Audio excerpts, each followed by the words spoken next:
Okie dokie folks, very good afternoon to each and every one of you in the live stream. Hello from Newcastle International Airport.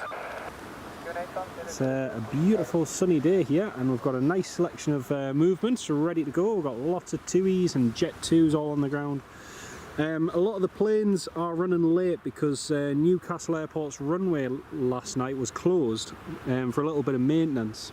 And because of that we had several diversions which went to Edinburgh, East Midlands, all over the place basically. So it's been, all the flight schedules for this morning's flights have all been muddled up, which means that some of the movements we're going to see should have gone quite a long time ago, but they haven't.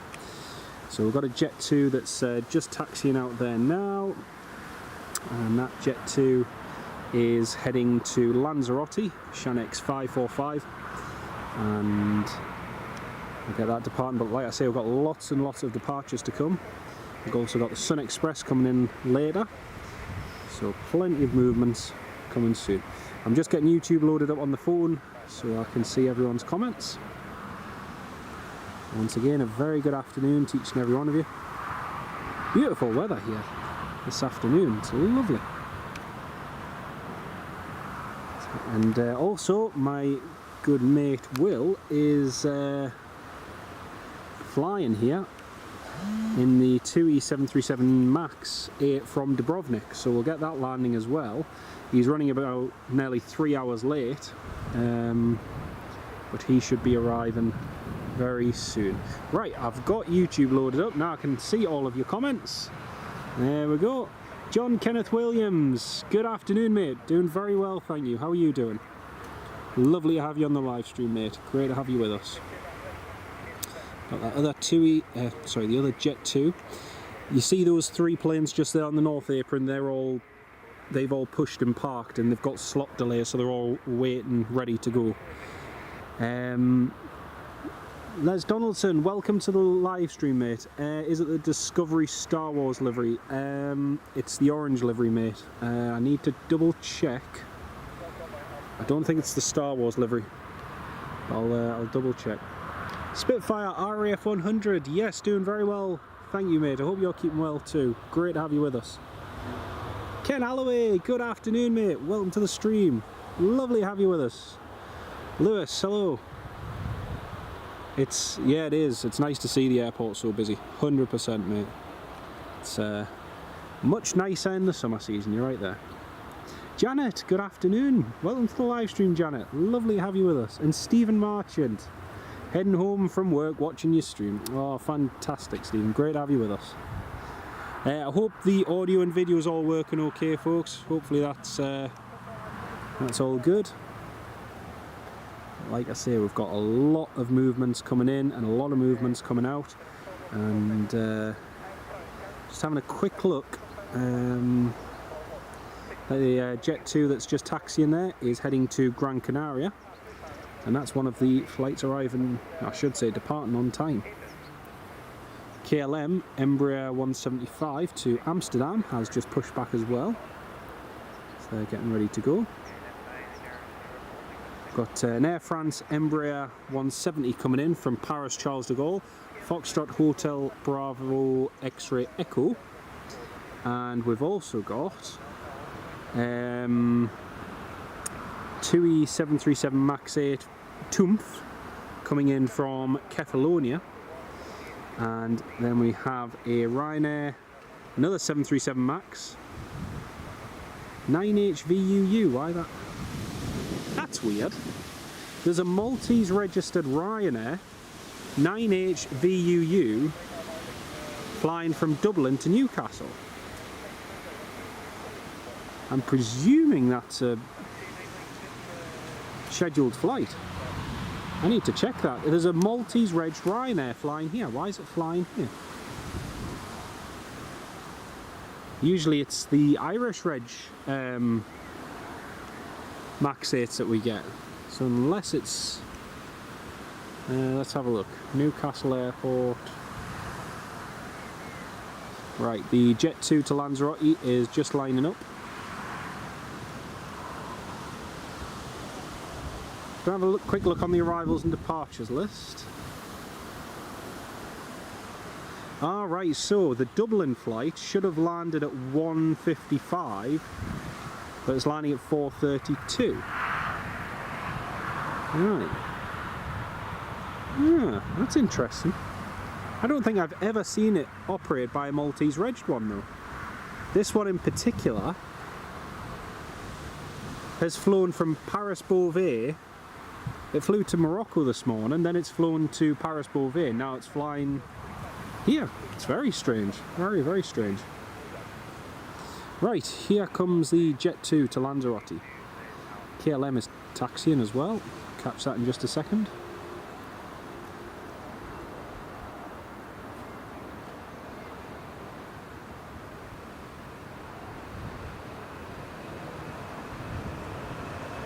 See that little bit of a crosswind there that we've got.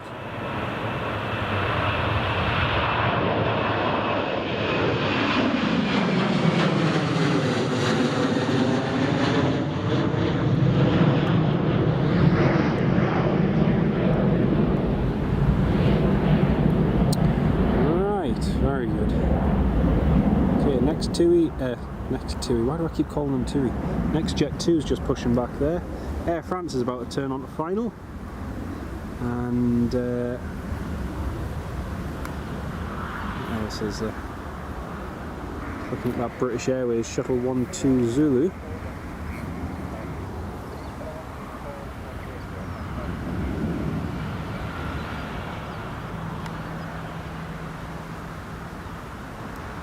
Interesting. Tony McCall, good afternoon mate, welcome to the live stream. Great to have you with us, hope you're keeping well. Air France has just flown over your house. Fantastic, Lewis. Brilliant. Watching and lurking, Janet. Want to say hello. Oh, you're a star. Lovely to have you on the live stream. We've got lots of activity to come this evening, so it should be hopefully it should be a good live stream. All good, audio and pictures, all brilliant. Fantastic. Newcastle Flyer. Welcome to the live stream, mate. It's the world's best leisure airline livery. That's the one. Thank you very much for that, mate. And Stephen Marchand, thank you for clarifying. Watching on the bus. Yeah. Don't watch and drive. It's not worth it. Great to have you on the live stream, though, mate. Right, next Jet 2 is about to line up. Star Trek livery plane was in Edinburgh the other day. Ah, nice one. I think that's been here as well, Tony, but I've missed that one as well. The one I did get was the Sun Express Paw Patrol livery. We did get that one. I came along with my wife last year and we saw that. So that was a cool one. In fact, actually, I say we came along to see it. It happened to be in and I didn't realise it was in. And then as it was taxiing, I noticed some dogs on the tail and thought, oh, that's an interesting livery, and then realised it was the Paw Patrol one. So yeah. Sam Pearson, welcome to the live stream, mate. Great to have you with us. Hope you're keeping well. Right, that's that Jet 2 just pushing back. We'll just zoom over to the runway, and we've got the next Jet 2, which is just about to depart. Lining up there on runway 25. We've got very strong westerly winds today and they are gusting quite strong actually. and should make most of the arrivals and departures quite interesting. Where's the best place to get photos of the planes at Newcastle? There's a few different places. There's Dinnington over on the far side of the airport, which is great for arrival shots of the planes landing, and then there's this end which is near Carlton Parkway, which I would say is probably the best. There goes the Jet 2.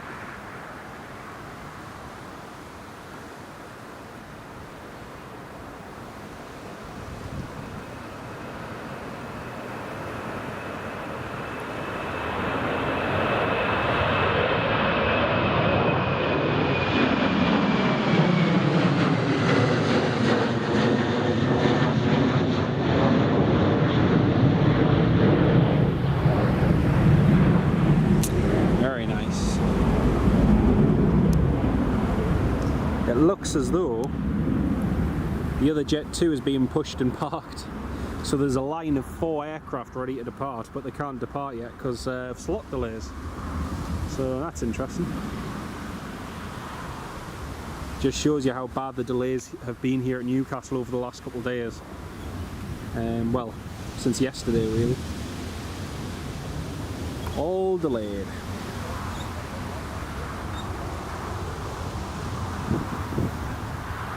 Wind's about 14 knots at Newcastle. Yes, it is. It's been gusting. Let's have a look on the weather app that I use for when we go flying. Let's have a look.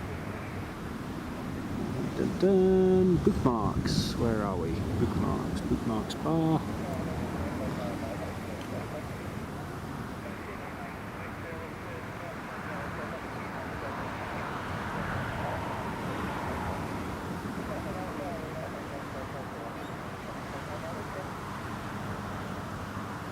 Here we are, all Metsat. KLM is managing to depart before the Air France. That's good.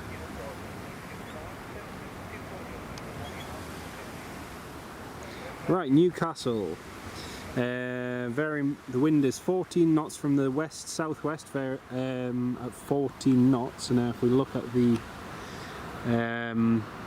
forecast, 15 knots gusting to 25, light rain showers, and yeah, gusts up to 25, so should be fun. Here goes the KLM heading to Amsterdam. Another Jet 2 just taxiing as well.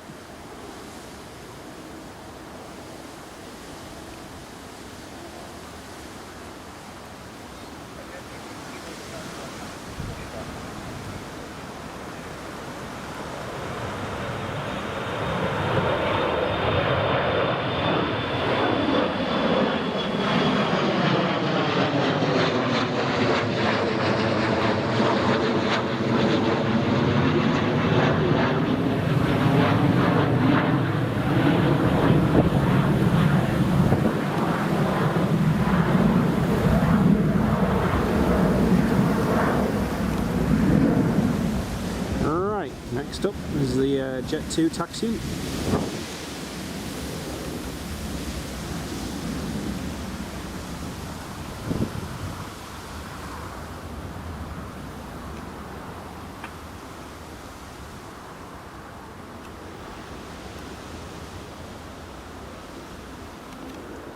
We've got the Air France, which is on final approach now.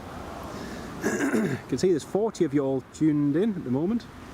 Great to have you all on the live stream. Wind currently 22 knots at Prestwick, chucking it down in Alloway right now. Nice one. As you can see here, the way the hedges are blowing and the way the windsock's blowing, it's blowing quite nicely at the moment. And we've just missed, I've got my coat just in case, but if you look there, we've just missed that massive shower of rain. So yeah, we're probably going to be playing roulette with the showers today. Okay, here comes the Air France. See him bobbing up and down a little bit.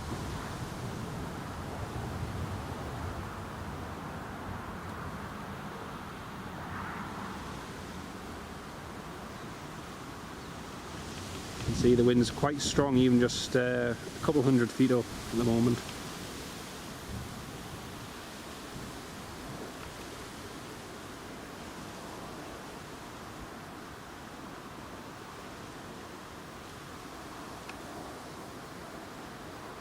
Beautiful, nicely done.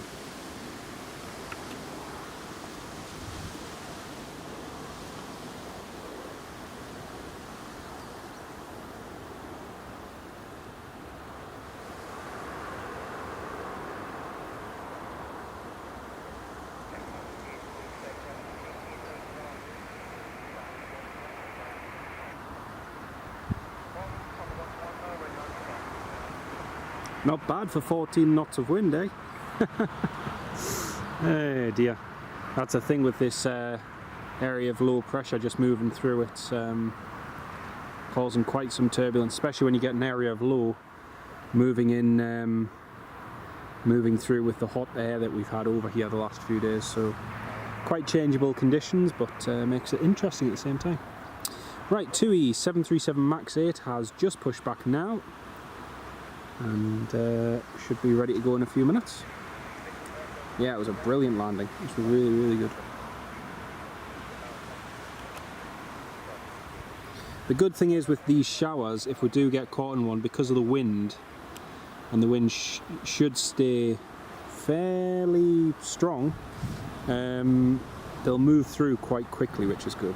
So I was just checking the Met Office weather map before I left, and yeah, all looks quite nice. Foxtrot Hotel Bravo X-Ray Echo, all the way from Paris Charles de Gaulle.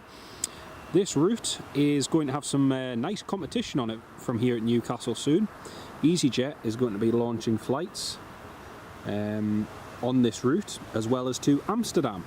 So they're going to be competing directly with KLM and with Air France on this route, and it's long overdue, to be honest, because the fares on this route are very, very high, and I think the airlines know they can charge a little premium on it, but hopefully the EasyJet route performs well and gives them some competition. Right, TUI has pushed back there, as you can see, the 737 MAX 8, and we now have the other Jet 2, which is rolling down the runway. So we'll pan back to that. Hi, summer. Very good. Very, very good. Here comes the next one.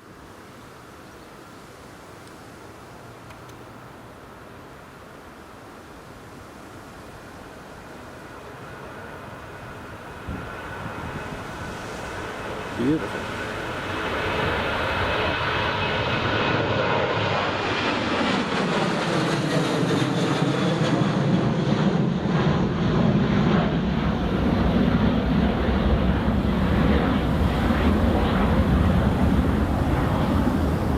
Very nice. You can see that heavy rain shower over there.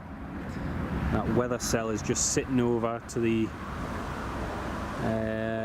east of the runway. It's just passing over the North Sea now, so it should be alright. Lewis, yeah, it is. It's great to see EasyJet finally making a comeback here at Newcastle and taking on the routes, which I must say I was kind of surprised at. It just shows the airline really wants to give the airlines that have had a fairly easy run of it here at Newcastle, they really want to give them a run for the money, which is great. But yeah. Right, next up is this lovely TUI 737 MAX 8, and it is Golf Tango Uniform Mike Zulu. Now this is a brand new 737 MAX 8 which was only delivered fresh from Boeing 2 weeks ago. Now it arrived here to Newcastle from Palma de Mallorca the other day, and it was meant to do a flight straight back to Palma de Mallorca, but it had an issue with its fan blades or something like that. So it was on the ground here at Newcastle for quite a while, but now it is back up and running. But this is the second newest 737-800 MAX delivered here in the UK as of today in 2024. So that's quite a cool one to see here at Newcastle. It was based at Manchester, but we managed to get it 3 days ago, which is cool. Golf Tango Uniform Mike Zulu.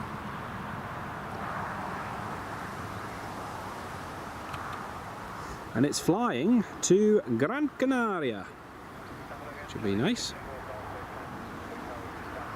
My mate Will, let's have a look, he should be landing fairly soon.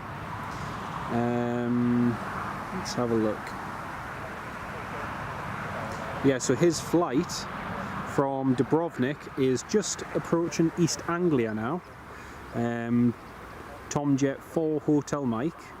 He's just approaching Norwich and should be landing in about 35 minutes.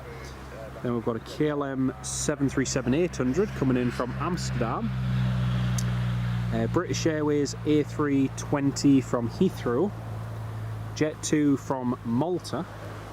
And a Loganair coming in from Exeter. So a nice few arrivals coming in. First though, the first arrival in front of all them is going to be a TUI from Kefalonia in Greece. I'm just having a look on flight radar. The Emirates today is taking a very strange routing. It's flying currently over Italy, heading down toward the Adriatic, and yeah, bit of an unusual routing that. The Sun Express is over Poland at the moment. It will be landing in 2 hours and 2 minutes from Antalya. And that's going to be a really nice livery to see. I can see that there is 70 of you all tuned in at the moment. A very good afternoon to each and every one of you. If you are just joining the live stream, then it's great to have you on board. Welcome on board. We've got another Jet 2 just pushing back there. And we've got this brand new TUI about to go.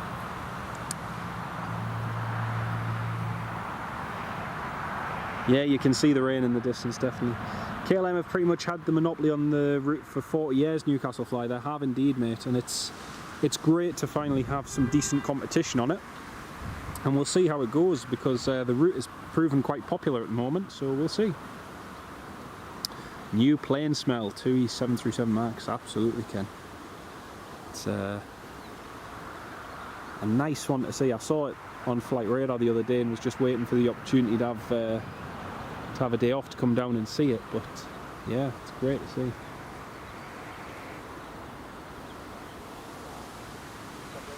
Now I have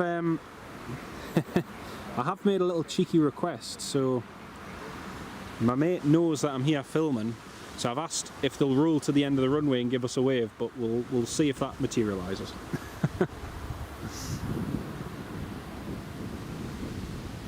Yeah, it's a very strange route, that Emirates. I'm not entirely sure why, but there'll be a reason for it. Could be due to airspace restrictions, possibly.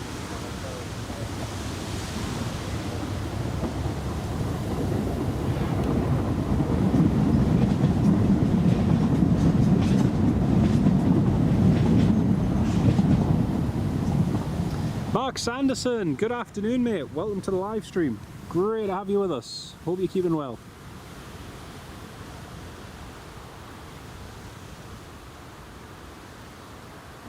So this is the first time that I've seen this new Max 8.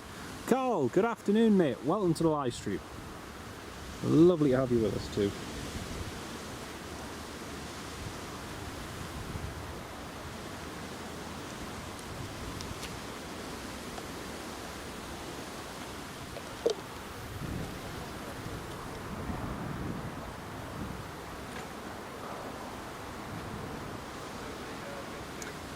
Newcastle Fly, well no, because all the other aircraft are still flying the normal way across by Turkey, so if that was the case, other aircraft wouldn't be going that way. Not entirely sure why. Excellent, Mark. Excellent. Right, here comes the second newest TUI 737 MAX 8 in the fleet. Golf Tango Uniform Mike Zulu, departing to Gran Canaria.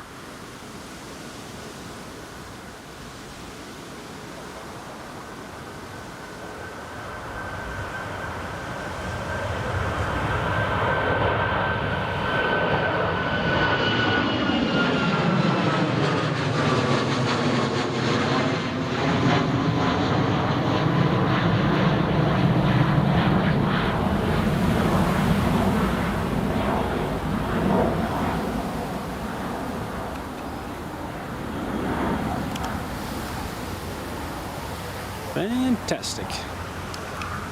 Right, we've now got another TUI, just a normal 737-800 taxiing out, as well as the Jet2 Holidays, just about to go as well. Oh, it is a gleaming new Max, it's beautiful, beautiful. Yeah, it does seem very odd, it does.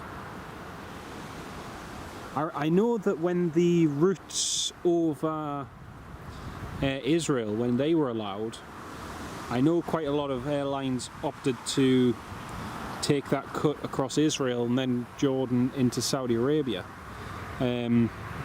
just because there was less congestion and it was a route that was possible, but I don't know, it just seems very, very odd. But there'll be a reason for it, no doubt.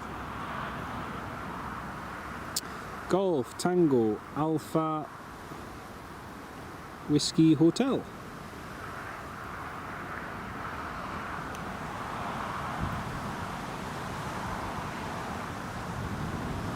Our next TUI from Catalonia will be landing very shortly. Newcastle's busier than Dublin today. Actually, that's interesting, Carl, because we've got a really cool arrival coming in from Dublin. A Maltese reg, Ryanair 9 Hotel Victor Uniform coming in from Dublin. It's running nearly 3 hours late, but they've opted to use a Maltese registered one instead of an Irish one, which is the first I've seen. I think we've had a positioning flight and a diversion before which was Maltese registered, but never, I don't think we've had one that was actually a Maltese reg one operating that flight. So yeah, very interesting. Right, so the TUI is about to depart, is heading to Larnaca to Cyprus, Thompson 2 November Golf, and I'm going to be going very soon.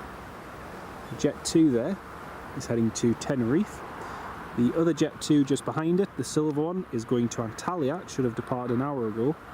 And then the one over here with split scimitar winglets is going somewhere which I'm not sure because it's not showing me on flight radar, but let's have a quick look. I think that one will be heading to should be heading to Dalaman. So yeah, we've got those ones ready and raring to go. The Qatar Dreamliner about to go over, sorry, Qatar A350 going over from Edinburgh shortly.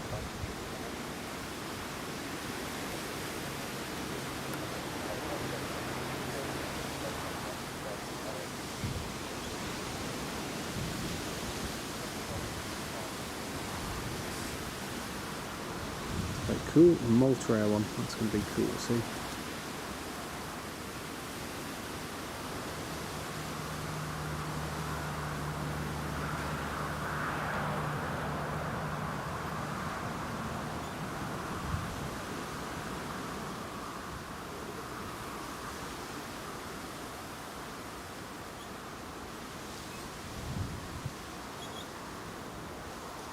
Yeah, it's just more the operation of the aircraft under the Maltese reg, which is interesting, because it is a Malta Air Max, and obviously it's part of the Ryanair group, but you don't really see Maltese regged aircraft being used on Irish UK routes typically.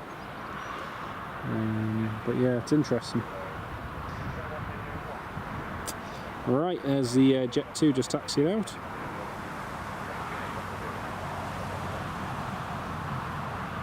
And we've got the TUI just about to depart as well.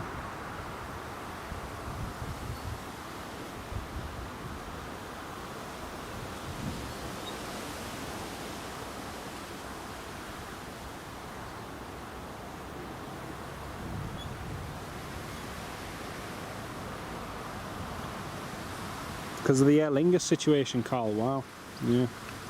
I'm not sure if there's been any resolution to that. I assume there hasn't been, but I saw a thing yesterday saying that they were going to be meeting with the airline representatives, but whether or not that's happened, I'm not sure. Yeah, that's exactly what I thought, Newcastle flyer. But it's just interesting that it's a Maltese one, not an Irish one.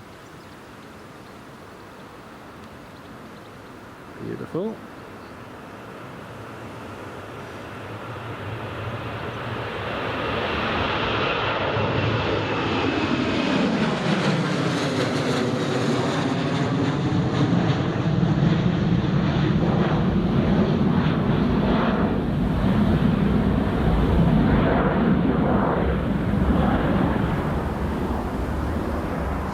Alright, the next two Jet 2s are just heading along to the runway now. It's so busy right now, it's really good. It's really, really good.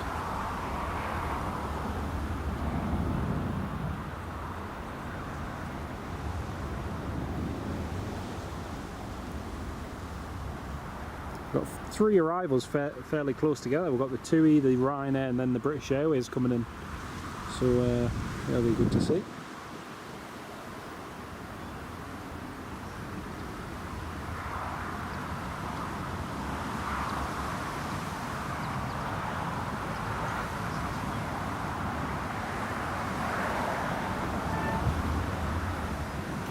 So whilst those 2 Jet 2s are taxiing down to the end of the runway, the third one to Dalaman is just still sitting there on the north stand, parked up,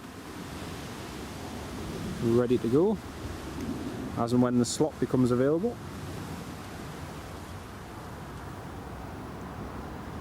And then also we have Ryanair 737 MAX 8.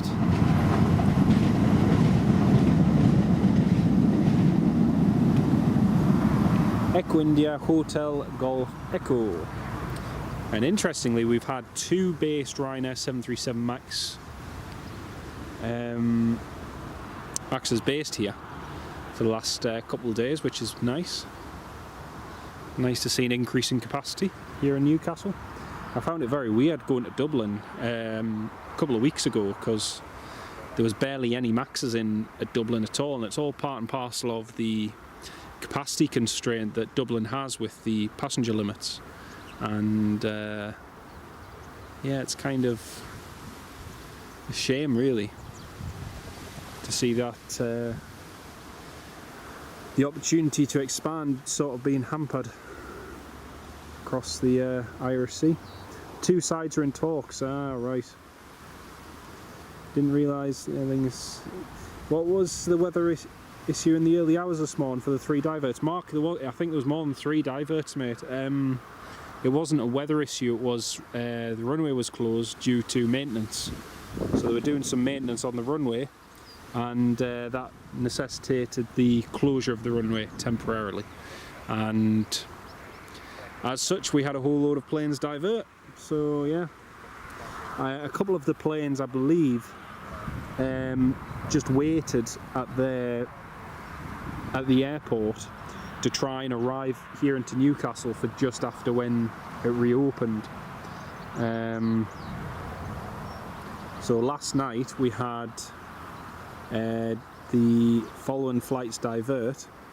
We had the Jet 2 from Dalaman divert to Edinburgh, TUI from Antalya diverted to Manchester, Paphos flight diverted to East Midlands, Jet 2 from Antalya, that diverted to Edinburgh.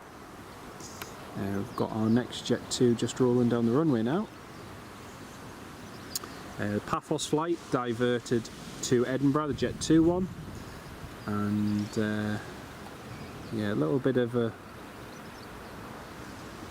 pain really for the airline and the crews to have to sort all of that out.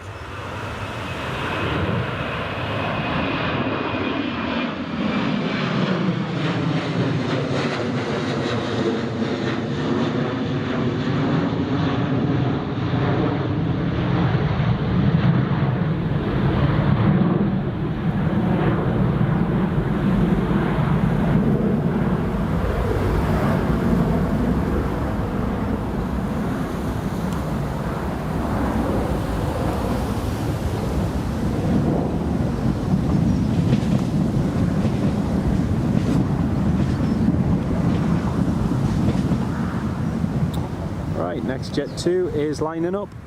But yeah, all those aircraft diverted, and then the time that they arrived back. So the first one arrived in from Edinburgh at from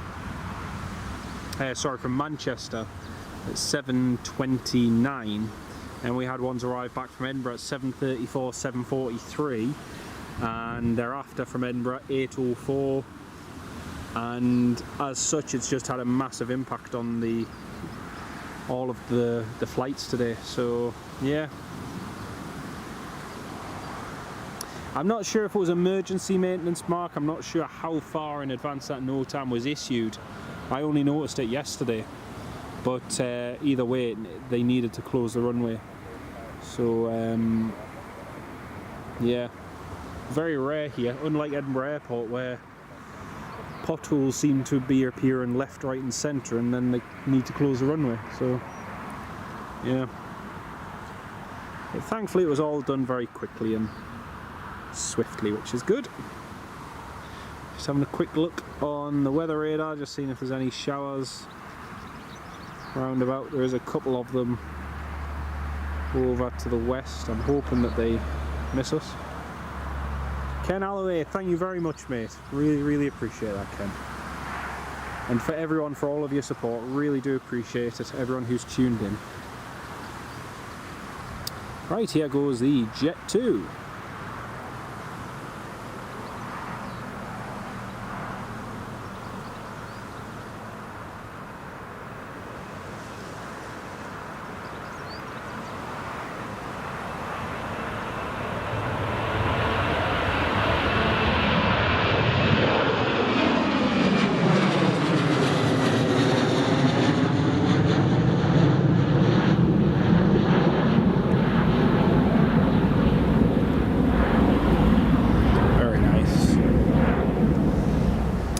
We've got our first arrival, just about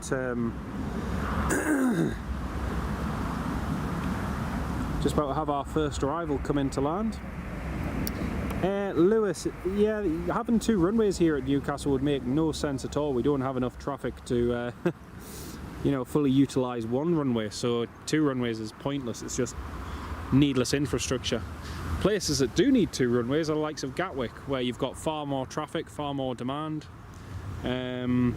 But yeah, or somewhere like Edinburgh, where again it's got a lot of traffic, but again there's a lot of quiet spells too. So yeah, two runways here though wouldn't make any sense.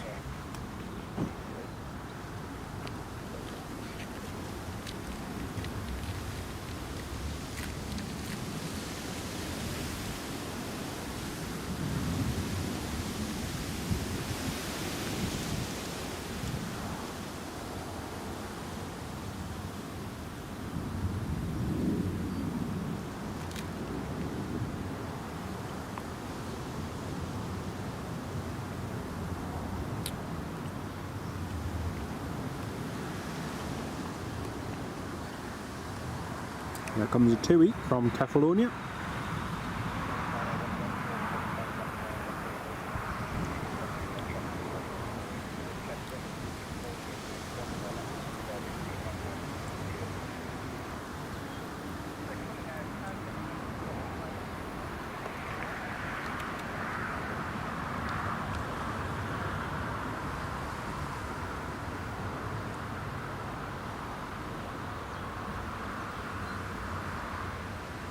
There we go, that's them down. Mark Sanderson, interesting. Without getting political, it's interesting you say that, because for the last, well, however many years, various political parties have said that, you know, they'd either back Heathrow expansion or wouldn't or whatever. But, you know, the reality is it's never actually happened. Materially, expansion in the UK hasn't happened since the 90s. So it's sort of like what anyone says regarding airport expansion is null and void until there's spades in the ground and diggers digging up the earth. So, yeah.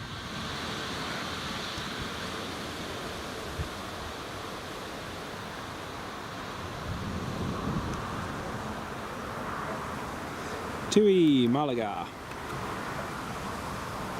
Tango Uniform Mike Foxtrot. Toomph.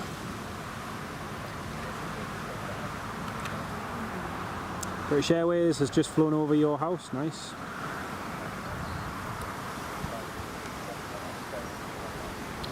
But yeah, it's interesting to think, you know, when you think of runway expansion and new runways. When was the last runway built in the UK?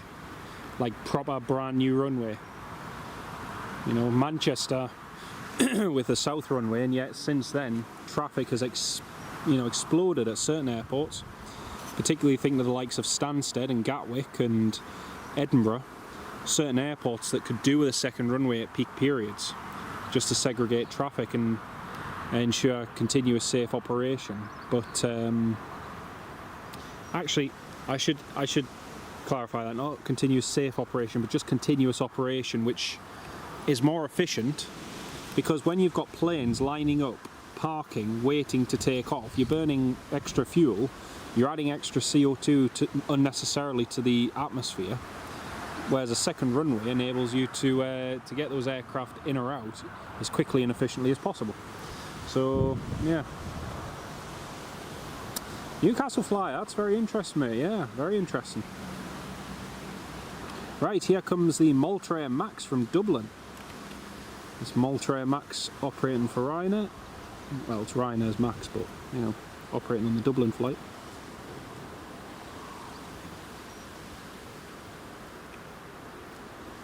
There we go. Touchdown. Thought that was going to be a hard landing for a second.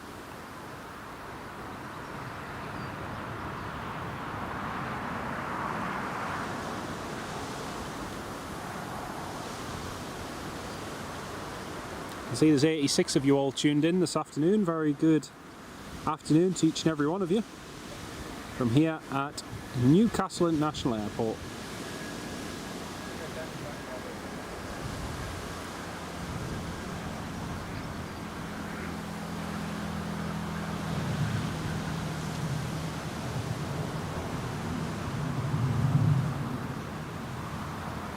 But yeah, it's like the whole thing with Heathrow expansion. They've been talking about Heathrow expansion for years and about it giving the go-ahead, and each and every time there's been an obstacle, it's been pushed through, and yet it's like, of all the airports, Heathrow makes the least amount of sense to expand, because you know it's close to a densely populated area, and it's, you know,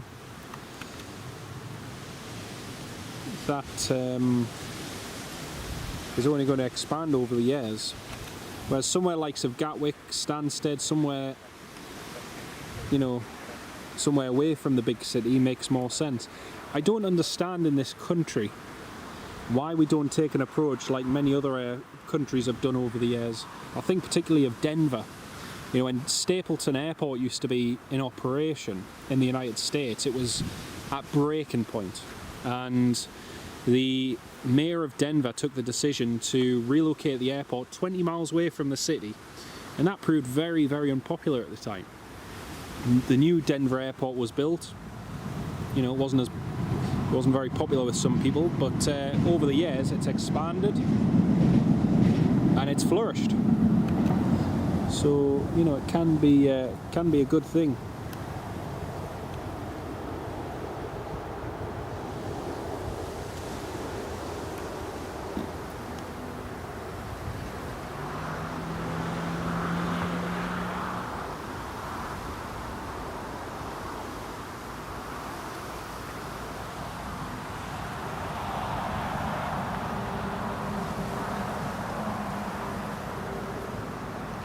Yeah, they are, Mark, but again, it's like, you know, it's only once it's expanded, how long until it reaches capacity, you know. Birmingham should be expanded with HS2, but again, Martin, when you look at Birmingham Airport, it's one of the worst airports in terms of its location. You've got a runway which is orientated virtually north to south, northwest southwest, and as such a crosswind component makes it one of the more challenging airports, and one of the ones which, when those winds pick up, is most heavily disrupted because of its location, because of the runway orientation. So, you know, expanding there doesn't make sense either. What makes sense is building an airport with an east-westerly runway setup, you know, which allows movements to come and go. I still think having a crosswind runway always makes sense. I look at Dublin, and at Dublin you've got your parallel runways, but they've kept the crossover runway, which makes sense because when there is a strong crosswind and you can't land, then, you know, if you've got the opportunity to use the other runway, then it makes sense to. But I think in this country we've been very short-sighted in not keeping some airports, some bigger airports, sacrificing the crosswind runway for extra terminal capacity, which makes sense, especially somewhere like Heathrow. But yeah, in other cases, yeah.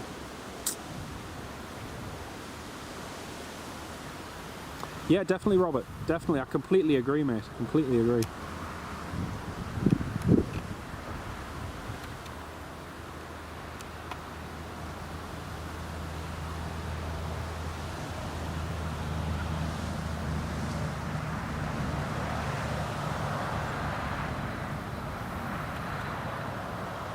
I think some of the best airports are actually located away from the city as well, because it just feels less claustrophobic and less, when you're not in close proximity to the city. I always find it's better for some, but then with others, saying that, like the Stockholm Bromma Airport, where you're landing right into the city, or London City Airport, you know, there's there are extra benefits to that as well. British Airways A320 from London Heathrow. In 1940, a Spitfire of number 72 Squadron shot down a Ju-88 at night. This was one of the few kills at night attributed to Spitfire. Interesting, very interesting, Andy. Thanks for that, mate. Nice little bit of history from good old RF Woolsington, as Newcastle was formerly.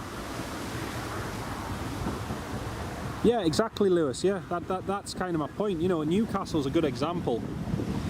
On the other hand, seeing the rapid expansion around the area, it's going to be interesting the next 10 to 20 years just to see how much it changes again, because there's so many new housing estates being built on Greenland around Newcastle Airport. It's sort of like you just know that in future years that's going to become problematic. Unless anything is written in saying specifically, right, you live in such a proximity to the airport, it may potentially be noisy and etc. But, you know, that all comes within living near an airport. But unless that's specifically stipulated when you're buying a house or anything, then I think in future years to come, all these new housing estates being built nearby are going to come back to really bite the airfield. And you know, for every new housing estate, for every 10 houses that are built, for every 6 of those 10 households that do go and fly and use the airport, and perhaps those 3 that don't fly at all and don't really travel, you'll guarantee that there'll be at least one person who'll report like 20,000 times a year, like the guy at Dublin Airport, who made it a little bit of a hobby to try and nitpick each single flight that was landing and departing. So yeah. Lewis, actually no, Newcastle Airport is in Newcastle, in the actual city itself. The border so our county border with Northumberland, you see where that tree line is there? So where those lights are and where those trees are, that's Northumberland. So literally the Northumbrian border skirts all the way around, behind where that TUI is, right the way around the car park, all the way to the back, and then cuts down into the long stay car park, and that's the Northumbrian border. Let's watch some passengers deboard. But I totally agree with Robert, as long as these airports have quick transport links getting you to and from the city to the airport, there's no issue really. Next arrival, Logan Air Embraer 145 from Exeter. And then we've got my mate, Will, about to land from Dubrovnik. So he's going to be landing in 5 minutes. He's not actually landing this plane, I should say. He'll be co-pilot on this. But yeah, he's...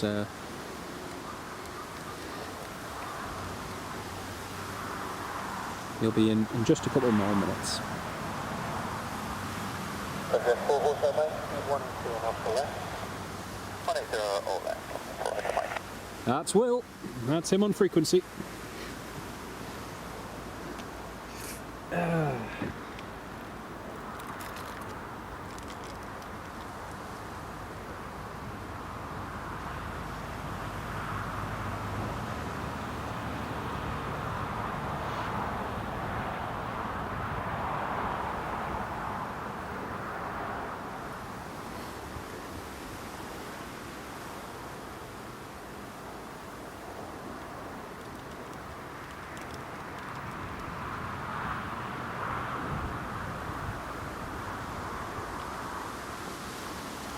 Chris Kennedy, welcome to the live stream, mate. Sorry, I just missed your comment there.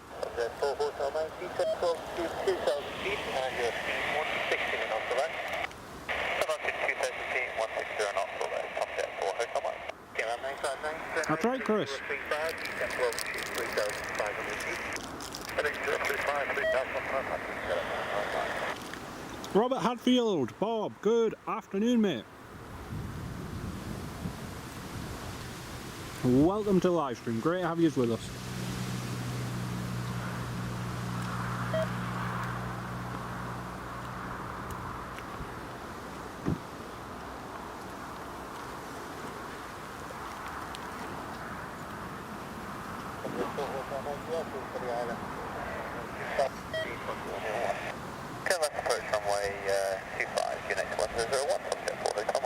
That's Will, cleared for the ILS.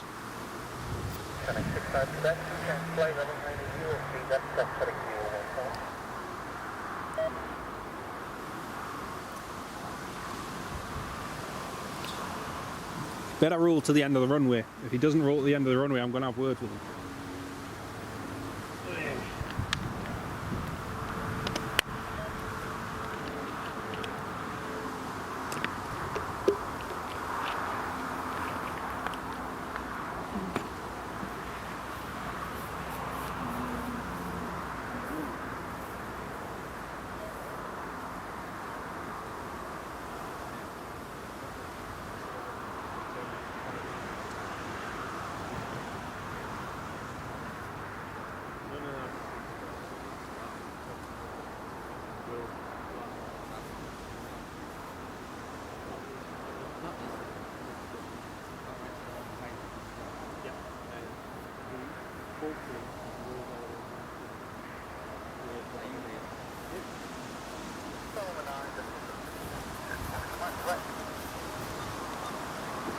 Right, here we go.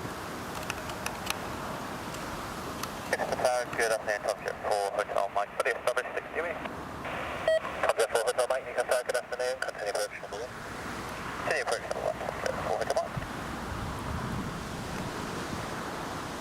He'll ask if you're prepared to pay for the extra fuel needed for the taxi, Bob. I asked nicely. I did ask nicely. If he can just roll all the way at the end and give us a nice wave, that'd be brilliant. Yes, yeah, my mate just started flying for TUI a couple of months ago, so...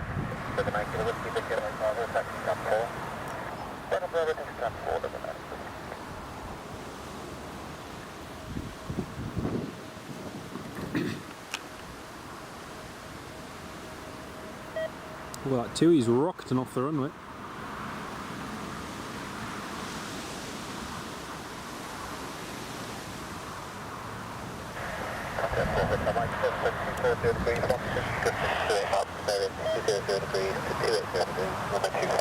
Wind gusting 28 knots. Wind is gusting 28 knots, this should be fun. I'm sure Will will ask you nicely for the Dodge. I can afford the £60 for fuel. Wind is gusting. He's not rolling to the end. Newcastle flight, don't be so pessimistic.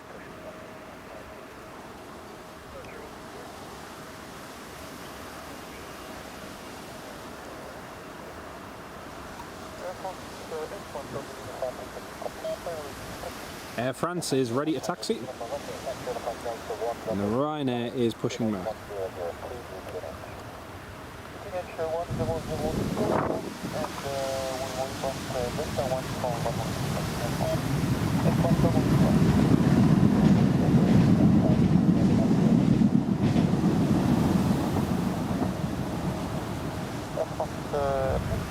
Right, here they come.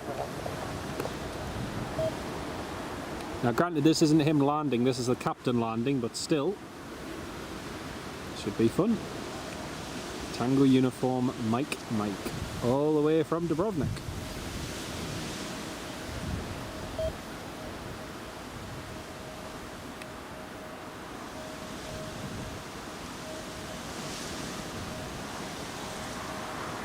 Beautiful. Nicely done.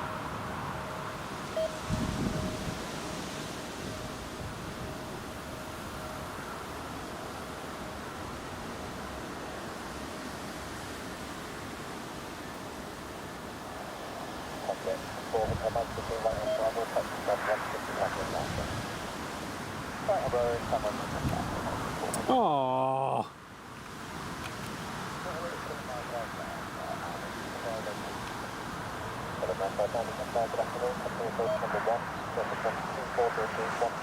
You failed.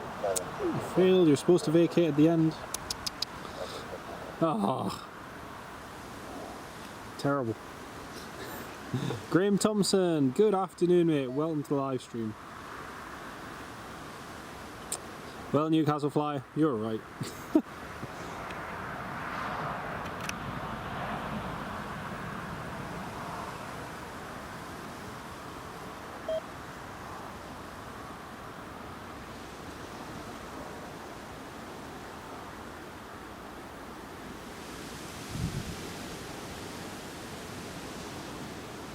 Ah. Just because the Ryanair pushed back as well. Oh, what a shame. Oh well. It was worth a shot. No, there's no one directly. It's just the KLM, he's still miles away.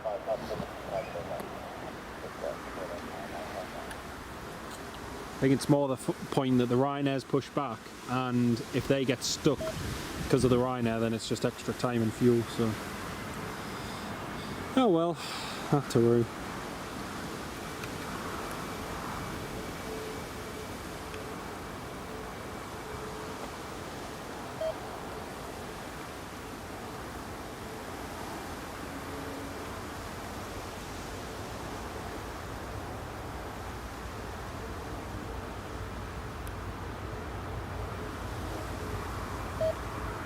Maybe one day, I know. I keep trying to get him, like, a head-on shot of him close up, but it's like, so hard to. Actually, we might see him deboarding. Yeah. Got a view of the air stairs there, so the front door even, so.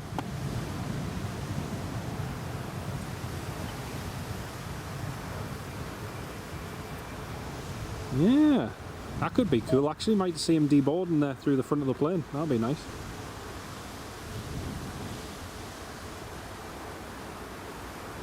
Right, next up, KLM 737-800.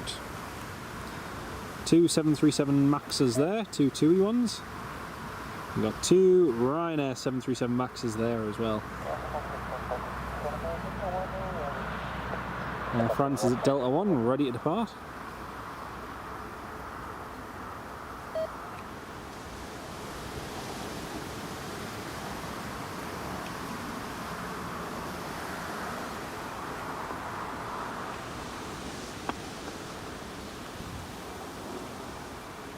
KLM, here it comes.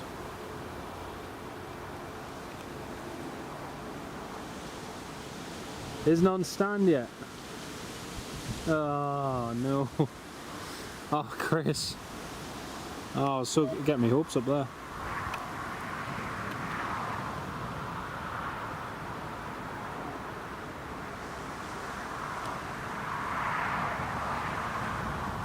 Boom.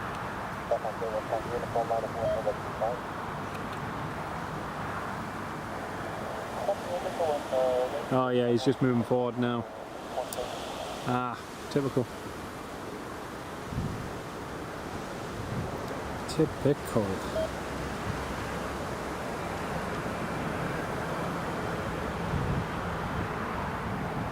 Next up, Jet 2 from Malta is about to land.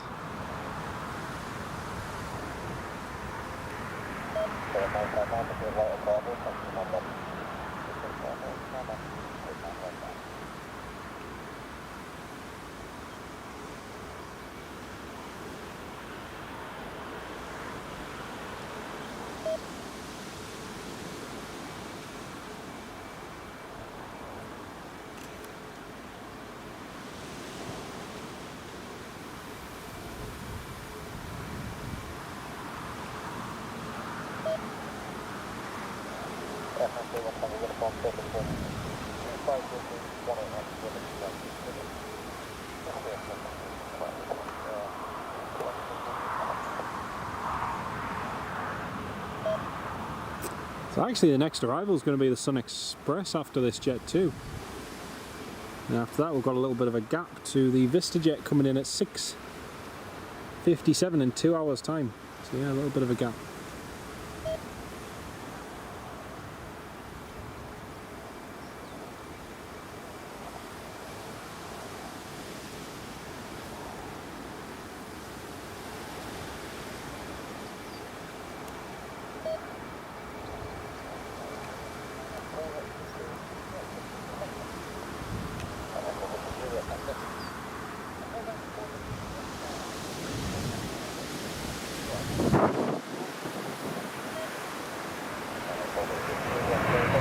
Oh, forgot the Air France.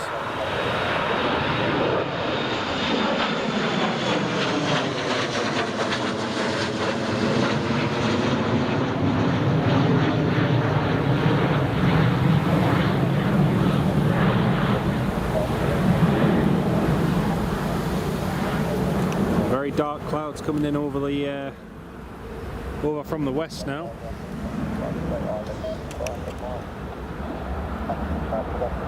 Actually, no, you can see the front door from here. Yes, we can.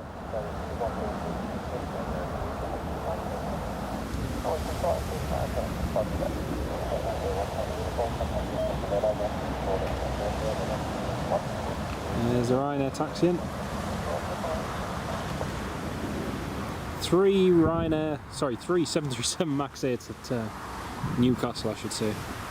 4 in total actually, because there's another Ryanair one just behind. Great to see. Really, really good to see. Doesn't look like that Jet 2 going to Turkey's been given a slot yet. He's still parked on the north side waiting.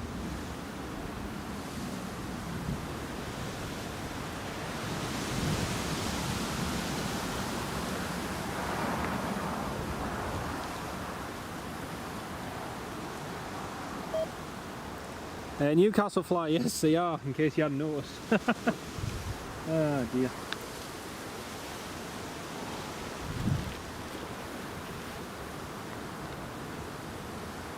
Which has just reminded me, I forgot to bring spare batteries, so yeah, not ideal.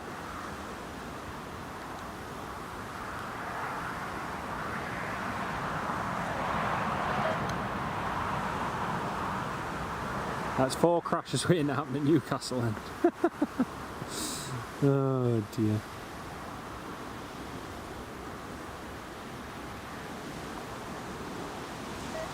Well, once this next Jet 2 has landed, we'll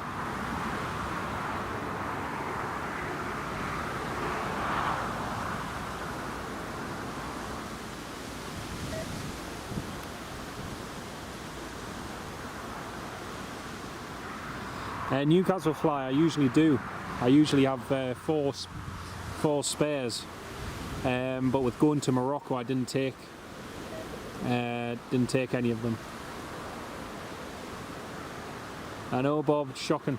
You should fire me.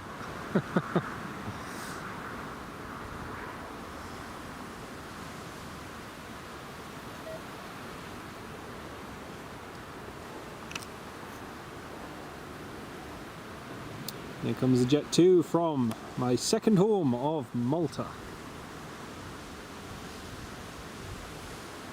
Oh, he's buffed in on the approach.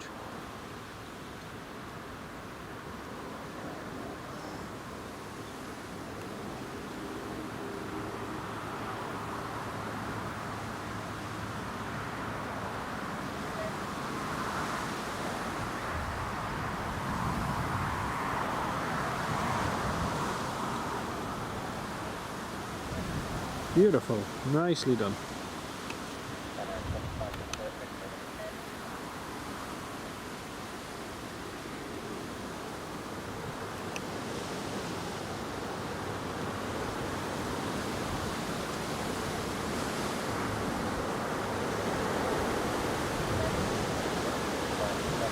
Yeah, see you soon, Lewis. Take care. Great to have you on the live stream, mate. See you soon.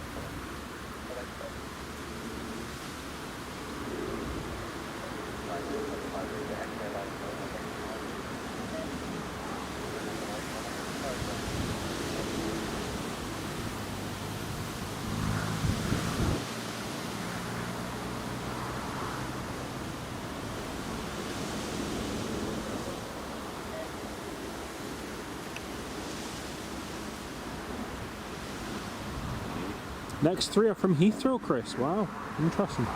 Michael Ray, hello mate, welcome to the live stream. Sun Express is due in just over 1 hour, so it should be landing in about 1 hour. Not long at all.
Nice.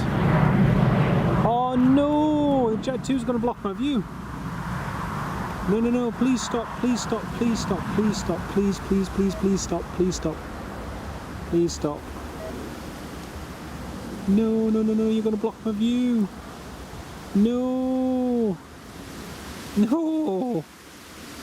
Oh, Jet 2. Oh, that's so, oh, I had a great view overlooking the front steps and he's gone and blocked it. Oh, for goodness sake, man. I don't believe that. Thank you very much, Jet 2. I was looking forward to watching him deboard the aircraft. Now I don't even get to see that. Cheers. Hey, honestly.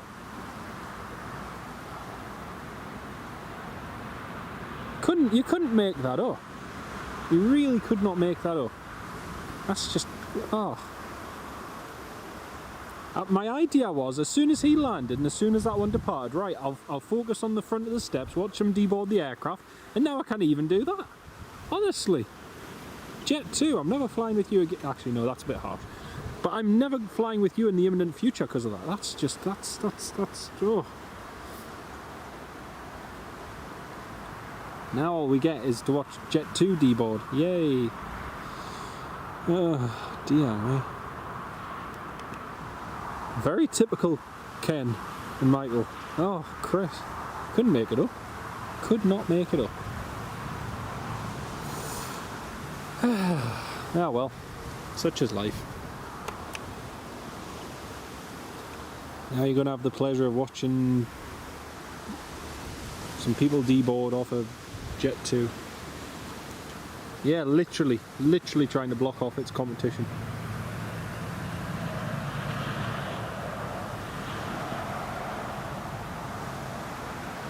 Well, there's a little bit of a gap in the movements now. Sun Express is over North Germany. Due in 1 hour and 14 minutes. It's quite quiet actually this evening.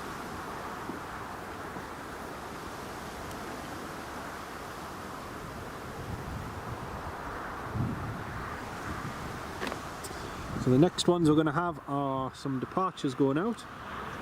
We've got British Airways to depart, we've got Ryanair, Maltese Reg Ryanair to Dublin to depart. Also Loganair's Embraer, I think that's depart. Let's have a look, double check that it is. Yeah, it's going to Southampton in 55 minutes. KLM to Amsterdam. We've also got Jet 2 going to Turkey, which hasn't left yet.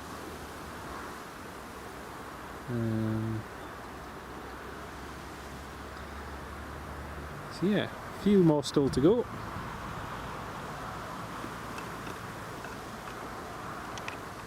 Well, that's sort of the rush hour over now.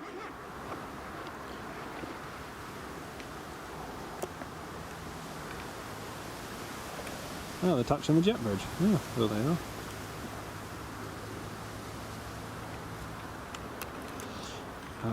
There is a RAF Venom schedule to come in later on from Cranwell, but quite often they file flight plans coming to Newcastle and never actually turn up, so we'll keep an eye out. Something might come in, but I never get my hopes up with those sort of flights.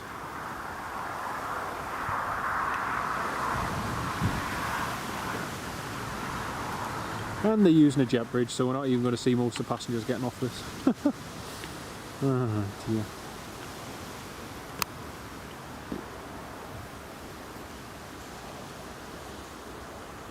It's not my day, I'm telling you.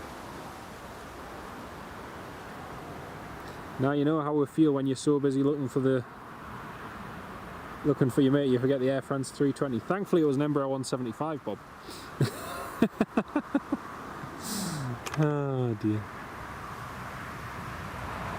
Deserve the block for using deboard rather than disembark. Okay, Chris. Yeah, you're right. You're right, mate.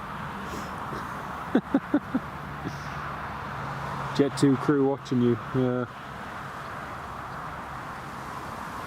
You know the saying, where there's a will, there's a Jet 2 parked in front of him. Very good, Newcastle flyer. Very good. Oh dear. Well, I think that calls for a break. Definitely calls for a drink at least. I need one. Yeah.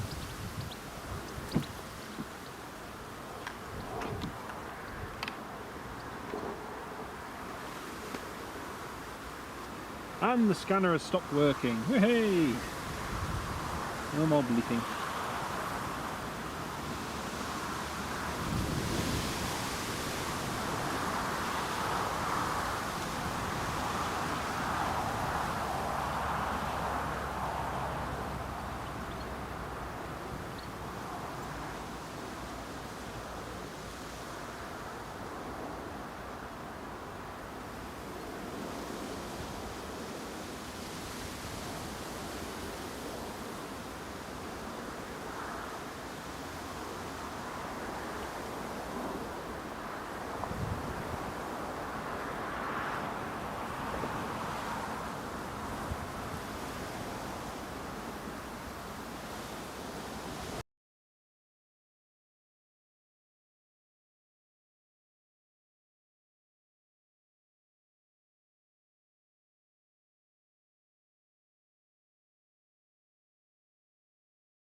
Sorry folks, the USB just disconnected there for a moment. Sorry about that.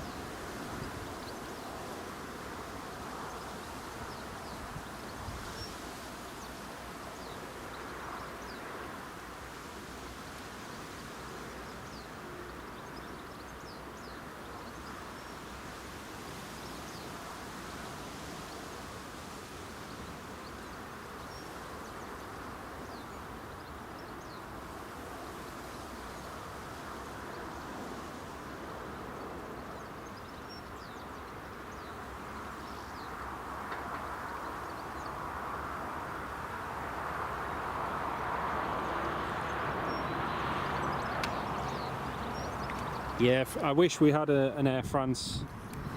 I wish we had the Air France A320 coming in to Newcastle, but unfortunately we don't. We might one day, but not in the near future, sadly.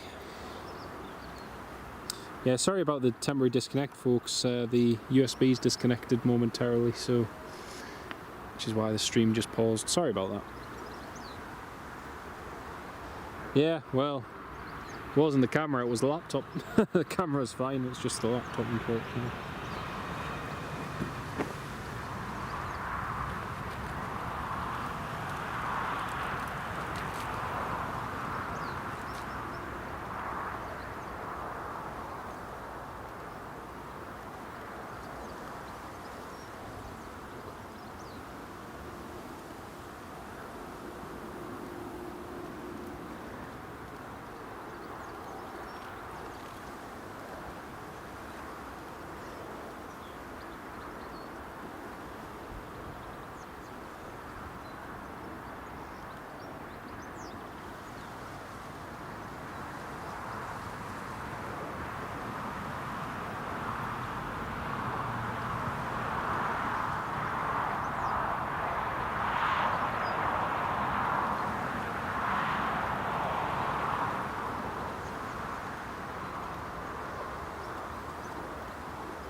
Newcastle fly, yeah, that's true. There was the Air France, we had the A318s coming in, we had the A319s, A320s, even a few A321s, which was really cool, and then that all stopped, unfortunately.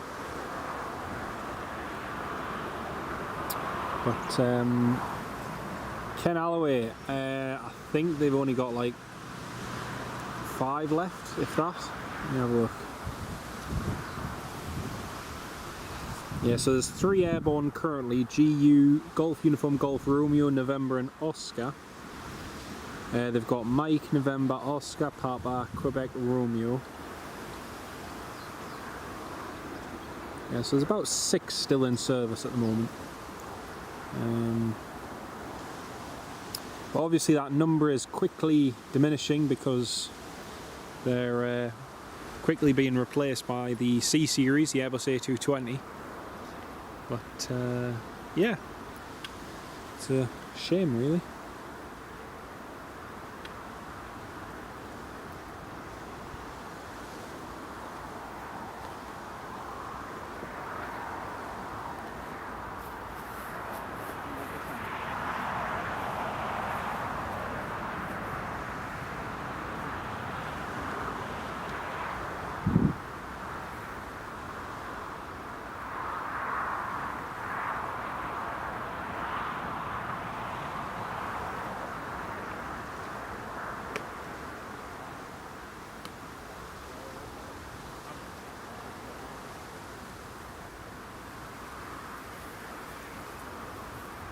Sweet and safe.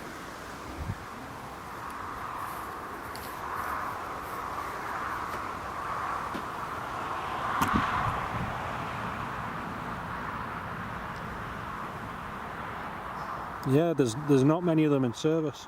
Avianca used to have quite a few, and Frontier did, but some of them were withdrawn after not even a few years in service. But, yeah.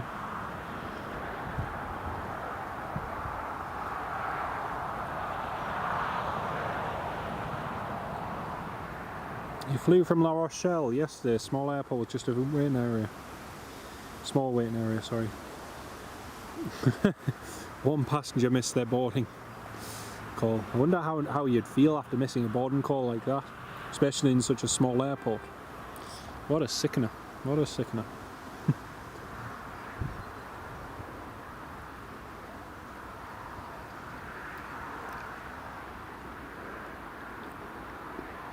They are, Ken, they're huge tails on the 318. Me and Daniel Sander flew on one from Paris to Edinburgh when it was operated, scheduled on that route for a good while. So we flew from Doncaster to Paris Charles de Gaulle on a Flybe Embraer 175. And then after that we flew with Air France on the A318 from Charles de Gaulle to Edinburgh, and that was an amazing flight. The crew were amazing, we got in the cockpit, and yeah, amazing experience. It was really, really good.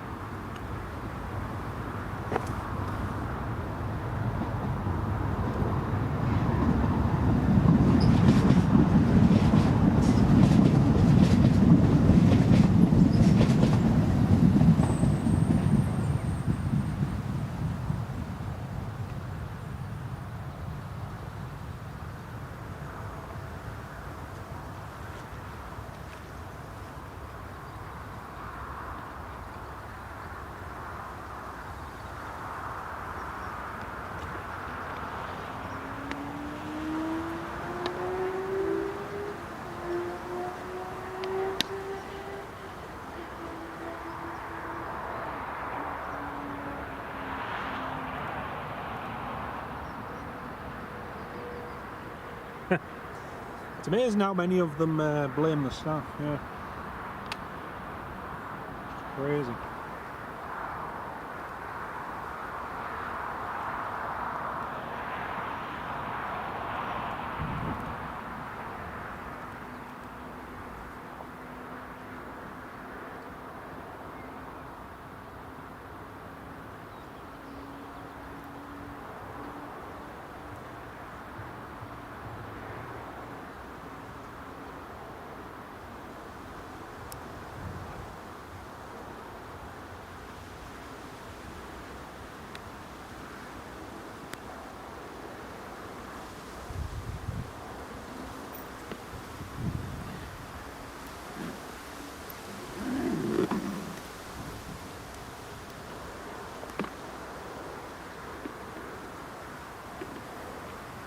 Well folks, it's got that feeling like we're gonna get a heavy rain shower in just a moment.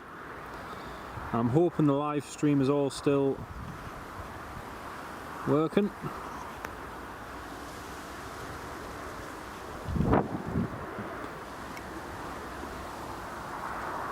But yes, it is next set of lobsters. Yeah, it's just about to rain really heavily folks, so we just need to pack some stuff up.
Hey, Mum!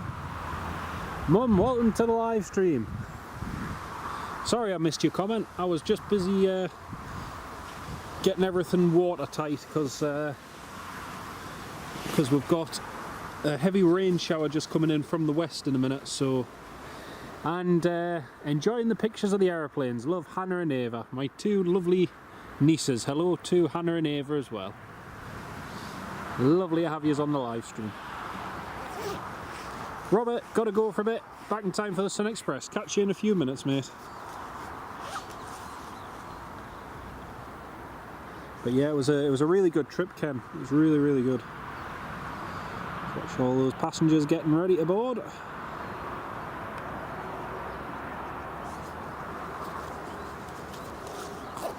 Like I say, things have quietened down a little bit, so it's not as busy as what it was.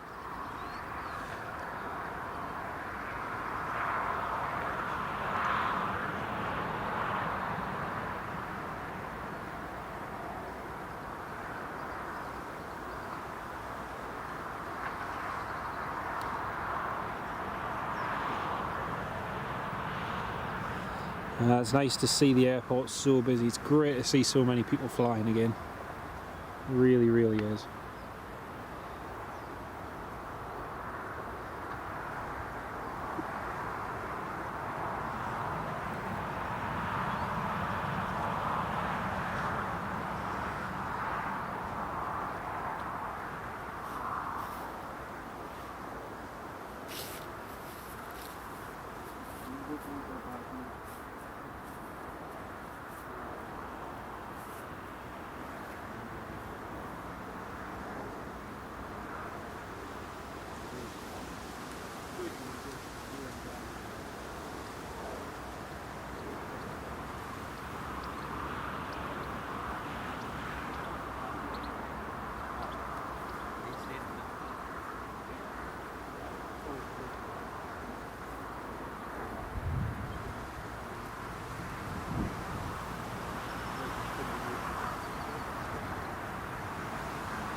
Less heavy wheel.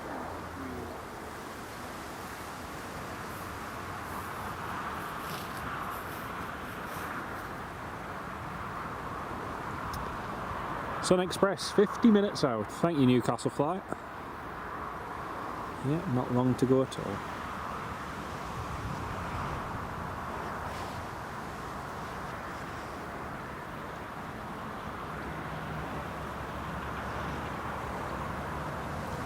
Well, this rain hasn't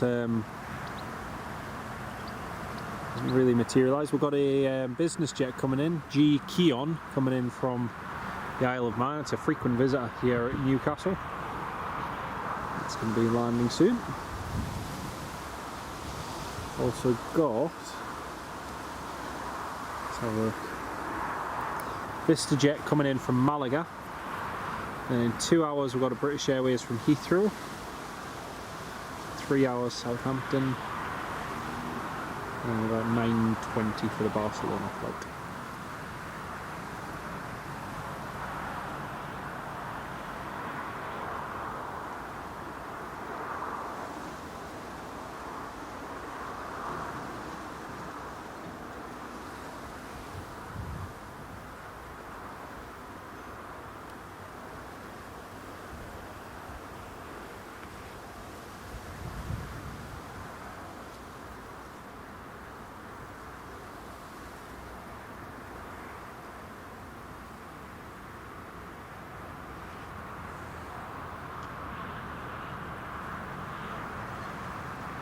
Steve Parker, good afternoon Steve, welcome to the live stream, mate. Hope you're keeping well, great to have you with us. Now, we had some heavy raindrops a few minutes ago, so I got ready for a heavy rain shower, but it looks like we've just missed it. However, there are a couple of heavy showers coming in later on, so I'm just remaining vigilant.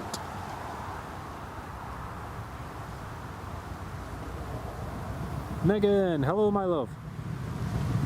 It's just started raining here, so it shouldn't be too long. Great.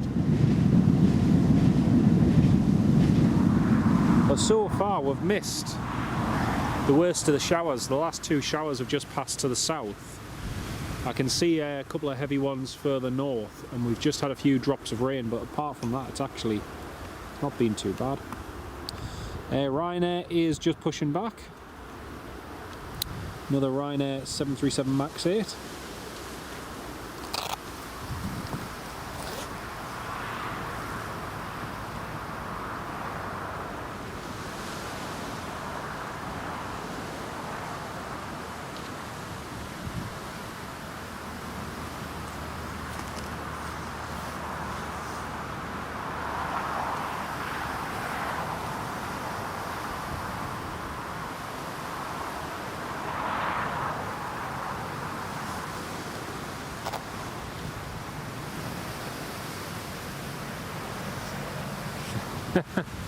Oh dear. I think you got most of the rain over here in South Ayrshire. Chris Kennedy. Hey lad. Oh, the Jet 2. The Jet 2's got clearance to go and he's absolutely bombing it toward the runway. He's in a hurry. He's just gotten clearance to taxi at the runway. Thanks for letting us out. I am allowed out, you know, at least once a month I'm allowed out.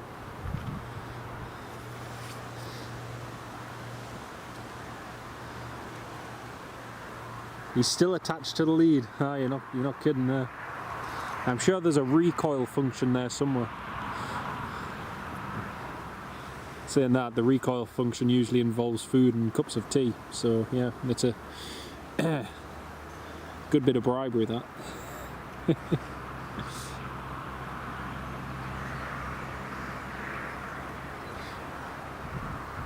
Well, we're going to have two departures now anyway, which is good. Jet 2 heading to Dalaman and Ryanair heading to Dublin. And the Ryanair one is an interesting one, because the Ryanair is a Maltese reg 737 MAX, which is operating the delayed Dublin flight, and it flew to Morocco this morning and now it's flown here. Oh, oh, Ken.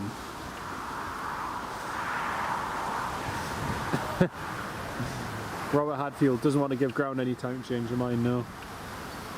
Shanix 16 Bravo Golf. I'm afraid your slot's expired, sir. You're going to have to return to start. Oh dear.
Newcastle fly, yeah, I think because there's a problem with the tying up with the call sign, the aircraft and the flight number. I think it might have to do with the aircraft's FMS entry, but yeah, I'm pretty sure it's off to Dalaman. If you go back on flight radar, it actually shows which aircraft's operating the Dalaman flight, and I'm sure it's this reg. Juliet Zulu Hotel Papa. So yeah. It will, yes, Chris, yeah, that's true, mate. Especially for the rest period and everything. It'll be interesting. But this should be fine.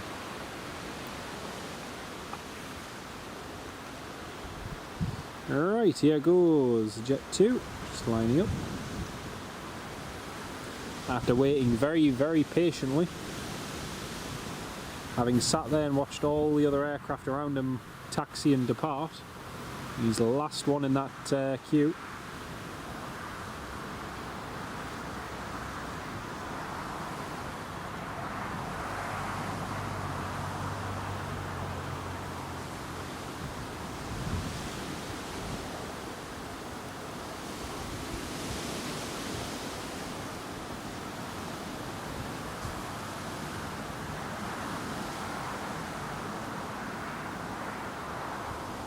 But a US Air Force Hercules going over at 28,000 feet soon.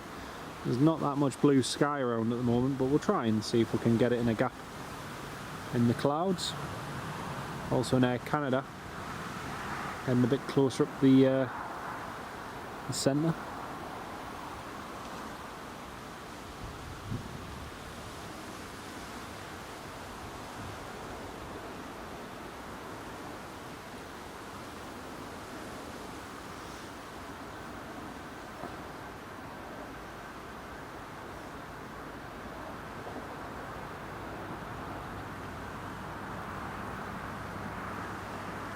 That poor Jet 2 must be chomping at the bit, ready to go. Ryanair 737 MAX is taxiing as well.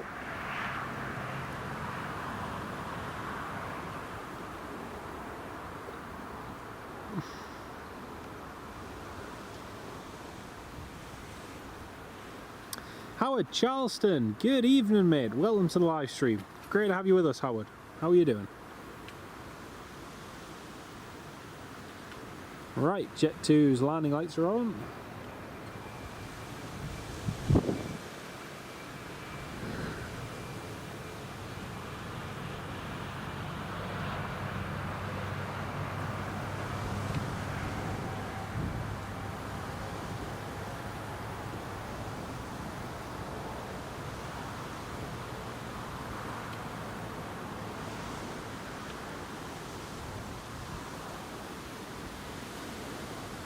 There goes the Jet 2.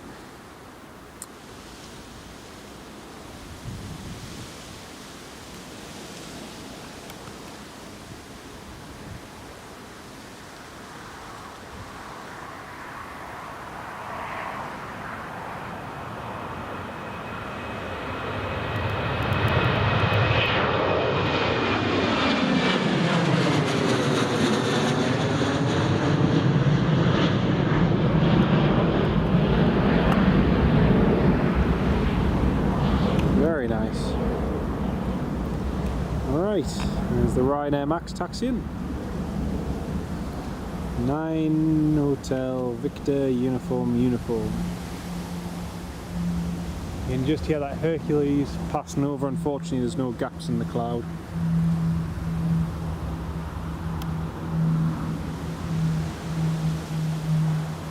There is actually a small gap, but you cannot see it. Jet 2 off to Dalaman, Ken. That's where it's off to.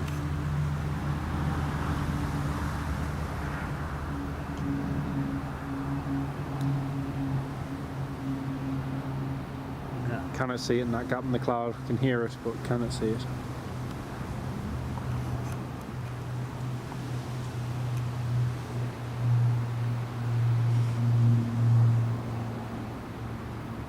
Looks like the British Airways is ready to go. British Airways is just about to push back. And the business jet G Keon is descending to the north of the airport now.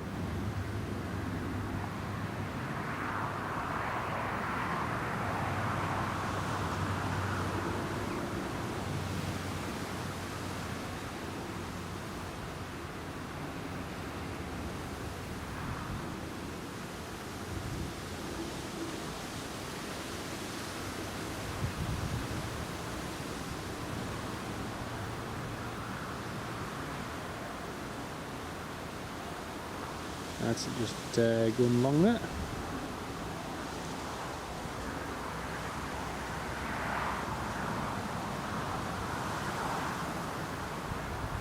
There's also a KC-46-767 which is about to take off from Prestwick. I think that's going to be going shortly.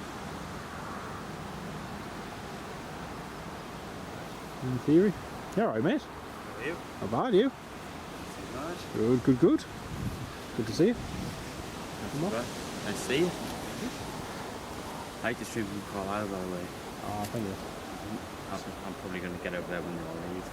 You'll have to go before Is it the 5th of July? Saturday. Saturday next week. Saturday next week, is that the 5th? Because I think they're all leaving on Thursday or Friday.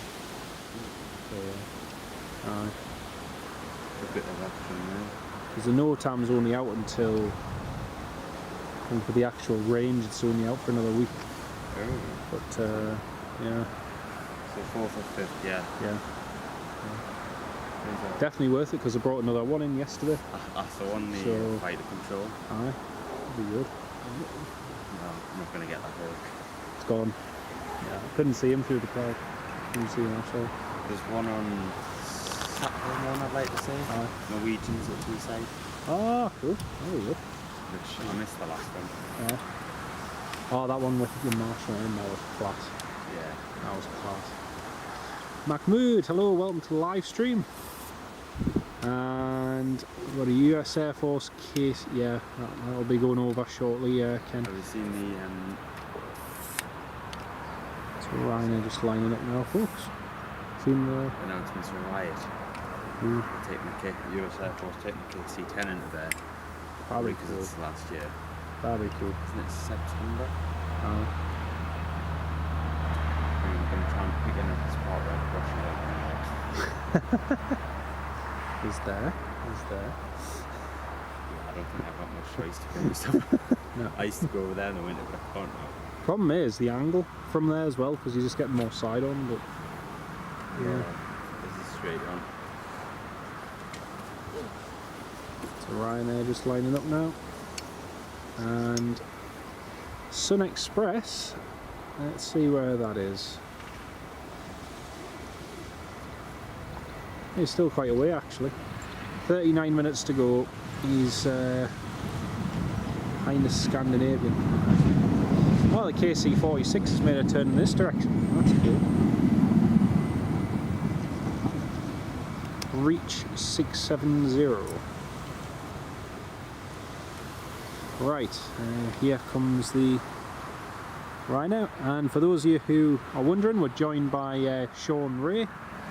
Please check out his channel, folks, on YouTube. He's got some cracking content. There goes the Max.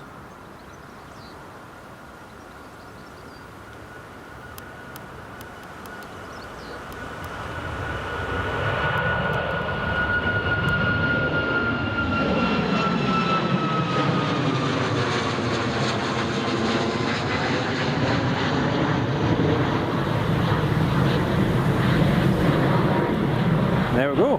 The very rare sight of a Maltese Reg Rhino on the Dublin route. Am I in the way yet? No. The thing is, as soon as it gets to that point, you can't see, Oh yeah. can't see anything. So It's out. even if I had it zoomed out fully, Yeah. you still wouldn't even catch the top. But thank you. It's that windy as well. He was always going to be up here. Oh no. All of them have been up early. All the Tenerife ones, Dalaman, everything else. I'm hoping St. Helier isn't. BA-320 Golf Echo Uniform Golf. Let's just taxi in there. And Sean, it's my nephew Andrew. Andrew, Sean. Andrew, nice to meet you, mate. He's the one that got the A340, See, which I missed. I remember texting you about that. I was like, Yeah. I didn't do it. Yep, Oh no, I was. I was as well. It's just like, so annoying. Trying to get to, I don't think we've afford it, but last Gran Canarias Yeah. in September. That'd be good. For no particular reason other than you, 40. Why not? But, so, walk out. Still due in again in 3 weeks. Is it what? Yeah. In here? Yeah, yeah. For the Japan game. Oh, So, yeah. That makes sense. What, same airline? Same airline, same aircraft. All for uniform Sierra Charlie. Probably not the same day. Oh. They do have slots in, which confuses a lot of people. Yeah. Aye, because the Dubai one keeps popping up randomly. Yeah. I think it's in for tomorrow. It's either tomorrow, yeah, I've seen it. And everyone asks the question. Yeah.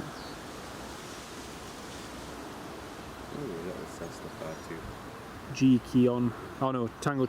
This No. is TTCK. Sorry, TTCK. Yep, sorry. Newcastle flyer, you corrected me on that. Thank you for that. There's a DC3 over that way. Seen that over there. You seen that 747 as well over the west coast. Yeah. The I did see from the garden the other day. National DC, one. I think it was another, the US Air Force. Oh, It's come from France up back up to Scotland. nice. One of the D-Day ones. Yeah. We were just sitting in the garden. She goes, "What's that? That's quite loud around." It's DC3. Sounds familiar. That's cool. I'm hoping if there's a gap in the cloud, if this KC-46 routes NATEB, I might get it going overhead. Not saying he's towing anything because he won't be, but just keep an eye out on that. Reach 670. Bob, Robert Hadfield, you need to go, mate. No worries. Great to have you on the live stream, Bob. We'll catch you in a bit, mate. Ta-ta for now. We've got the KLM 738, which is just pushing back now. Heading to Amsterdam. And KLM, for anyone who didn't see it, their first A321neo just rolled out in its full livery, minus the engines, the other day in Hamburg. So that's going to be cool to see. And it's meant to be used on the Edinburgh route from end of September, beginning of October. But there's no... They haven't changed the aircraft on the systems yet, so it's still shown as a 737-800. So we might go up to Edinburgh for that once that becomes known, which date's coming in. Here's Tango Tango Charlie Kilo. There we go. See, that wind's still strong and gusting. Go on. That's it. There we go. And again, beautiful. There we go.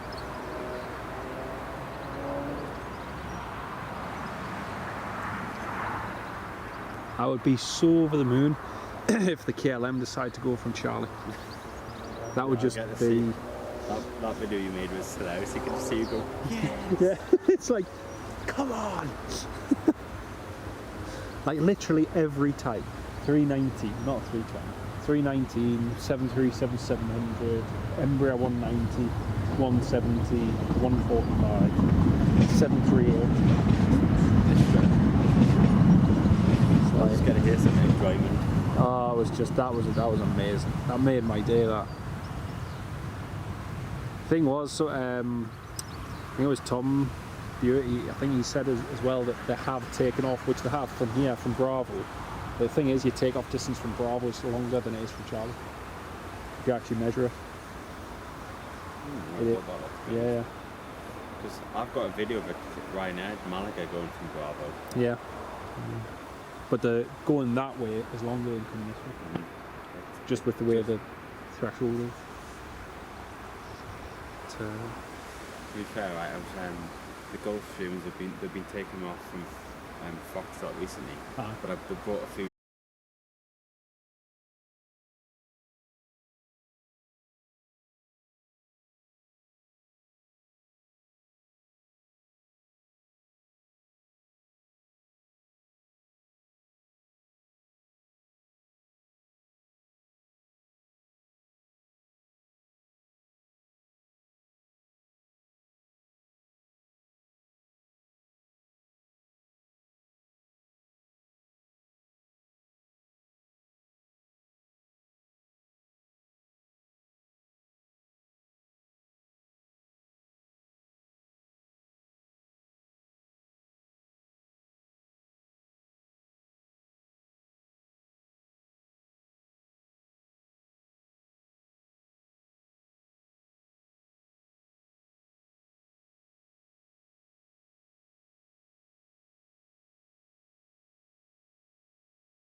just to be able to increase how long you do it for. How long do you get out of that bit? About 4 hours. When you do it for about 6, 7, 8, easily. Yeah. So with the thing is, I can use that one to charge that one, but again, it's just tedious and it takes too long. Whereas if I've got 2 of those, you can do it for like you've got the battery I've got hanging there, and then you can have the big one. So I'm looking at the next one, the next size up though. But, KC's going south. Going south. Ah, typical. Right, folks, should all be up and running again. You can let me know in the live chat. Sorry about that.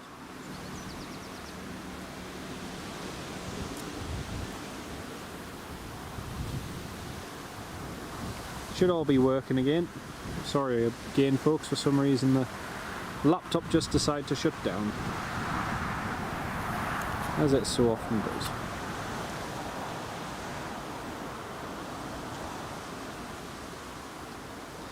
Yeah, the KC-46 is to the south. There is actually a little bit of a gap in the cloud if the sun and everything's in the right angle, might just see the tail end of it.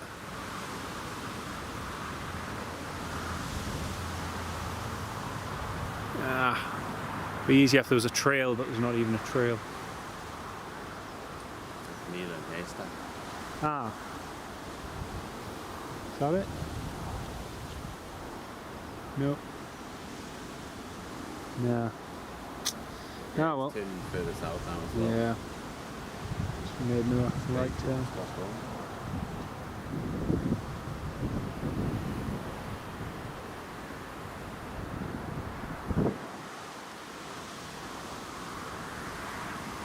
Yeah, no visual on that.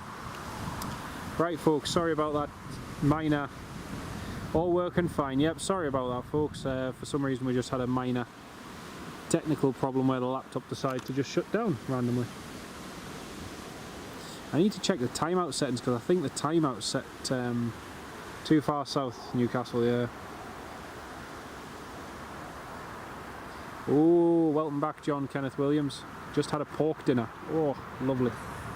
Very, very nice. Actually, that reminds me, I've got a thing of gammon I need to use in the freezer. Gammon dinner, mashed potatoes, roast potatoes, gravy, vegetables, Yorkshire puddings, stuffing, onion gravy. Oh, lovely. Right, here goes the KLM.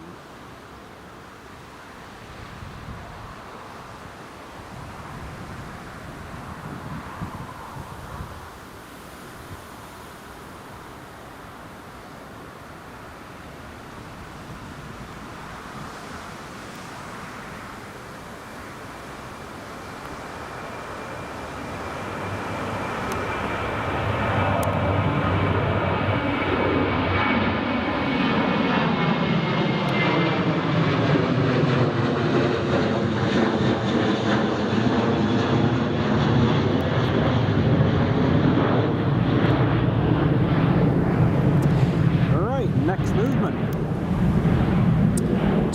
737 MAX, Tango Uniform Mike Foxtrot is pushing back.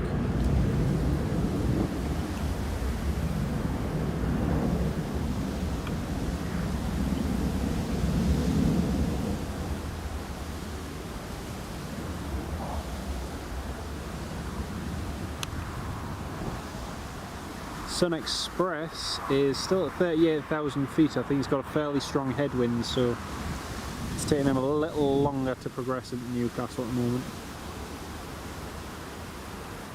BA38 is actually coming quite inland compared to usual. It's a pity there's not many gaps because we'll probably be able to see it from here. Must be good for you back. Hey? Must be a strong wind coming. Yeah. No, just trying to catch the edge of that jet stream and go up.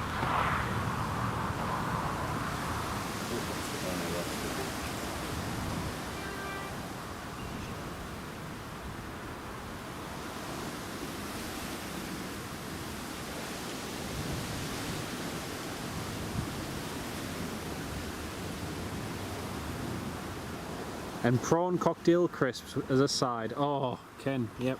You got it down to a T, mate. Got it down. Oh, I do love prawn cocktail. bar. Can it be though? Delicious.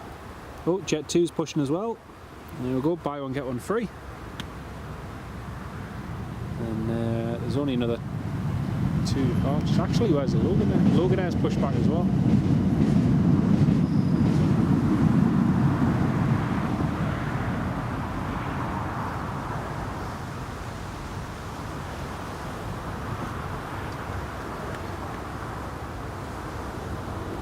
Easy one, mate. Collection day. Oh yeah.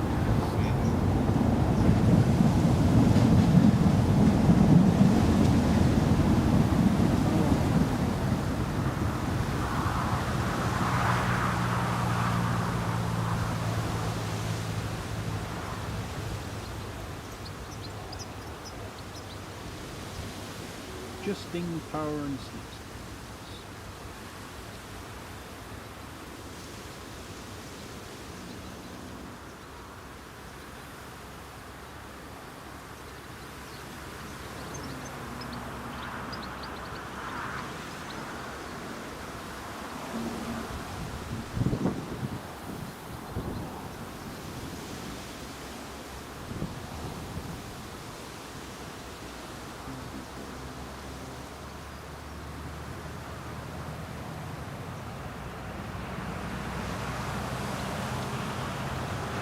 Trying to find out why the laptop suddenly just died.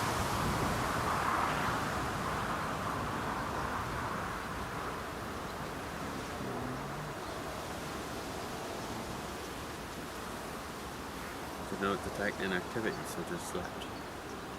Again? Did not just sleep due to inactivity. That's what I think so, yeah. But I'm trying, all the settings show that It shouldn't do it that. shouldn't have done that, but it has. And there's no crash logs or anything like that. Oh, he's fucked up. Yeah, push and park. I think this is the Jet 2 that's not going to 7:15. Yeah. Ooh, yeah, it's a Chanya 4:28. Oh. It was like my mate who was flying the Dubrovnik there before. Buy 3 and get for 3 pushing back. John Kenneth, yep. He was supposed to do the Dubrovnik at like 6, but because of those diversions last night, by the time the plane he was supposed to be on came in here for 7:20, then they got delayed going out, so they didn't leave here till 9:30. So yeah, it was a bit of a What pain. was the delay? Was it runway works last night? Yeah, runway maintenance. And the problem was because everything yesterday was running late, they Impacted, yeah. they were all coming in after the no time went into effect. So it's just bad timing really. Can't do much about it. You can't reschedule runway No, maintenance. no. I mean it was only for like 4.5 hours, but As long as the Dubai and the TUI Dreamliner aren't affected. exactly. I'm more looking forward to seeing this Vista jet, to be honest. Aye, that should be a good one. These showers keep coming over, but they're not actually like. I know, about 3 o'clock at the house, I was out in the garden picking stuff up. Which is when you should Yeah. go and get the washing in. Oh. Good. That's a good. Just reminded you. Yeah, I just hung it out about 3. No, 2. Well, you might get lucky. Right.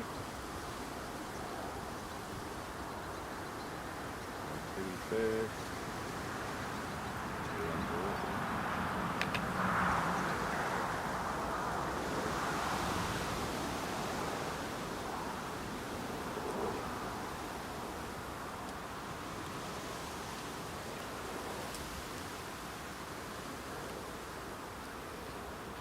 This KC-46 is taking a very strange route into Orlando. Well, did you see the route to Prestwick? The route to Prestwick took them out across to the North Sea, north toward Aberdeen, across toward Inverness, then out to the west coast, then directly south straight into Prestwick. Probably why I landed 2 hours late. Yeah, just bizarre route. Really bizarre route. What was that? Oman Air Force. You know that? Qatari Air Force C7. There's 2 of them in there. Is it? We're at Prestwick. Oh, nice. Both came in at 4 o'clock. Mm-hmm.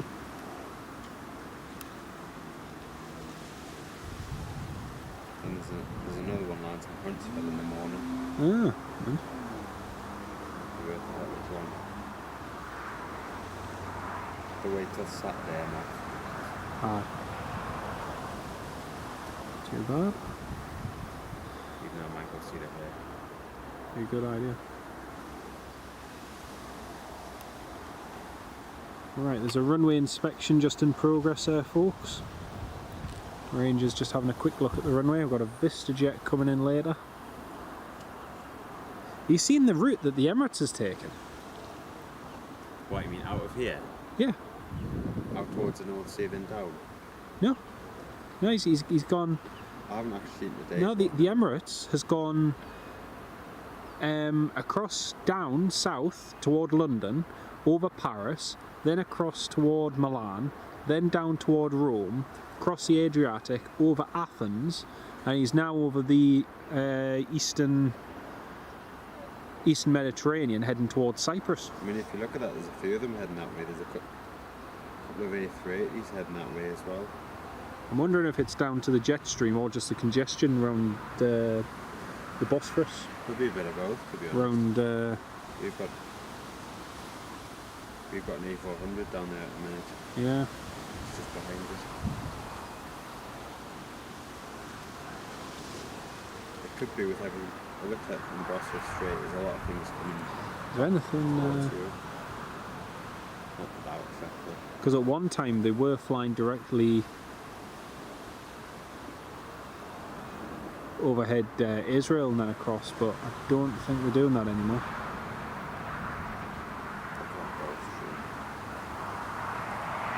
No, saying that, the Air France has. The Air France from Charles de Gaulle to Dubai. Aye, they are. I didn't realise that. So they've started using Israel for overflights again. That's interesting. Isn't it because they got fined? Eh? Didn't they get fined by the US? That was for Iran. That was for Iran. But that was not to do with overflights, that was to do with flight levels.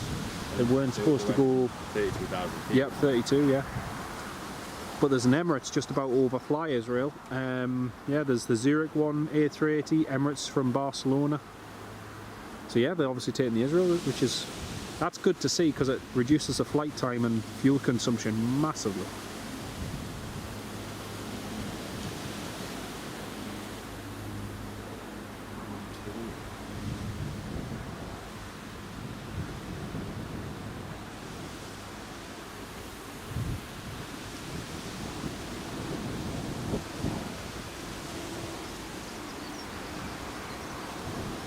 I could hear a plane going over. Right, here goes the 2E737 MAX, folks. Heading to Lanzarote. 2E Airways 737 MAX to Lanzarote.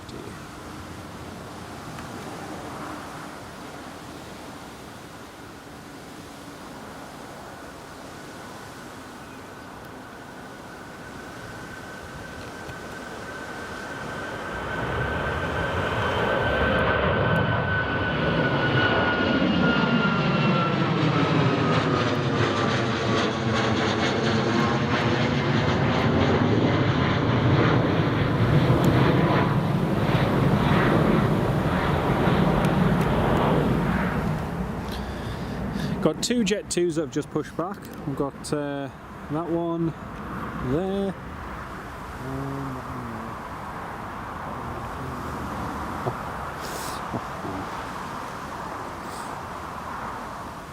Some people. Yeah, did you see that one there? Sorry, because my brother texted at the same time. Yeah, seen that. It's just...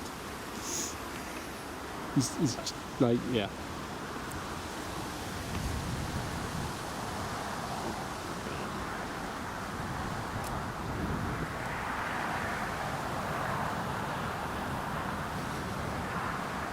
Hello.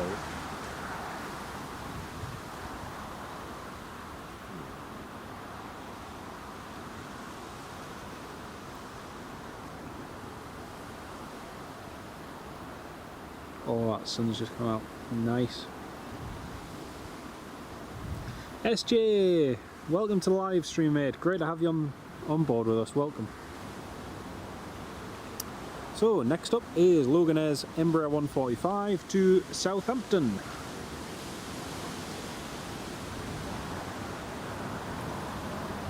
Then we've got Jet 2 going out afterwards.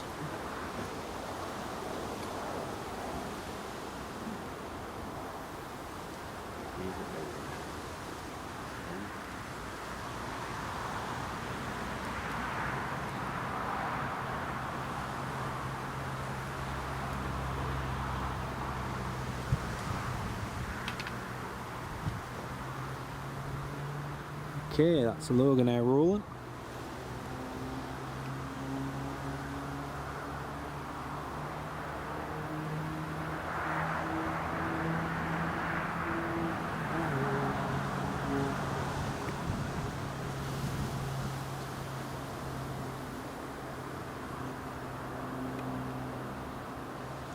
Right into the sunlight.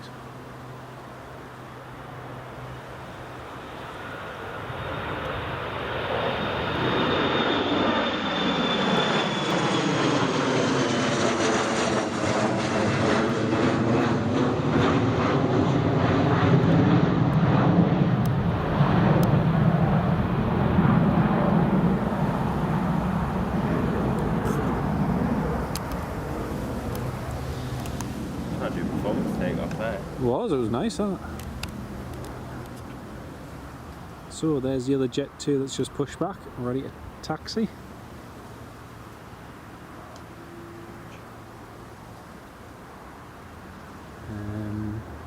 The one that's just pushed back is heading to Palma de Mallorca. He's running about an hour late.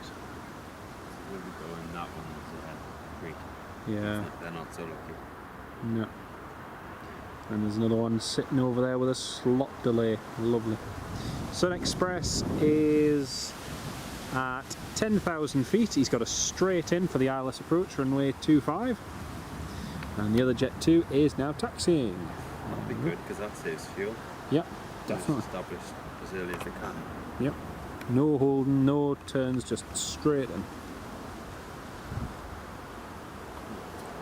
I just really want him to vacate the end of the run. Yeah, no, so do I. I was just thinking that. Like, on the other hand, even if he vacates there, we'll still get a good shot as he turns into the light.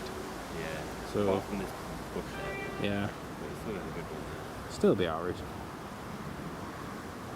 Scandinavian is just going overhead now. It's an Airbus. Sorry, no, it's not. I tell a lie. It's an Embraer 195 from Copenhagen, going into Manchester. I mean, my mates have asked us to go down there with the 119. All right. Because that's I think there's one going 76? 74. Oh, 74. Oh, nice. Well, like, do you want to come down? I was like, well, 19th. 19th of July, I think. Is that for Man U going out? But there's four. There's 19th, Or Man City? There's one on the 19th and one on the 22nd. So I'm sure that's around about the time when the 340's coming in. I said to him, I was like, if he pull us away from Newcastle and 340 comes in, I miss it. Yeah. But if we get a 7-4 south side, I'll make up for it. Yeah, true. Be just a thing, it'll be on like 05. I know. To be fair, even 05, I'll take that.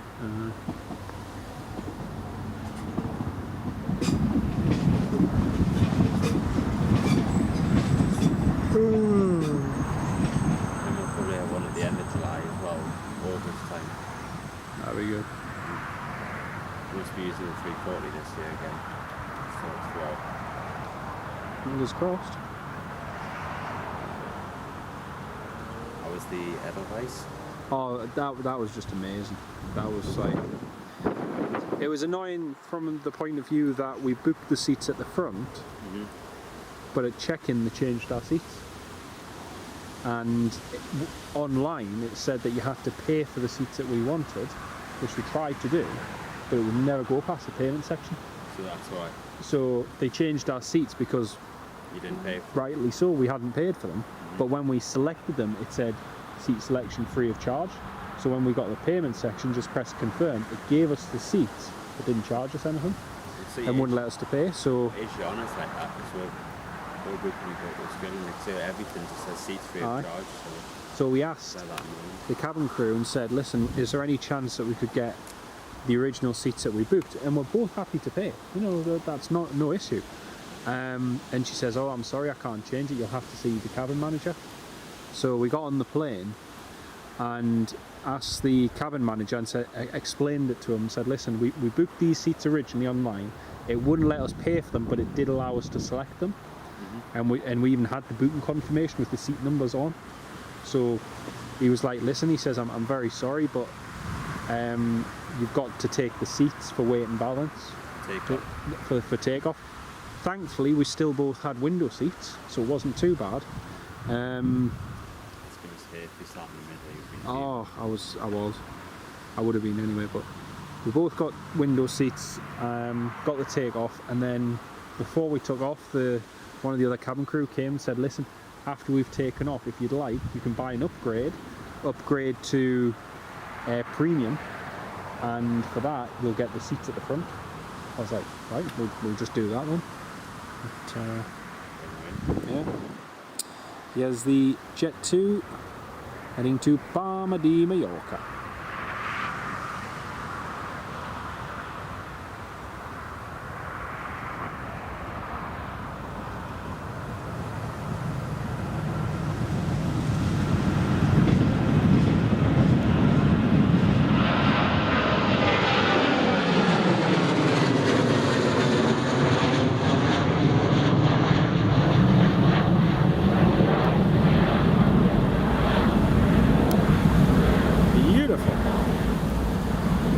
Nice. He sort of just like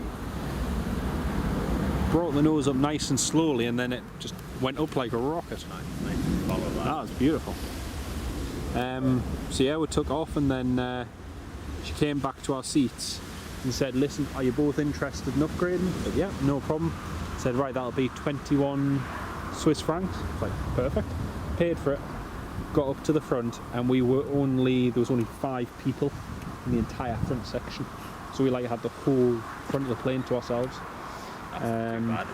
So we got take-off shot. Yes, I'd rather have had a take-off shot overlooking the engines with the sound, but we got a take-off shot looking behind the wing, and then we got a landing shot looking right in front of the engines coming into zero. Well, so that's what I'm trying to get. Yeah. Because essentially the cheapest way for us to get to Sydney next year is Lufthansa, and I'm buzzing about that. That'll be good. But on the way back, on the way there to the 340, on the way back it's the 400. Is it the 340, 600? Yeah. Try and get on the 300, because the 600's going to be around for a wee bit longer. 300's by the middle of next year, end of next year, will disappear in no time. It's the 300, the way you'll have to go back via Shanghai, which is doable. But then the 600's just on the trunk route to Hong Kong. And then we're going back via, we might have a night in Seoul, because that's the option, we get a 17-hour connection. And the hotel's only like 50 quid. That's not bad. And then it's a 747 400. Alright. Ken, see you later on. Sorry, Janet, see you later on. Take care of yourself, Janet. What? No worries. We'll see you. See you soon. Nicholas, welcome to the live stream, mate. It's on a 2.5 approach. In fact, we can see it now, Nicholas. Great to have you on the live stream, mate. Newcastle flyer. Sun Express, clear to land. But yeah, see you later on, Janet. Great to have you on the live stream. Right, folks, can see the Sun Express on the approach now, so we'll pan over to that in just a few minutes. But I might have to go back revisit Palma, because like I've never been before, and we went to the old town, and like we just lay on the beach and you can just see them all over the bay. Even for plane spotting, Mallorca's really good. Yeah, like we went for, I've been told, do you know the northernmost runway where primarily takeoffs are? I've been told not to go there. Oh no, that's fine. It's absolutely fine. I've been filming there for years. This one said there's a shanty town, you've got to walk through, it's a little dangerous. No, you can get the bus there. You get the bus there and then you just walk down the road, and once you walk to the end of the road, there's no one. you can spend like all day there and not a single, you'll never see a single person. And the planes are rotating like right in front of you. So it's a bit like it's brilliant. Yeah. To be honest, it's better than Manchester because where the little mound is, you're elevated above. Okay. So like 2016, I did 3 days filming there. 2018, 2019, and you've got like A330s rolling down the runway, rotating right there. There's Air Berlin and Thomas Cook 76s and all sorts. But oh, it was amazing. Yeah. But no, everyone, if you look online, it actually says that specifically about the village. And yet I walked all the way through there, waited at the bus stop for about 45 minutes. Everyone's sound. Yeah, that's what they said. I think it's planespotters.net was just like, don't go there. Yeah. The problem is, a lot of people take that as gospel. They don't just take it as gospel, they're too glued to their phones. And the problem is, as soon as they're glued to the phones, everybody is like a pain. And it's like, just go there and do your thing, you know. But, yeah. But no, it's really good. It's really, really good. South side as well. I went there. I've done south side filming only twice. And that's great for arrivals because you've got the planes just touching down right in front of you. And then rolling out, you can see them in high speed. When I went to Madrid in 2022, we landed south side. You just hit it as hard as you could. Yeah. And then the music played because we're on time. And then you just came in and it goes, sorry. Oh dear. Right, here's the highlight of the day, folks. Sun Express 737-800. And this has got the special livery on it. I'm hoping that they might roll all the way to the end of the runway, but if they don't, they don't. But this has got the special, this is the Sun Express with the special livery on it. Promoting the airline, voted as the best leisure airline in the world.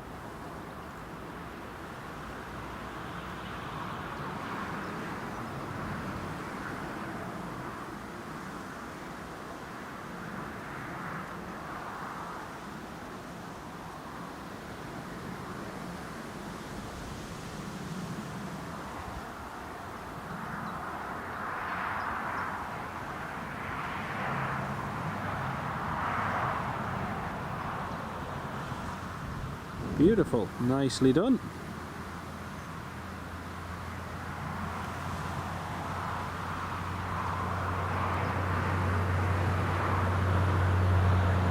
Now I just need them to roll all the way at the end of the runway.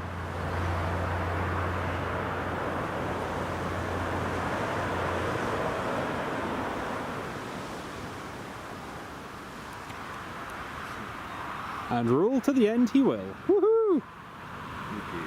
Happy days. Just what I wanted. Nicholas, I got there, mate. We did it. Calm down, we got it. Oh, what a beauty. From this angle, it almost looks like Smart Wings livery.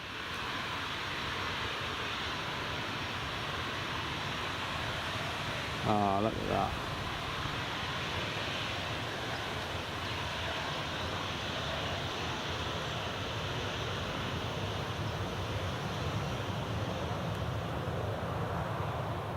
Oh, that's nice.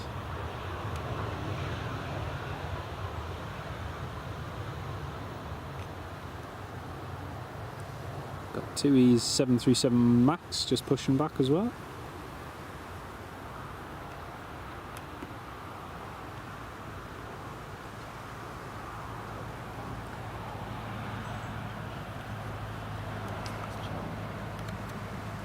What a beauty.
that's amazing in the sun, that, just as it turned, call that bit of sunshine there. Beautiful.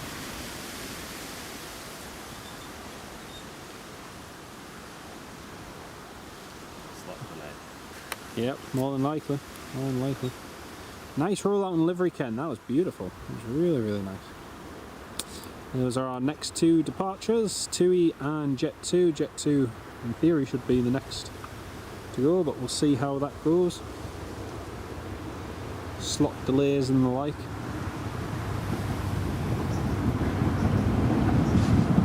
Just got a little bit of clear sky here at the moment as well.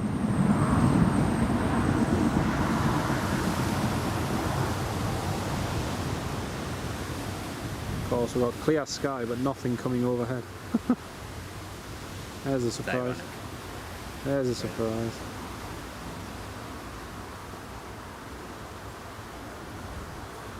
Chandler 35 is just over Wales.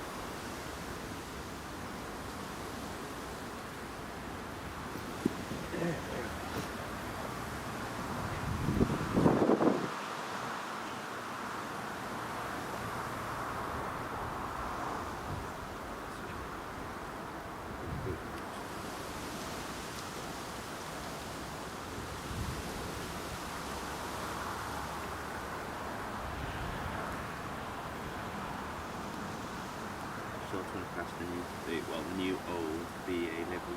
Oh yes, yeah. I know it's been in here once. Echo uniform packaging. Yeah, it's in Lisbon. But the thing is with BA, right, as soon as you look at the flight radar, you look at they can change it like that. True. That was like the day after, or the day it ended service. It was due to come in here and it didn't. Yeah, it was like 2 days later. You look the night before and you're like, right, okay, I'll let there for this time. You turn up and it's something else.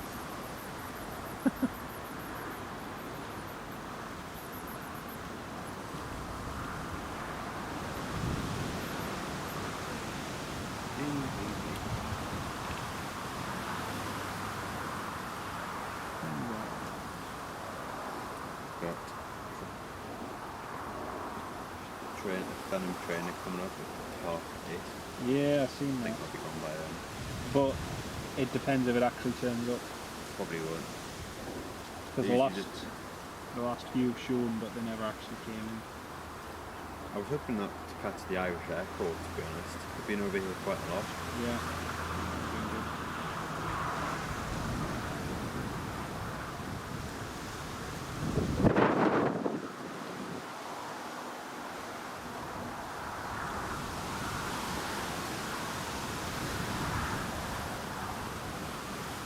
Have you seen the 350 in Edinburgh? Emirates. No, Emirates. Oh, right, yeah. But it's, I don't think anyone will be there for the no-go flight. It'll be too dark. I'll get it on infrared, but again, it's just going to be a pointless shot. Yeah, get one under the lights, stand at the terminal. The irony is you'll have to wait like 6-7 months from when it starts to actually get a decent shot. I know. I was thinking about that going, yeah, there's no point in going up. No. It's just pointless.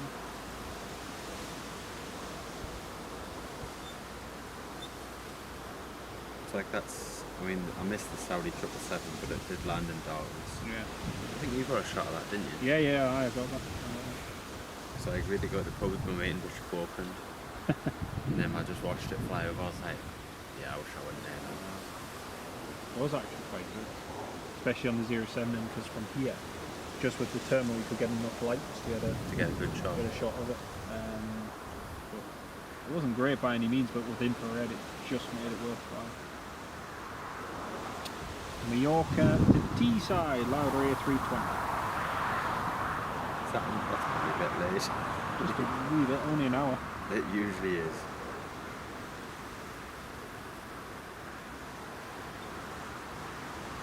We've got another all-tack. Oh, that's not the gold one.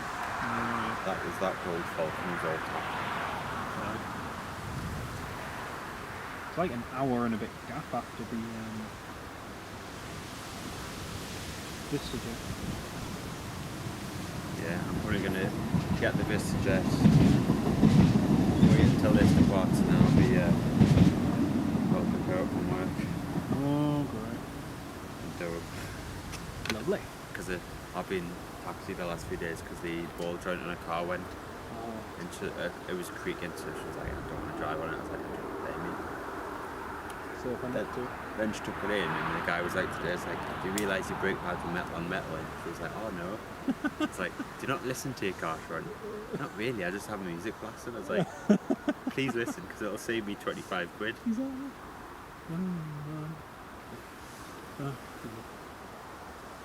Oh, well, hopefully get sorted. Yeah, oh, it's fine. But she was like, is it expensive? I was like, no. It's just tedious for me. Oh, okay.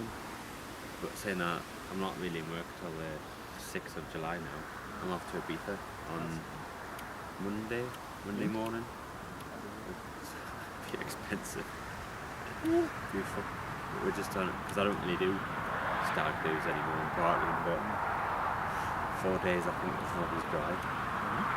We're flying jet too. Everyone has this stigma about Ryanair, I don't get it. Everyone's like, I don't fly Ryanair. 117 flights in 2 weeks. I've only had about, 45 flights I've done it that I've recorded, probably about 25, 30 of them Ryanair. They are decent. I've never had any issues with them. I mean, apart from this year with all the engine issues from Boeing and the deliveries, so the price have gone up. Like last year was very cheap. Oh yeah. This year you can just see. I mean, I just booked all of us to go to Cyprus later in the year, and it's like a lot more expensive than it was a year ago. And I understand Michael O'Leary when he says like they are struggling with. Well, they're not struggling, but the aircraft issues have put the prices up. Oh yeah, and crew, just trying to get crew in, and then having to rotate between trained staff and doing everything else. It's just like, I just need the Ryanair thing on there now. There you go. You see, you just need that, and then you're fine. That's your set for life. Oh no. I'll be getting the fancy one next. You need the peanut butter and jam sandwiches. Peanut butter jam sandwiches. What killed Elvis? Isn't that what killed Elvis? To be fair, everyone thinks it. No, it was probably the drugs in the alcohol that killed Elvis. No, of course not. That was all funny. Because that was the main thing. Like, oh, you always just have them like 3 or 4 times a day. It's like, nah, it's not that bad. Nah. Well, folks, you can see there's 42 of you all still tuned in. We're waiting for these 2 departures to go. Oh, Ken Alloway, thank you so much, mate. Really appreciate that.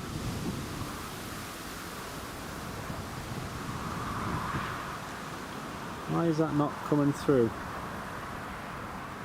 There we go. Thank you very much for that, Ken. Really appreciate it, mate. So yeah, just waiting for those 2 to go. You see the height difference between the 737 MAX there and the NG, just with the nose wheel. You can see it clearly there, actually. There was one dispatcher actually who posted on Facebook about how the MAX always makes him nervous when he's loading it, because you see the nose wheel and it's so high up and off the ground anyway, but sometimes it just looks like it's going to tilt straight on its back. But yeah, interesting.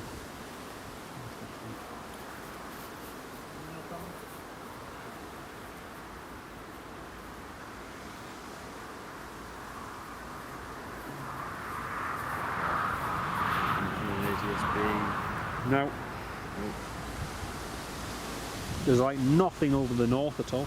Oh, he's doing a bit of tank and that's why. 670. That's why he's going south.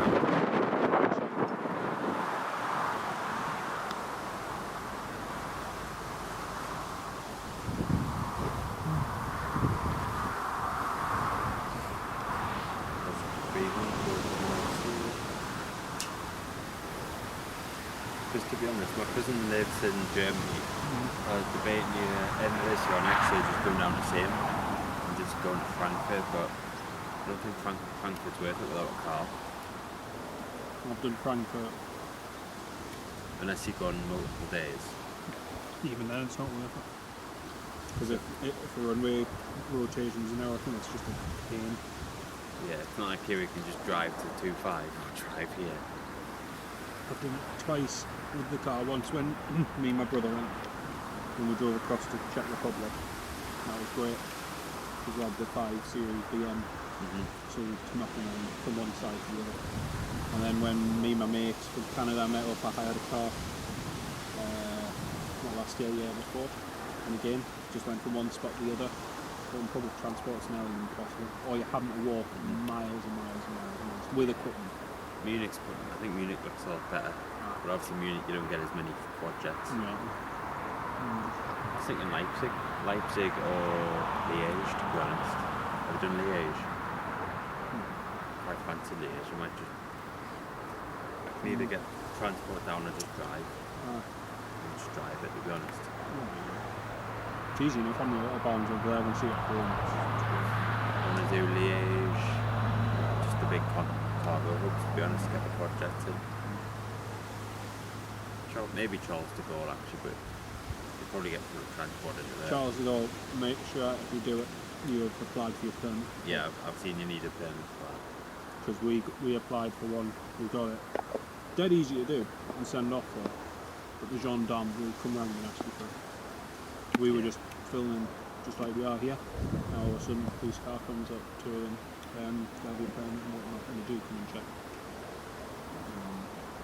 They're free to get, aren't they? Paris Orly, totally different. I've seen the location of Paris Orly. You can sit on like a park hill, can't you? Yeah, there's parks all dotted all around. There's like 3 different main locations where you can just walk up, turn up and film all day, nobody bothers it. It's amazing. We went when Corsair had the 747s, over the sky were flying the 763s and the 752s, and honestly, Orly's one of the best airports in Europe, in my opinion. Orly still gets interesting traffic now, though. But Air France are moving out there eventually, aren't they? Yeah. Saying that, they've only got short haul out there, so it's no biggie. Well, apart from a few triples, but... I mean, to be honest though, Charles de Gaulle, do they hassle you a lot, or do they just ask for a permit and leave? Most of them just ask for a permit and leave. That's not too bad then. And they're all very friendly.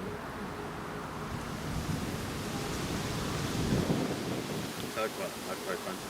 But again, Paris looks like ones have to change the runway, but Paris is more regimented because they're all one way.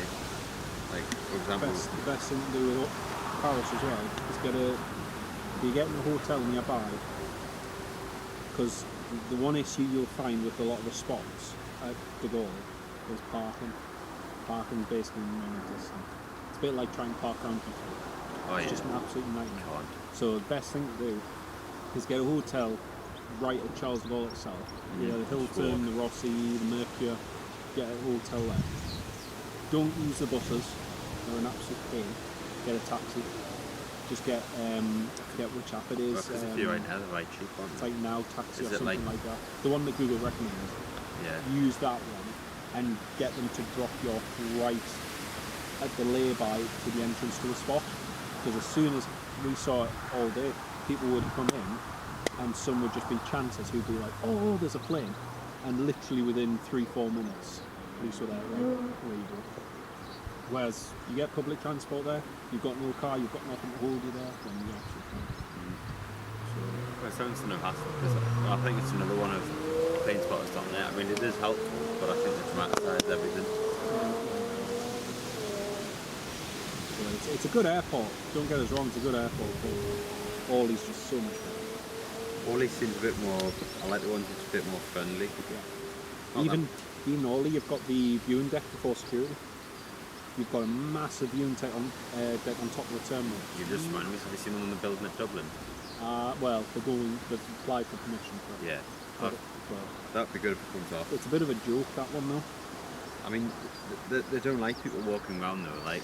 Well, it's the fact that they're going to build the viewing thing there at Dublin, and yet if you're walking from the terminal, there is no path that goes all the way along the southern old airport road. I've known that people see, people have issues walking around because they like stop you and like, why are you walking? I've never had issues with walking, never. The only times I've had issues is when I stopped, lingered and was taking photos. It's the only time police or security will come and move you on. But Sam Chippers, good evening mate, welcome to the live stream. Great to have you with us. Because there was one time when I had my my Canon DSLR out, and I was getting photos of like Norwegian 737 Max lining up and different ones, but we were just kind of like stopping as we were walking along, and one of the rangers knew us, and then the next thing one of the Gardai pulled up on the main road and was like, lads, what exactly are you doing? We're like, oh, we're just walking along. Yeah, well, you shouldn't be taking photos, move on, sort of thing. It was like, yeah, well, we're just walking to the spot, but it was like, cheers, mate. but there's no, the annoying thing is there's loads of people. You stay there all day and you watch the number of people who walk down the old airport road just to get to either the long stay car park or to get to one of the spots, and there's no path. Yeah, I've posted on Twitter and places and tagged Dublin Airport in it and said the authorities bit non-existent. It isn't, and yet they're planning on building this spotting place there, which is great. Which will bring it'll bring more people. It'll bring more people, so it's going to be even busier than what it already is. But you're not going to have access for pedestrians, which is stupid, because there's so many paths around the airport, and yet they can't build one on the Southern Airport Road just to. Yeah, it doesn't make sense. There's not even like a back path you can use. No, there's nothing. I quite like Dublin, to be honest. I love Dublin. I love it. Before I started filming, where I just spent the day there. I was bored. Just got Ryanair out first thing, came back on the last one. It's great. I love it. Best thing is now we've got the early Dublin flight as well. Yeah. Whereas before it was always 11:20, and got in there for like 12:05. And you don't always have to put in by the time you get location to be half one. Yeah, I love it. I always walk it as well. As soon as I get out of the terminal, just walk straight round, and it's like. I bought my food there last time as well because I was like, it's a bit expensive here. I always get Greg's. Just get a Greg's and then just go. So much easier. Or I'll go to Morrison's up at ours the night before, get a whole load of reduced stuff, reduced sandwiches, donuts and whatnot, and just bring them. Go across, take a drink, and you're sorted. Well, you're not anymore with the 2 litre rule. I just, that's, and that, you know the whole reason for it? Because, yeah, I reckon it's a big airport. It's all down to the fact that the Civil Aviation Authority stipulated that airports that were non-compliant, so if you don't have the new scanners, you will be penalised within a month of them rolling out the new scanners. Heathrow, Manchester, Birmingham and Gatwick all said we aren't going to make the deadline. Every other airport has managed to do it, and as a result, they don't want to have to penalise Heathrow or Manchester and the like. So they've said, all right, okay, we'll postpone it. Rather than saying that though, they've just put a blanket ban on it and said no one can take liquids through. Yeah. But then the Transport Secretary came out and said, oh, actually, it's not because of any new information or a threat. And you think, well, why didn't you say that first to like... I was going to say, because I remember I was on the night shift and I was on shift when it's like a changeover. Yeah. I was thinking, because of the sudden changeover, what is actually the reason? Is it because there's a heightened threat? Exactly. We thought that first from a security point of view, then I was like, well, when you put the facts together, it's just the big airports. It is. It's literally the only reason why. And it's such an unfair thing because other airports have managed to... Are we going to get compensated for that? Well, exactly. Yeah. And yet other ones have managed to do it perfectly fine. You know, it's stupid. You're right. I mean, now, like, look at Leeds and us, for example. Yeah. And even Teesside, when there was 2 or 3 flights on a Sunday morning, Saturday morning. Now it's it extends the queue time, which is unfair. It does. And yet, the whole purpose of it as well is that you're not having to take your liquids out, everything can stay in, and away you go. You're now making it even... You're just putting it back to what it was. It's stupid. Ken Alloway, Greg Sausage Rolls. Can't beat them, mate. Can't beat them. They're the best place to go before you leave Newcastle. Ken made my day when I went to Prestwick. He brought Seabrook's prawn cocktail crisps and a pack of Greg Sausage Rolls. Like the best man ever. I mean, to be honest, right, I am fully debating because my girlfriend's just booked off to go to Morocco, just having a few days in Dublin. Just booked to go off to Morocco? Yeah, with her mum. Oh, you're not going? No, I'm not going. Oh, that's okay. I said I couldn't afford to go. We've just been for our anniversary in Morocco. I got food poisoning on day 1. And I was in bed for pretty much 7 days after that. to the day we got the flight back to Edinburgh 2 weeks ago, past Monday. On the flight back, I had a window seat. I swapped my window seat for an aisle seat.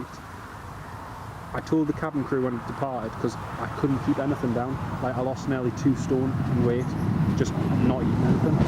I said to the crew, I said, listen, I'm going to have to go back and forth to the loo a lot, so like, you know, just in case you're wondering. We took off from Agadir, constantly going back and forth to the loo.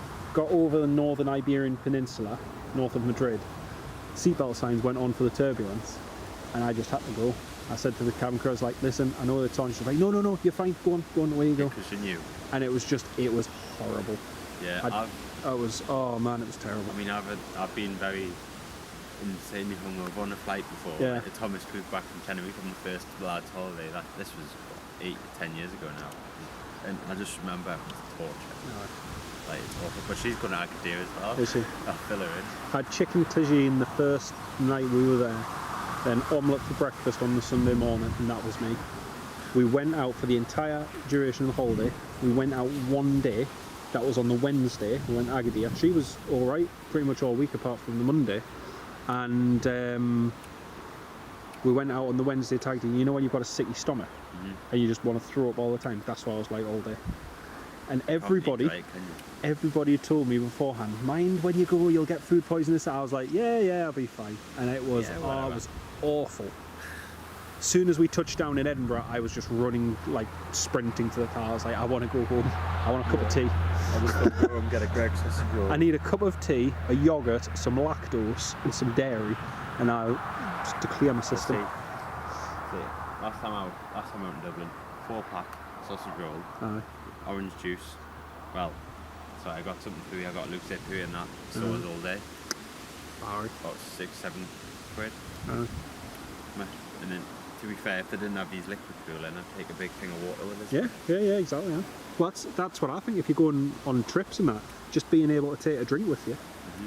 I mentioned this to SJ's Transport. Aberdeen reverted back on the scanners too. Yeah, everyone's reverted back, mate. Unfortunately, it's just legislation for the next few months. It's a step in the wrong direction, sadly, and there's no reason for it. If they just changed the whole penalty system that they were going to impose instead, it would be a lot easier. But,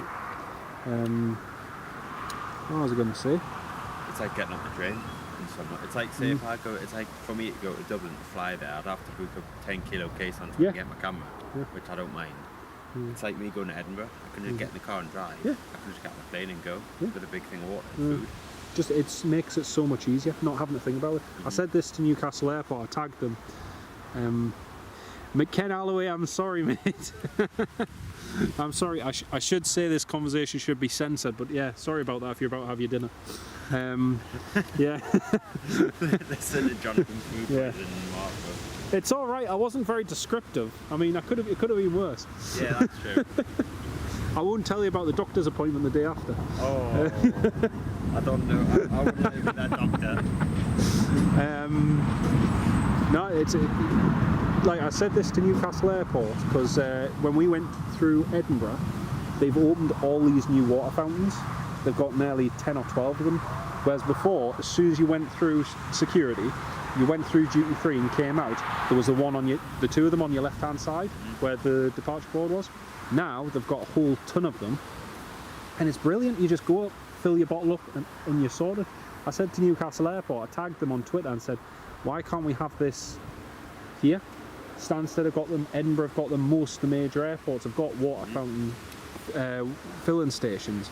The airport responded back to us and said, hi Jonathan, yes, you can fill your bottle up at any of the bars, any of the food outlets, but it's not the point that you can, it's more the point that if I'm in a queue, right, I feel bad if I'm in a queue full of customers who want to pay for a drink or pay for the food, and all I want is my water bottle topped up. Yeah, well, you've got to wait 20 minutes. Yeah, exactly. Not being impatient, but like I feel bad not paying for something when there are other paying customers there, and all I want to do is fill my water bottle up. Yeah, I know what you mean by that. And it's just like, yeah, but they might one day, I don't know. But, yeah, sorry, Ken. I'm hoping. You're right there, SJ. You're right. It's daft, but it is what it is. I was speaking to someone here about the new routes and stuff, and I think so. There's a new Riyadh Airs looking to come to the northeast. Probably because of the ties in, Saudi will be able to do more business up here, but I reckon we will get them in the next 5 years. The thing is, with the funding that they've got, even if they're carrying no passengers, it's a statement. Well, if it's a 787, you get cargo on it. Yeah, but it's a statement as much as anything, saying, look, we can fly, and fly here, there, wherever. But the only issue holding them back is that Saudi were a dry airline, but I don't know what the Riyadh Air are. They will have to be. They probably will. No, they'll are have they government backed? They'll have to be. Oh yeah. They'll have to be. Because someone said to me they might not be, but if they are, probably will be. Oh yeah, 100%. But that's the only reason they're not here at the minute. Because the directors didn't want them. True. I can't say that out. Actually, don't. They couldn't have Newcastle Brown on board.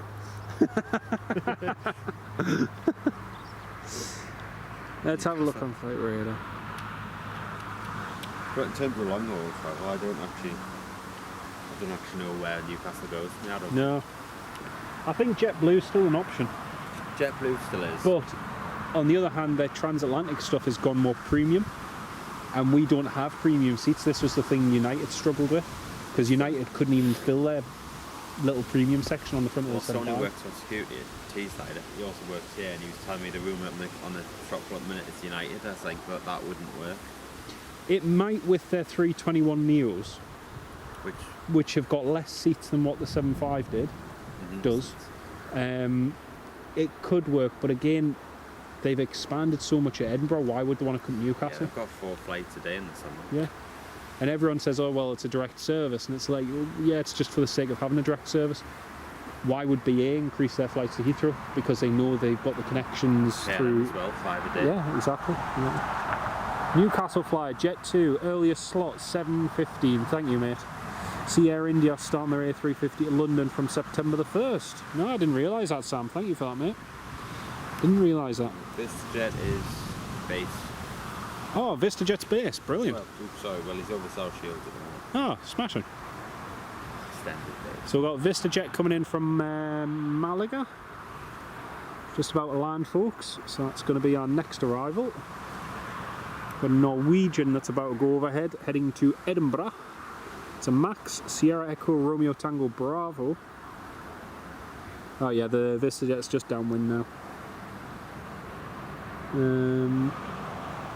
Yeah, I've got a Norwegian that's about to go over. If I can see it, I'll zoom in. He's going into Edinburgh. Lufthansa A380 heading north, but again, he's a bit far inland. I can hear the Norwegian, but I cannot see it. No. Oh no, that's a Sun Express, sorry. That's a Sun Express that's just gone over. I could hear. Norwegian should be directly in front of us. And that red nose should be easy to spot. There you go. Ah, there it is. It's turning. Cloud reference. There it is. There's a Norwegian. Just making that turn there.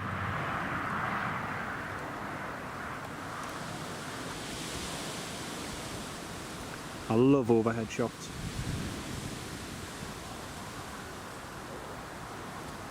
Mark gets really good overhead shots. Oh, Mark Bell's shots overhead are amazing.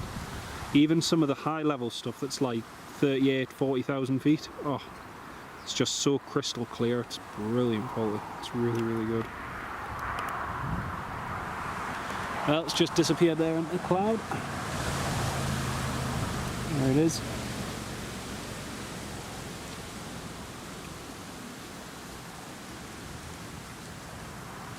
Sun Express is still showing 7:05.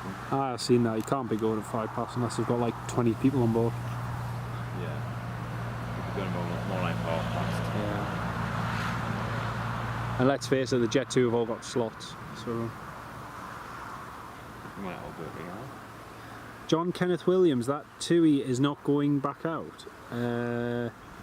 It is, because it's pinging on flight radar. It's heading to Burgas. believe it or not, John, the TUI Airways Max there that's been pushed back should have departed at 3:10. So it's currently 3 hours and 40 minutes late, and it's not due to go out probably until about 7:10 at the earliest. Excuse me. Imagine if you hit a tailwind and landed 2 hours 59 minutes late. You don't get anything. That would just be... I've had that happen before, that was horrible. 2 hours and 58 minutes. Because a lot of people, it's a misconception, everyone thinks it's when you depart, No. it's not No. when you land. Oh, it was painful. Wouldn't care, we departed like 3 hours and so many minutes late. But we had that into Zante from here in 2018. We literally flew over here and I was that tired, I fell asleep on takeoff. Woke up and we were descending again, and my mate turned around and goes, "Well, we flew over Amsterdam and we've come back. Aye. It's been going 2 hours." He said, "Yeah, you've been flat out." And I went, we literally landed 2 hours and 50 minutes late. Back into what a Zante. pain, what a pain. Got the medical off the flight and then went back. Oh, typical. Thanks, Ken. Thanks, SJ. Oh, it was just announced today, Sam. That's why. That makes sense. That makes sense. Yeah, we were flying from Porto down to Lisbon through Ryanair. We were laughing because we were in Porto's terminal just doing some plane spotting, waiting for our flight. And we both looked and could see that the plane was running really late, coming from Lisbon. So everybody at the boarding time was queued up, waiting to board this flight that was still like 3 hours away. Yeah. And so we just looked at the queue, looked at Flight Radar, and were like, "No, let's go and do some more filming and have another couple of drinks." Porto's terminal is great for that. It's we were at amazing. minutes. Yeah. It's amazing. I love it. So we went. Literally half an hour later, after the boarding time, the gate agent came up and was like, "Ladies and gentlemen, we're very sorry to inform you, your flight has been delayed." And we were like, "Well, we already knew because we've been following on Flight Radar." It's amazing. Isn't it? Oh, I love it. I love it. How many people don't know about Flight Radar? Yeah. So we went, came back, got on the plane, took off, like I say, 3 hours late. And then I was counting down. I was like, if we land within such time, then we'll get the compensation. And then you could just tell, even on the approach into Lisbon, the pilot was pushing it. You just feel there's a quick approach, flaps, bang. Yeah. 2 hours, 58 minutes. It's like, oh man. Gutting. The Ryanair unofficially have a scoring system for that. Yeah. You should, like, because at Taste had the old backtrack. Yes. Yeah. And gone it back to Bravo. I've never seen anything like it. The Slouder pilot brakes on just past Bravo, spun it quickly, kind of just. I've seen that on Flight Radar. I've seen it. They just quickly whip it round and come back. Yeah, but the TUI went all the way. The TUI's usually go at the end and then turn round. Well, that's what Logan and I do most of the time as well. They just. I think they take Charlie. Yeah. But this Lauda pilot just obviously he was getting assessed or something. He just hit the deck. Then it just stopped after Bravo. I was like, I've never seen a 320 fully loaded stop. That's crazy. It's crazy. And he literally just cut the corner. Yeah, John, that's on Flight Radar, so it's running very late, and it's all because of the runway closure last night. It's the reason why. Ian, welcome to the live stream. Your daughter and granddaughters are on the TUI flight to Burgas. Hey! Brilliant. Well, hopefully they manage to get airborne soon, mate, and yeah. Unfortunately, it looks like there's still a bit more of a slot delay, so it might be a little while yet. The VistaJet coming in will be landing very shortly, just on the approach now. Funny enough, if you actually want to get a shot of the Aviation, this is the only time of year you can do it. Yeah, it is. It is. Saying that's been delayed a few times. Yeah, I keep looking for it to be coming in a bit earlier, but it's just. I keep looking for the old livery. Yeah. Old livery early. Perfect. Oh, I'm sick of the old livery. I've seen the old livery here so many times over the years. I'm just like, yeah.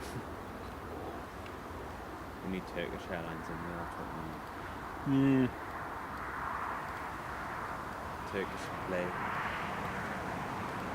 I reckon that'll be fun. EasyJet's route to Leon caught me off guard a little bit. Yeah, that's a weird one. But then have you seen how many times it's actually down for? No. It's literally down for like 2 months and that's it. I wonder why. I think it's just one of these ski flight ones. And that's do a quick ski flight and that's it. It'll be cheap because it's promotional for the inaugurals. I might have to try it out. Just for the crap. It's a while since I've gone out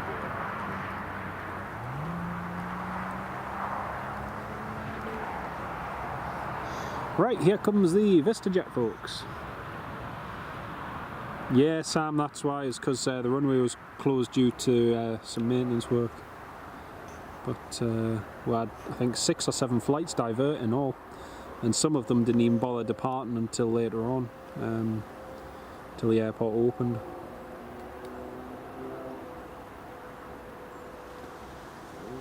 Ooh. God, that looked like he was going to plant that one.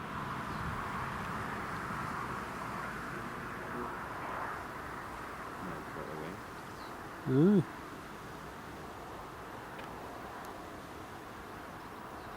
No, that's a VistaJet down.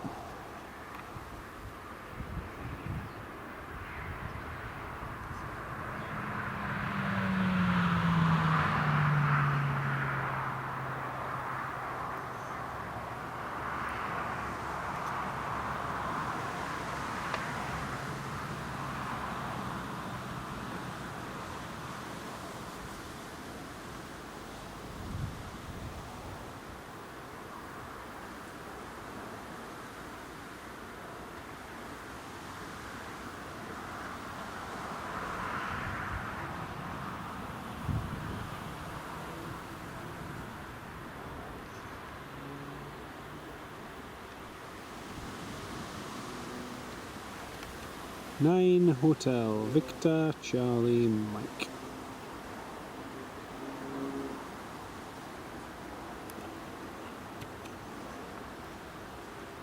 Very smart. It's not like the private jets a little better. Aye. Since I work closely with them now. They are smart.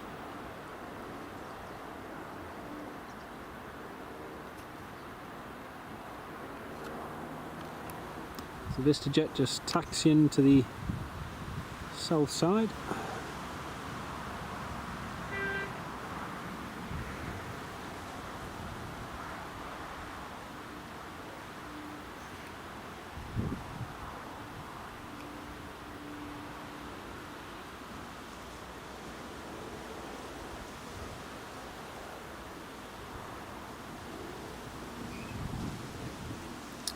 Very good. Right, pan back over to the other two, just still on stand.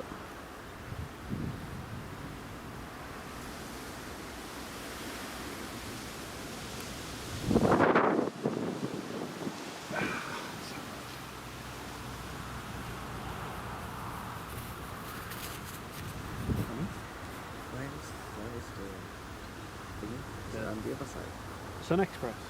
Yeah. You see in between the two poles there, you see that tail? That's his. Just there.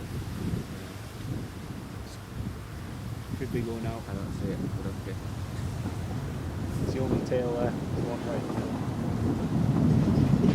See where that mast is at the end?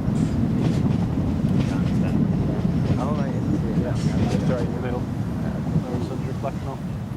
Got a T-neck in tomorrow, the 321 Neo from BA. I think that's the one with the new seating arrangement, you know, with the new interior. Is it Neo? T-neck. Oh, T-neck. Neo's the usual one. I think. Oh yeah, that's due in 1025. There's a Cancun. Cancun tomorrow.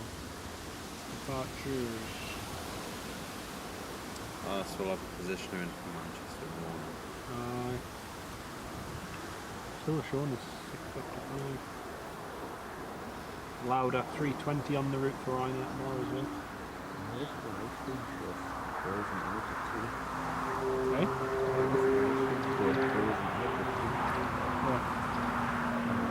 Oh, that's just because the video's paused. Because the thing is, if I have the video still playing on that, then it eats up the bandwidth. And obviously you want that bandwidth. I don't want to watch the video. That bandwidth is taking up your own content. That's taking up data. So, whereas you see this, I can see through that through OBS, and that's what they're seeing. But like before, the USB is randomly disconnected, and so it froze this video, and so I knew I had to quickly reset it, disconnect it, and reconnect it, and then it worked fine again. So, but that's fine because that doesn't take up any data. That's just processing power from the laptop. So, yeah. And Ken Alloway, yeah, it's a very nice exec jet. And Robert, welcome to the live stream. Great to have you on board. Are the cargo luxes every day, daily at Prestwick? Sometimes. Or is it mainly just the one day at Thursday cargo schedule? I think there's less at the weekends. I don't think there's one Saturday, Sunday. But then sometimes there are. Because it depends what the return schedule's like. And if they mess up, or if they delay it across in the States, then there'll be a day or two late coming here. So might nip across and have a look one day. It's worth doing. I should get a shot for global. Good. Got another 34 minutes, 16% left on that. Alright, so not half hour left, and then we got what, another hour or two? 2.5 2.5 on that. and we're about to get that line now. Hopefully. I have to go behind the scenes of Jonathan Winton.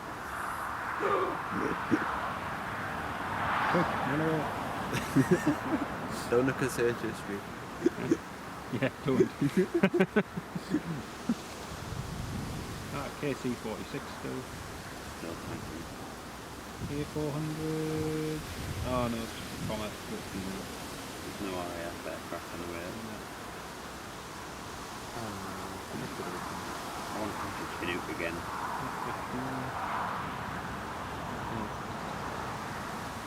No, literally nothing. Or just the Hawks. Probably more Russian aircraft in the vicinity there. Is there a Russian aircraft? No, I said there's probably more Russian aircraft in the vicinity than RAF. Probably is. I missed the QRAs for the Bears. Oh, yeah. J Aviation, welcome to the live stream, mate. Yeah, doing very well, thank you. Great to have you with us. Hope you're doing well too, mate. Aye. 702. Okay? No, it's just because the microphone's on top there, so it's better quality. It's a bit like at the hall if you've got it close to your mouth. Oh, that far, that's better audio. From here you can still hear, but obviously it's a lot quieter. I think I accidentally put a video on my channel. You accidentally put a video on your channel? Well, I went to put the KLM on as a short, because it's just got what I have on my phone, and then like the rest I was making for the biggest video. But it went on this normal video instead. So I'll have to figure out how to make it into a short one. See, I've stopped uploading shorts as much because I feel like it affects long form. Yeah. Like I stopped uploading shorts and then my long form content did a little bit better. So I deleted it because I didn't want to do the short. It's not there anymore. But yeah. I don't do as many shorts either.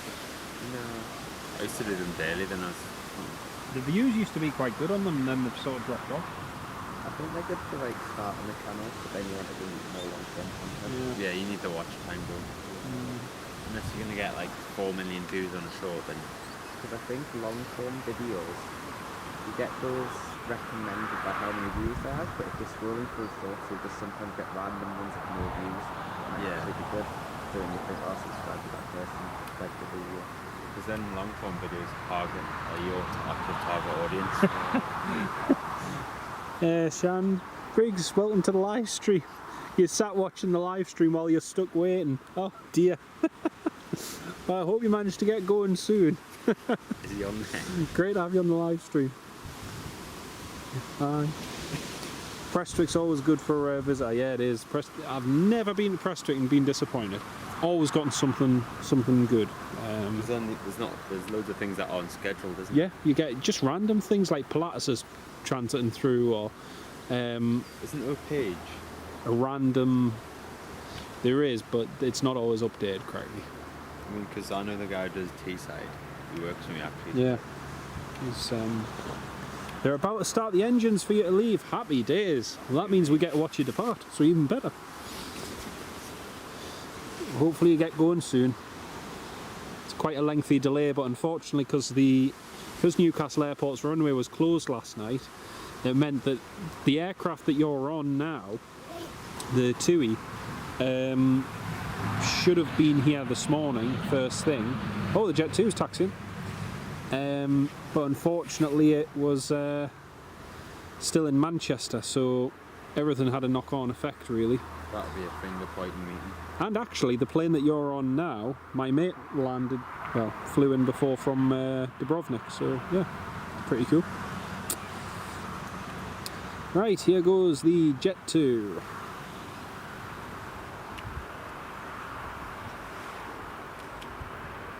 There's a lot more split winglets as well with Jet 2 now.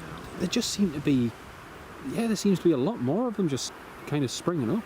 Because we've gone from having the odd one, which would get everyone's attention, to just loads of them now. Edinburgh was the same. Edinburgh had next to no split winglets, and then all of a sudden they've got loads. Last July I went, and there was one Jet 2 aircraft. It was in the old Jet 2 living at the holidays, and everyone raved about it. Aye, I did. So I did as well, to be honest. But I mean, like, even the Ryanair one, like, I got a video of one at Manchester last year. I think got about 3,000 views just because it was Ryanair split winglets. Oh, the split scimitars were amazing. And yet, what's weird is actually seeing some of the D regs with it, because it's like they're so old, but they've got them. In the context of a 7.3. But it's I mean, for Ryanair's players, I think they just have to use the older aircraft now. Yeah. Well, especially with the with the delivery delays and everything. Yeah. As far as Ryanair. And likes it now with the Aer Lingus situation. I think Ryanair are quite smart in terms of that they don't oversell themselves. So no, they don't. They're not going to charter another aircraft just to fly routes unless they're desperate. That's why so many people use them. You know. Because they know for a fact there's going to be these issues. Exactly.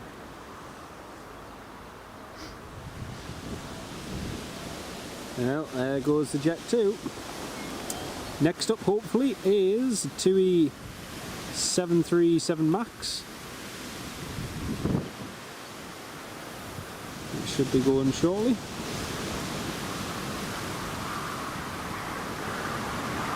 A400 Atlas, C17 Globemasters, Herc C130, Red Arrows were in the last week. Cargo looks 7.4 almost daily, says Ken, but best to check. So, always best to check. Ken is the font of all knowledge, Prestwick things related. He really is. He's really good. I was watching your live stream with the 838 and I was like, yeah, it's not too bad. It was good. It was really good. And even then, I never expected to get that IL-76. Yeah. That was just complete fluke. Oh, I think you must have known about it already, but I came through was like, IL-76 is like a couple hours, you're like, what?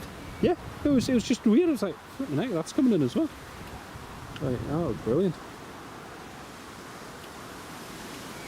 Right, 2 departures coming to your screens very shortly, folks. And then we've got the Sun Express, which should be going out in the next 20 minutes, unless they have a slot delay as well. Imagine if they got pushed and parked. That would be cool. Hopefully not. I was just thinking of the shot as they push it back onto the remote as it turns in the sun. That would be nice, actually. It'd be pretty cool.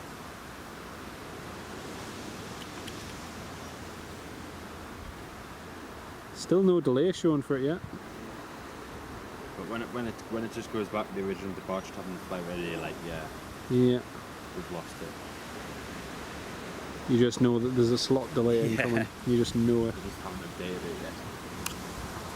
Because to be fair, flight radar goes off what I put it into airport 2020. Yeah. Which I think that gives me a bit too much power. Right, first departure is Jet 2, Air France Cargo 772, and Atlas 767 in earlier this week. Mint. Actually, I need to sort that video. If you pay for half the fuel, I'll go up there with you. Okay. Good job.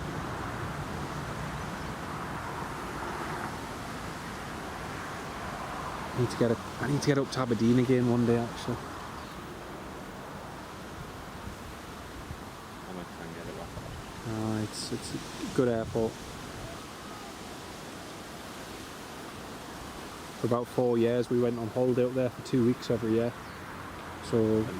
the place we stayed at was 20-25 minute drive away, and I just used to constantly go back and forth, just driving there and back, and it was brilliant. Most days. I loved it. Like when I went to Dortmund to watch Newcastle last year, I just does it all. And then walking P7.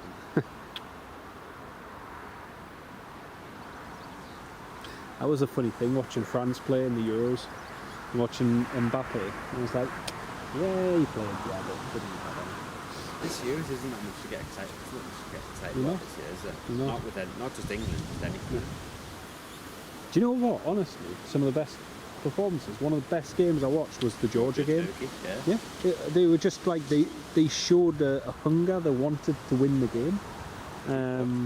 Yeah. Oh, that Portugal one! We came back last night and I put it on. I was like, "What? They're winning 2-0." Yeah, It was, better. oh, it was crazy.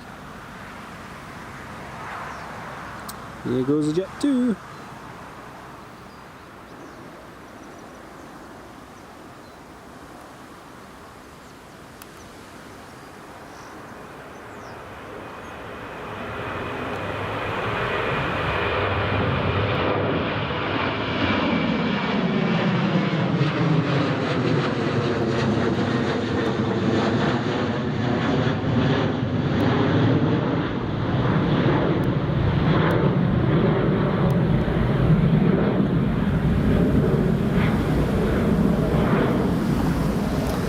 There we go. 1 departure down, 2 to go. Düsseldorf's quite good actually. When I went last year, they still have the 767s. Aye. We got, I think it was 3 757-300s and a 767. Aye. And then I got the new A330 Neo. Ah, A bit controversial, that livery, but Oh, yeah. Still is. I got the green one. Oh, classic one. Talking of the new livery, we were flying back from Agadir, and we had the new livery A321 parked next to us, and these two Scottish guys were sat behind us, and one of them says to the other one, he says, "Mate," he says, "have you seen that green and white plane, the stripy one next to us?" And he was like, yeah. He's like, "Oh," he says, "it looks like a test aircraft or something." Like one they use for training. And me and Megan were killing ourselves laughing. It's like, oh man. Even people who don't like aviation don't like it. It's like, everyone's opinion of it is just hilarious. Yeah. A few months ago, Cargolux was scheduled to depart Prestwick, so you went to go and see it for the first time when you got. Yeah, that's true, SJ. It happens quite a lot with movements, but Cargo. Yeah. Unfortunately, is not dictated by the normal schedules. They Yeah. just do what they want, really. that's it.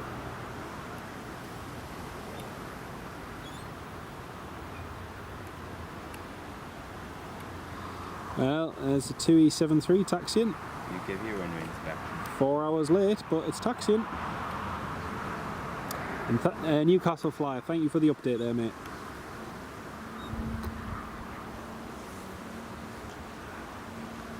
Have a look.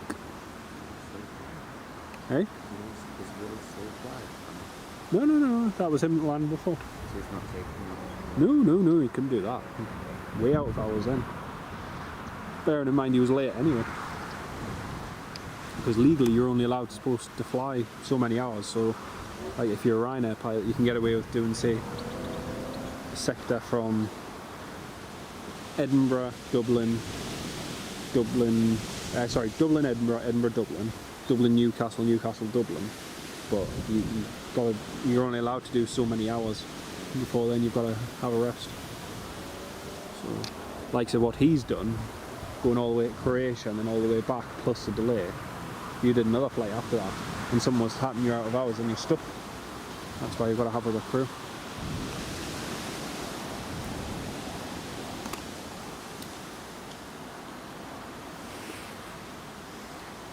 Marmite livery, yes it is, Ken. It's very Marmite. You're right there. Aye. Not to worry, yes, Jim. The only one I like is the gold. Aye. The gold one, or the red one actually, the red's not too bad. I didn't see that 757 though. Aye. I think the best one I saw was the... That one, didn't you? The red one in the front. Yeah. I saw the green one on its delivery flight. 330-900 from Toulouse. That one was pretty cool. Yeah. I'm just trying to find it actually. Was it the Guitar 7 in Edinburgh? There's what?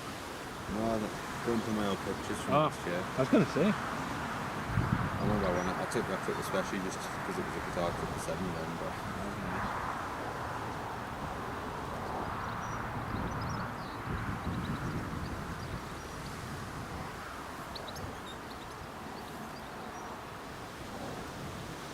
Newcastle.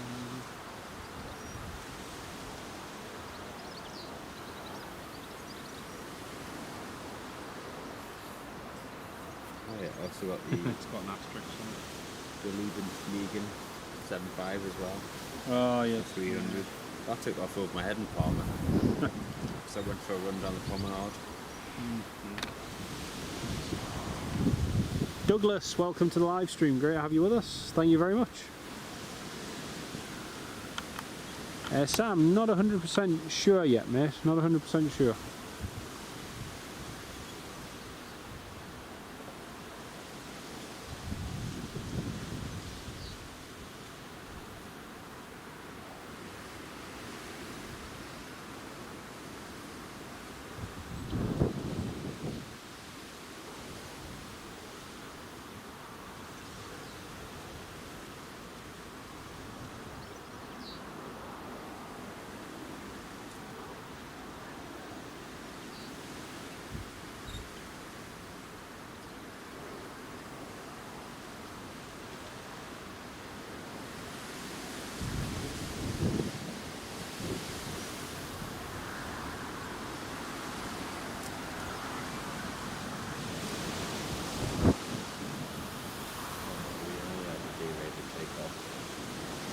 A nice D-rated takeoff with a long rotation would just be perfect.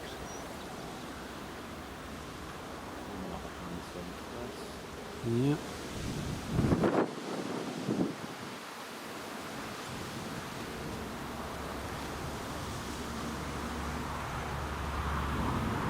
Dougster! Hello Dougster, welcome to the live stream, mate. Great to have you with us.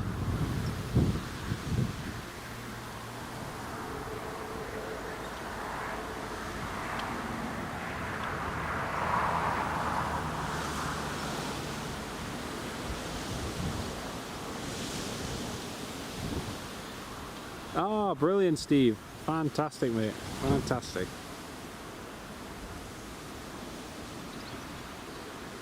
Well, here goes the TUI.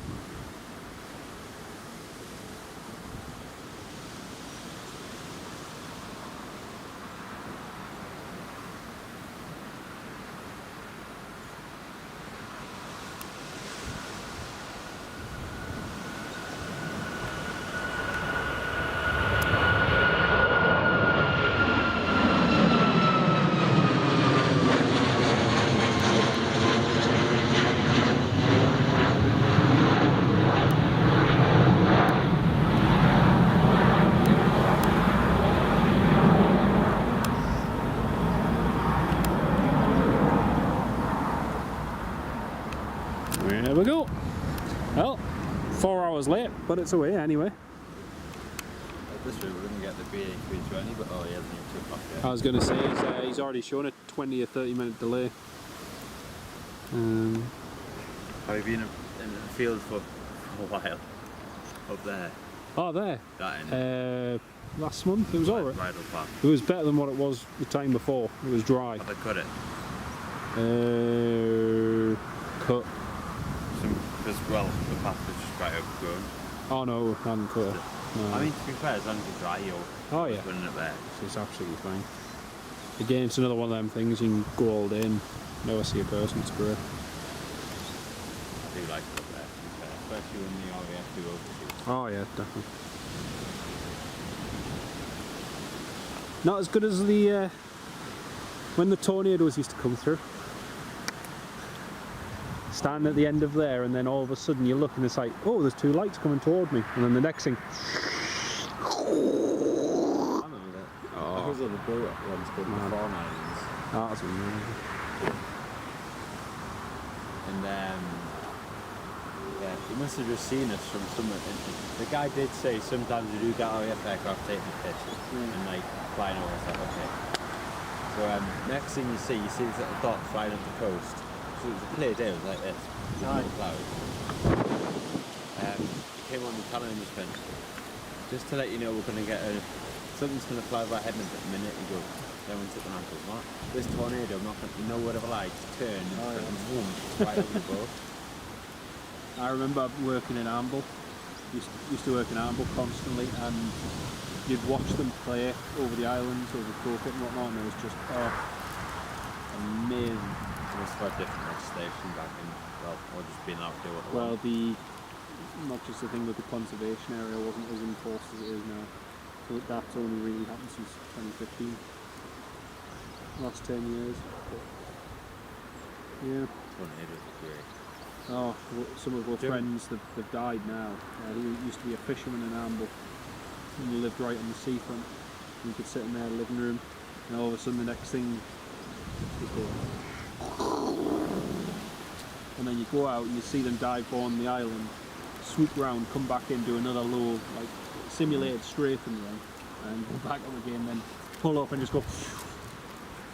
2000 and, when was it? 2005, 2004. Do the German Air Force still have some? Yeah, Luftwaffe do. Because they were across here not long. We had if I show you the pictures of the South Dragon that we had at Teesside on the way to Cardiff. Well, that was hilarious because my mate told me it spins on a dime. I went, okay. Oh yes, I remember. Yeah, that was funny. Yeah, I remember that. And it didn't. No. Because at the time I had the Hawks over there and I had IS Medical there. Oh, cool. So I'm stood here and I watched him round me. Yeah. And as soon as he hit the turn, I was like, oops. He's not going to turn. I still left enough room so he didn't go anywhere near the king. And to be fair, I think he had a Cessna citation with all the technicians in behind him, so I just put the citation between them. Yeah. I think it was 2004 or 2005. I was sat doing some of my lessons at home, and then all of a sudden heard there was this on light, like the path, like the windows like shook and everything. Dogs sat about and outside and what on earth was that? Sonic boom off the North Sea, and it happened within about 10-15 miles of Boomer. It was a QRA, and it was. You can still go online, you can find it on the Gazette, on the Northumberland Gazette, and it was like... Phones on the floor. Oh no, that's just a bit. What, because they wrote a story on it? Yeah, it broke lots of people's windows because there wasn't as much double glazing, obviously, so a lot of people with all their glass Just cracked. It was amazing. I'll never forget that, just hearing that. And you that thought, exact reason is why the Concorde never did so well. Yeah. I loved it. I mean, to be fair, I think the Concorde will do fine these days. But then look at how much engine technology you have. I'm looking forward to seeing what this new, what is it called? Oh, the boom. Yeah. Well, that's going to be good. That'll be an interesting one. Yeah. Hope it'll be like Concorde. The thing is, they need to, as long as they put new efficient engines on it and it's more It's efficient. basically efficient Concorde, isn't it? Not really, because it doesn't have the same passenger capacity as Concorde. No. With Concorde, you could squeeze in up to like nearly 100 passengers. Same concept, though. Same concept, yeah. But It's unlike any other aircraft we have right now. Oh yeah. But again, until it actually is built, and until it actually leaves the ground, there've been lots of different ones where manufacturers have had backing for similar sort of design, but they've never taken off. Yeah, because there's only ever been Concorde, and then there's nothing ever like it again. Because Boeing Officially tried. flying. We got a little Boeing tried, but penny on the way up. That's ripping. Zulu Mike. 2 Zen. Zulu F1 November. We might be going to the T-side actually. That's probably more likely. Well folks, we're just waiting for the Sun Express, which is running a little bit behind schedule at the moment. Yeah, it's definitely T-side, yeah. Yeah, Luton to T-side. I just saw an ADSB, I didn't actually know. Yeah, it's on flight rail. I've got the NCL photo one. Heathrow, Golf Equine. I've still not got any of the One World livery ones. What, the BA? Yep. I got him. Still haven't got it yet. Yeah, when he first did it, and he came on the Alpha. Mm-hmm. I still need to get the BA one and TTNA. No. TTNA just eludes me every time. There was actually a morning which I missed where the One World and the TTN, what else was the three? What is it? The light blue one. Oh, TTNA. Yeah. Yeah. I can't remember what it is exactly, but TTNA and the One World were in for a morning. Oh, that's class. So I know on the mornings when that one departs, the tow they run over, so there was I could have had a shot or two. Oh, that would have been cool. That would have been really cool. But there's 2 A319s scheduled in tomorrow. I saw that because I thought one might be the, but it's not. It's Have they got Regis yet?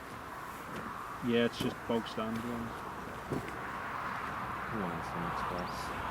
When you're not back to road. I'll give it till about 4 or 2.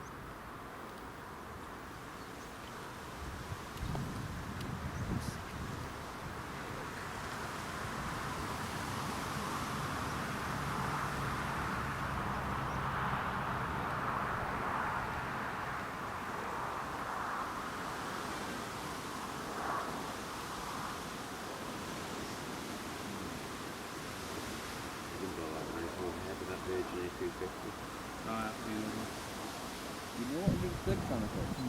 If they cut down these trees, instead of building the metro going by, instead of everything. So we'll need to take one for the team and get some hedge trimmers. Yeah. That's getting through. Well, have you not seen they already started taking out the ones at that end? Have they? Yeah. Oh, The railways guys have been taking all the trees down, but they've only got to that far.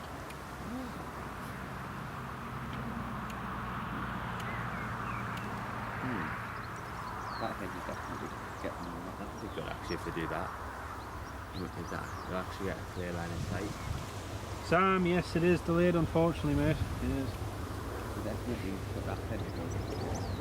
Yeah, they wouldn't cut it though till September at the earliest.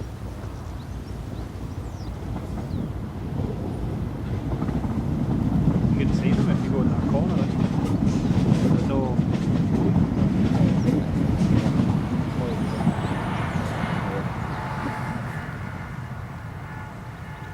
Sam Sharp got some cracking photos over.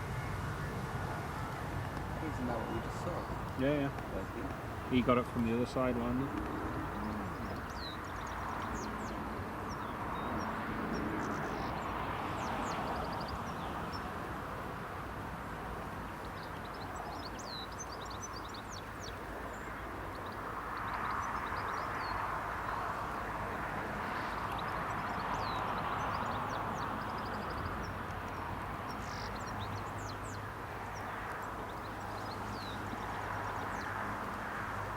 What day is it today? Thursday.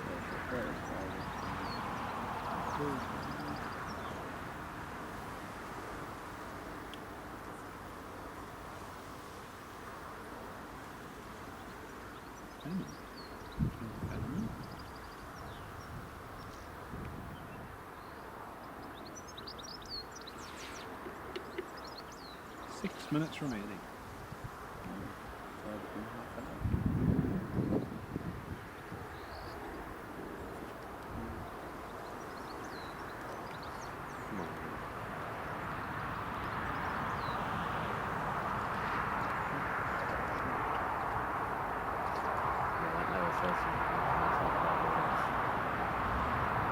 It's always this. It's always the special livery that's always late. Oh yeah, every time. Whenever it's just so slow. Yeah, unfortunately, Janet, it's delayed. Sadly, we're just still waiting on it. It's on the ground. Flight radar isn't even shown a delay for it. The only issue is that a lot of the Turkish flights today have had slot delays, so yeah, it's probably ended up getting one itself, sadly. Yeah, waiting for the Sun Express to go out, and then we'll see how our battery gets on. Maybe catch a couple more later on. Make use of the battery in the time whilst we're here.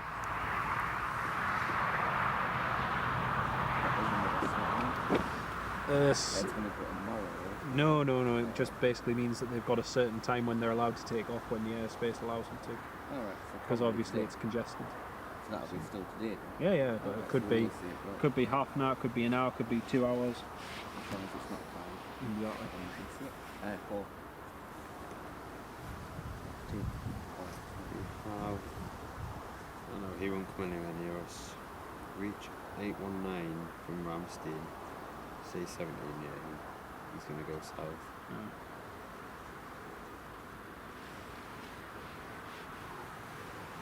They need a hedge cut as grass cut as a lit up in there. And then this would be better spot to see the thing. Do you know what I was thinking this the other day? Do you not think that if someone bought this would be a good campsite? Yeah. It would until you try to get insurance for it. Or if you're trying to sleep. Yeah, true. But it would be a nice view. That's what I mean, you could sell it as a nice view. I mean, they've got it in Mildenhall. So. True, I'll still need to go down there actually. Friends got a base tour next month, so I'm like... I guess Mildenhall's a bit like Newcastle though, isn't it? Where there's just a long time of nothing.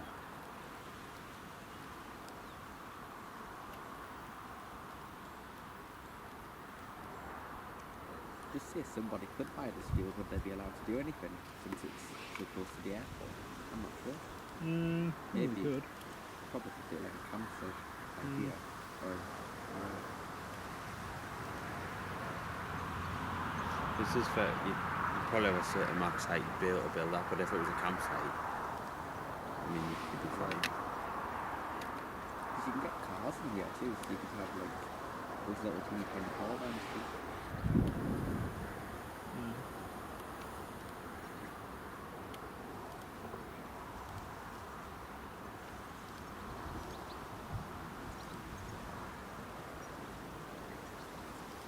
Oh, right, it was shown as a fan, but it wasn't VGV.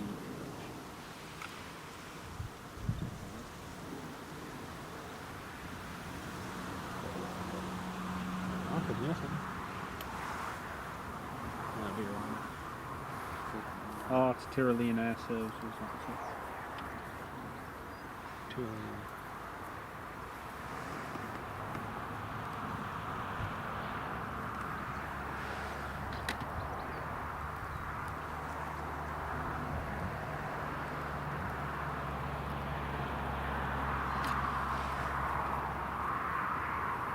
And that's the battery on it.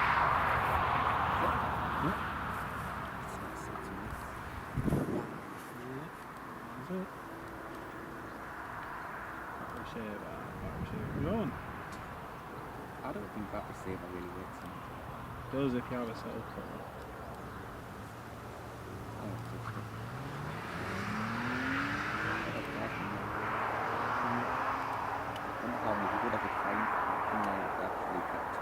Oh, no, 24/7 monitorization.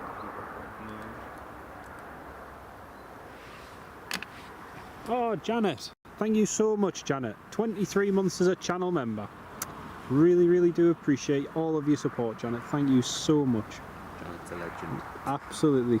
In the words of Sean Ray, Janet's a legend. As are all of you, dear channel members. Love each and every one of you. Thank you so much for all of your support. Really do appreciate that.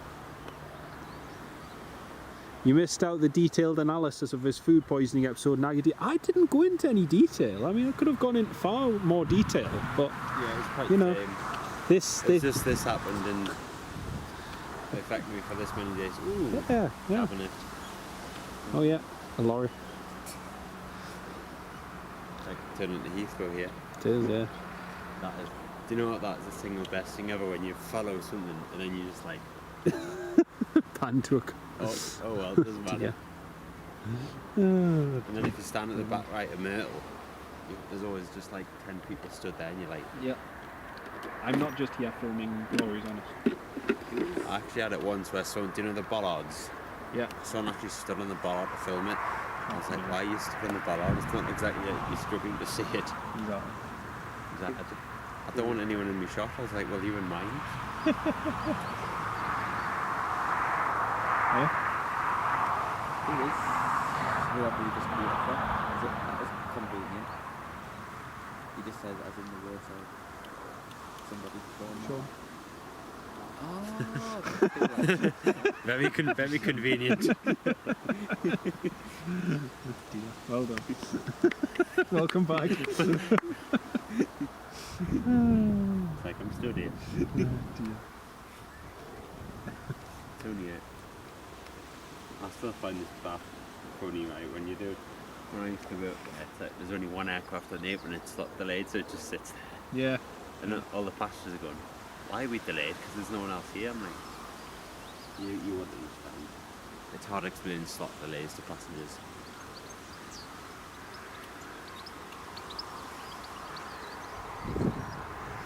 Ooh, hang on.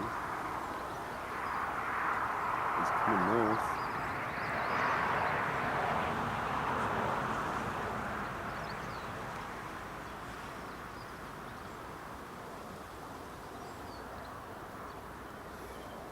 About 10 minutes. What, reach 819?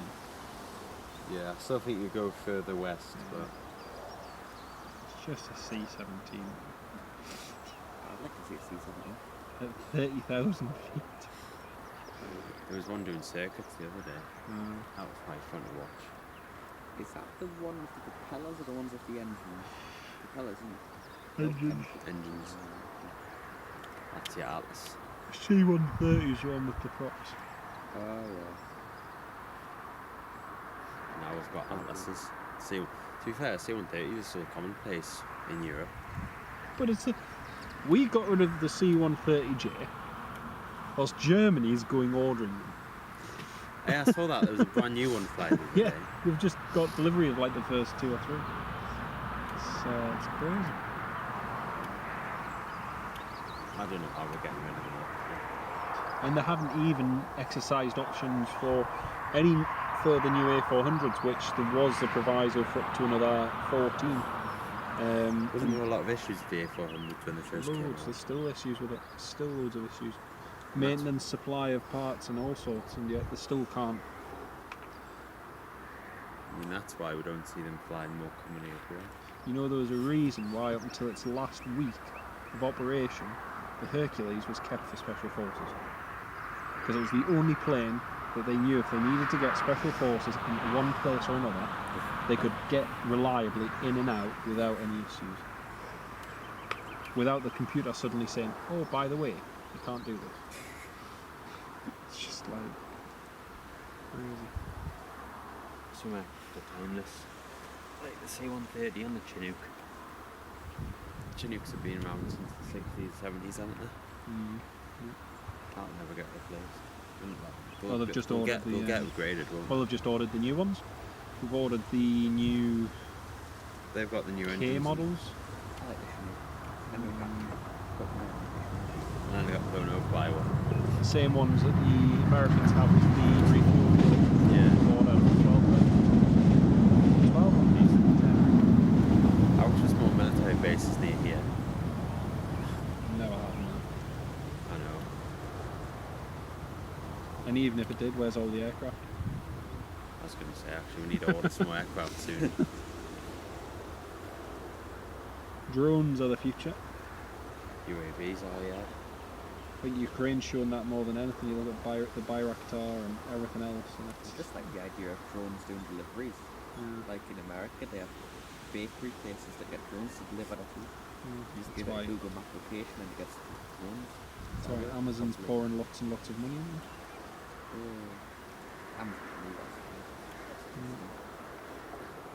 Better idea than the robots with the wheels that go along the streets, because anyone can just like steal something. But showing you that we should help us buy something. Come on.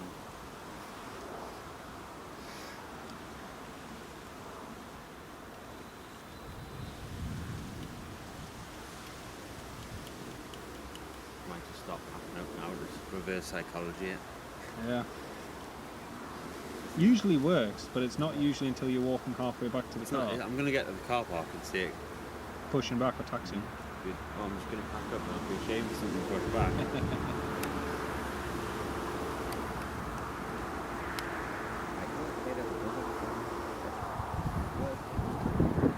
It's not the end of the world. He still came all the way at the end, so I'm happy.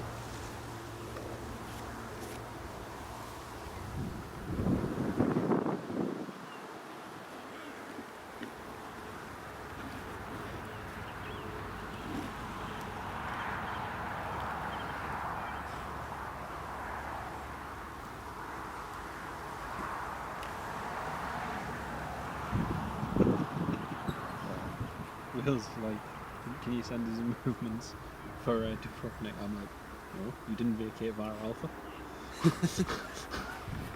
You didn't vacate via Alpha? Yeah, I asked you to vacate via Alpha and you didn't. You vacated via Bravo and went straight on the stand. I looked at the Gulfstream pilot the other day.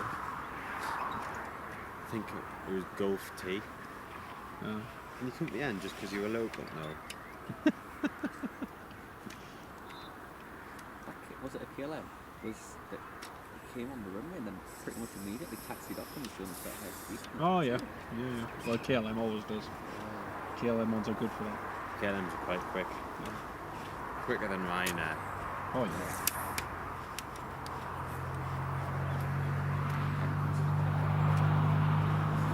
Trains aren't. Trains aren't. On the ground like within the car. For like 90% of the time.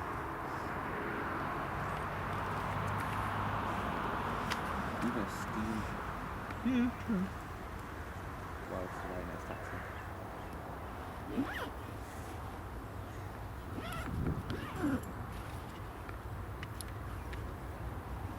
I think reverse psychology may have failed. I'm not at the gate yet. Yeah.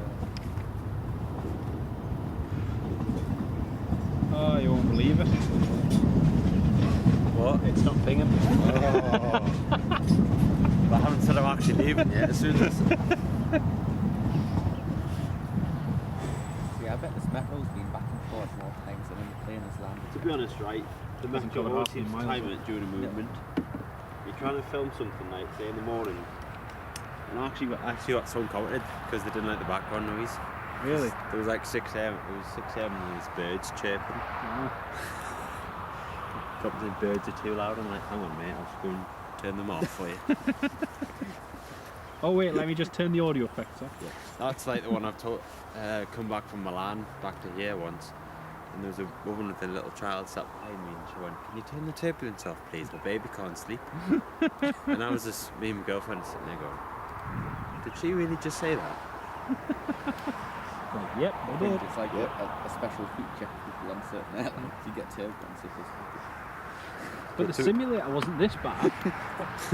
But to be fair, I knew what the pilot was doing because we were a bit delayed, and he just sat in a pocket of like a tailwind, and he just like gunned it. I was like, "Yeah, we're gonna get back home early. I know what he's doing." Sweet. Okay, well that the Phenom is now live. ZM, what is it? Are you 336 or parked down? what? Sorry. Are you parked down? Yes. Parked in the car park. If it does move, I'll get you a message. And then I'll. Because even if you like, Well, even if I get down the car park, I'll just walk back and like get it. no, but even if you get there, You pull in there for 2 minutes. Oh yeah. I never like to, but I have. No, me neither. Me and my dad. What's it we were getting? It Oh, is. Air Malta A320 Neo, 9H Neo when they were doing the charters. Oh, I've got a picture of that from Gate 19. And we were running late, so we literally just dumped it there. Quickly ran up here, got it. About 10 minutes, and then. Yeah, I mean, we'll be mad if that police car will come down. I mean, to be fair, that beam was sat on there. I was going to say how many taxi drivers. I've seen taxi drivers there for like 2 hours. Yeah. There was silver like it. There was a red Fiesta there when I was there. It was that. Right, I'm gonna get walking No anyway. bother. Good to see you, mate. Take care. Good to see you. Take care. Don't do too much. I won't. I'll drop you a message if it moves. I will. Nice to see you. See you in a bit. Only 8 likes to 100, Ken. Whee! Happy days. Whee! Aye, of course we can get there. Just got the Sun Express to come, and we've got about 2 hours of battery life. I think we can get the British Airways, and maybe.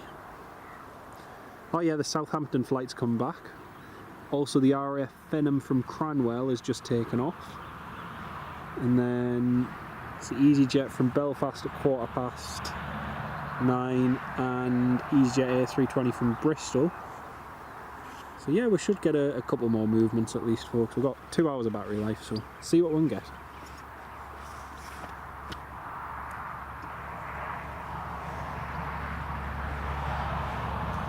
It's a beautiful, beautiful evening here. And the wind's died down actually, compared to what it was. It's actually not too bad.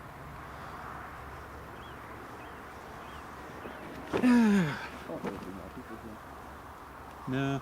Do you know, I expected for that special event, I expected it to be a few days. Just not as keen, is it? I'm joking.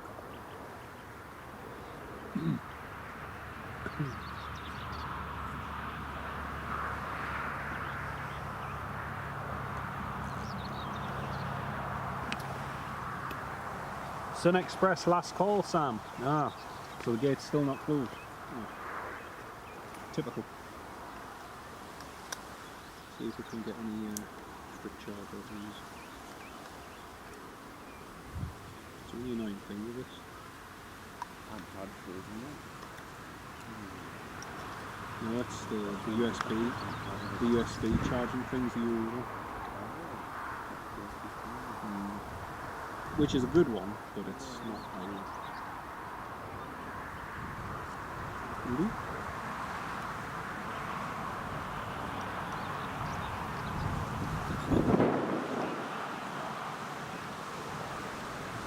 I think it's interesting how you swap packets around. They keep doing it on power for them. Yeah.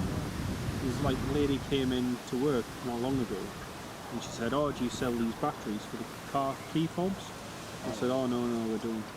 I says, "Have you tried changing the?" Oh, that was it. She couldn't start a car, and I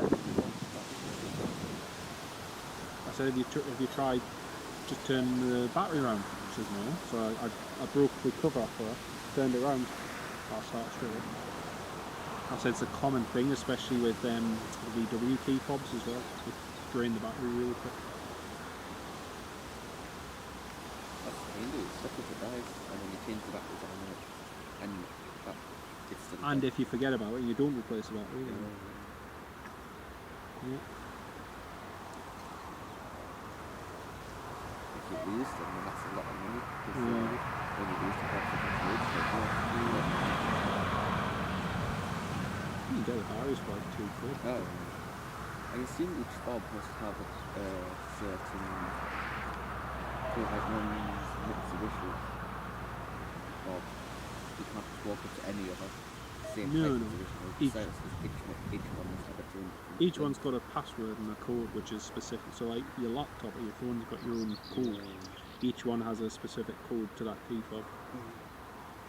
That's why Land Rover have been in so much hot water, because people have been able to hack into the software and actually unlock the cars using this technology. So if your keys are within a certain vicinity of the car, they'll use this thing to make the car think it's your keys nearby, and then they use that to unlock it. What did you say he's got to go for? What is it? What did Sean say he's got to go for? Pick his girlfriend up. I think she's finished work, so he's got to go down to door and pick her up. Yeah. The good thing is he's doing it out of rush hour, so it's not too bad.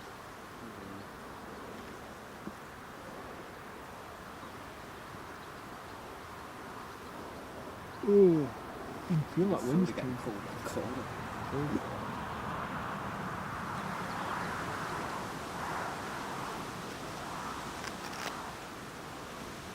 Yeah, I can't even see what that thing says. I can see the I can see that the buy me a coffee thing's randomly popped up in the bottom of the corner, and I can't even see what it says. Quality, a picture quality. What does it say? Oh, that's random. I tried putting the plug in for the buy me a coffee one a while ago and nothing showed up, and now it's showing up on the bottom left hand corner. Interesting.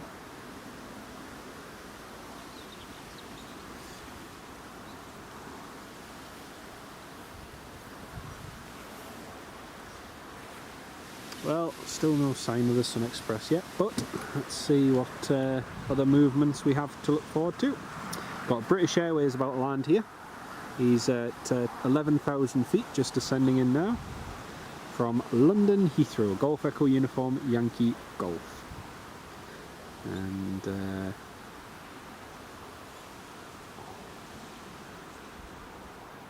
what else do I have?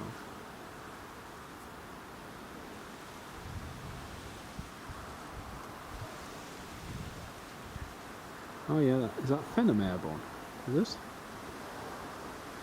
Yeah, it is. Cranwell and Newcastle, but he's just doing a circuit.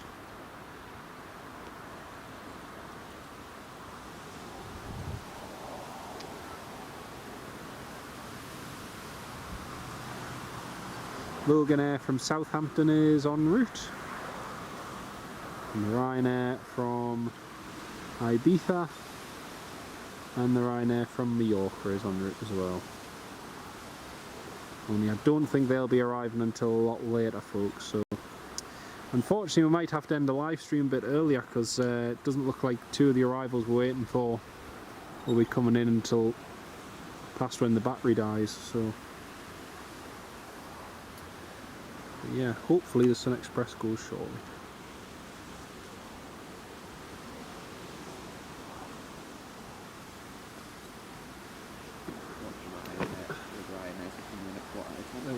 Quarter past 9, but alright. Both of them are running late. Barcelona one is only just taxiing now. And it should be in the air.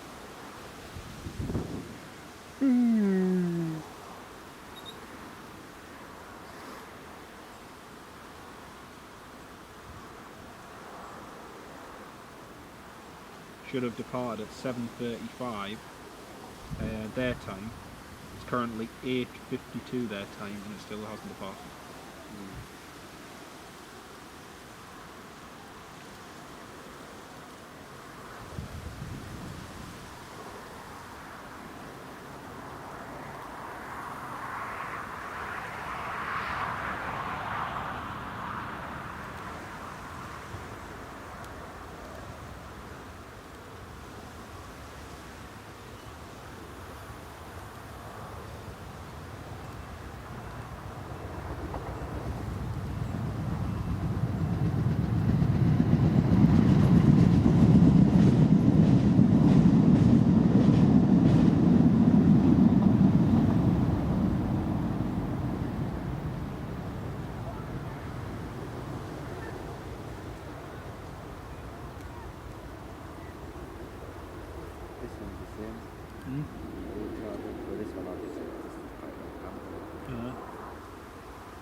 There's one of the four. Oh, how much are the wireless earphones at your garage? Or do you not know? Well, them ones I wouldn't buy them. No? Those would never last that long. They're not that good. Oh.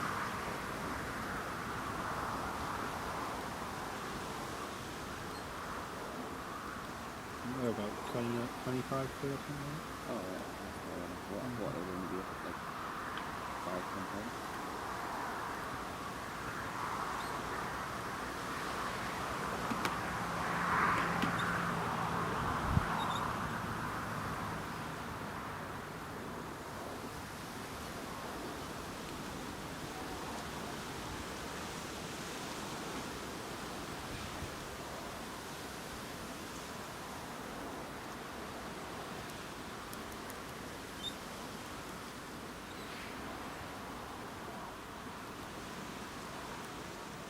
Well, British Airways is about one.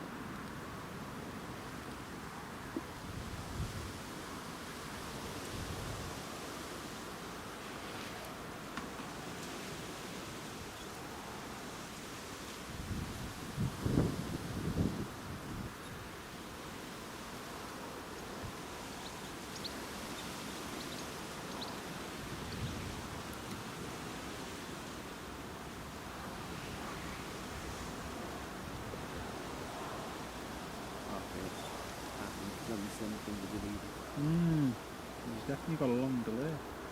Well, actually, let's have a look, see if there's any delay being put in. Is there? Nope, no delay put in yet. Like they on this late getting something. No, usually they show roughly what the estimated delay is going to be. No, I'm not sure.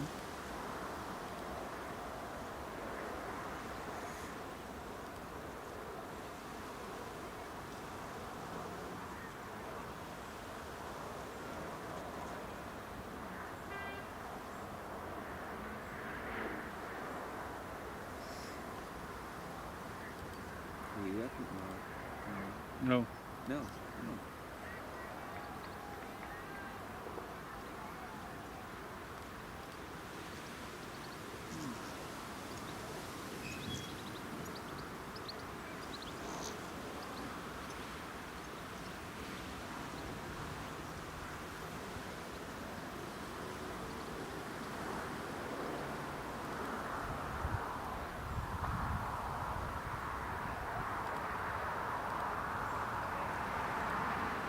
So you're still coming back tomorrow,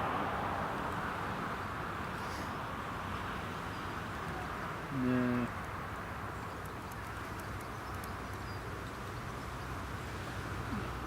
Oh, it's pinging! It's pinging! Oh yeah, it's good. It's good. Ah, it's pushing back! Woohoo! Great news! The Sun Express is pushing back. There it is. Sun Express is finally pushing back. And at the same time, we've got British Airways A320 just turning onto the final approach as well. Happy days.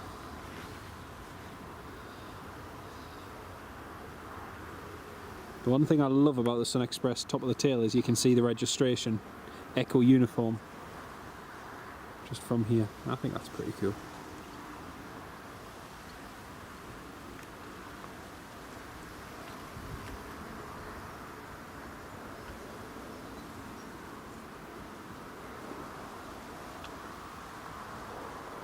There we go. Oh, that felt like an age waiting for that. Dear me. You can see there's 33 of you all still tuned in. Very good evening to each and every one of you. It's been quite a quiet evening since about 6 o'clock, but we'll catch this in the British Airways, and I think that's going to be it for today, folks. We've caught some good movements, and it's been pretty good.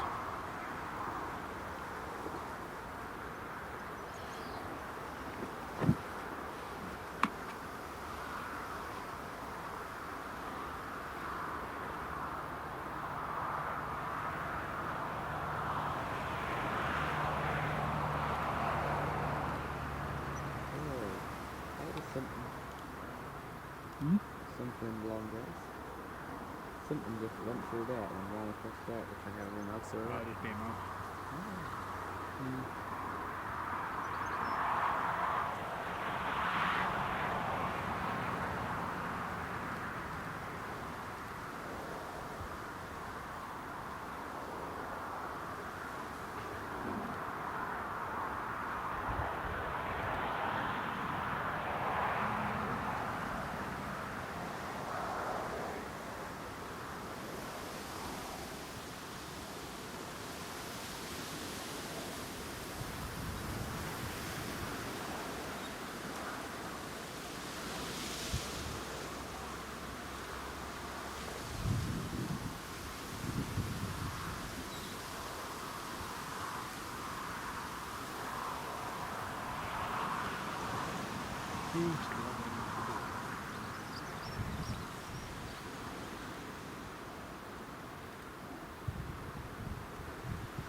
Eh? It gets quiet, It does, yeah. It does, especially in the evenings, because the thing is, once the wave's gone out, then the next wave's kind of you're waiting for that to come in.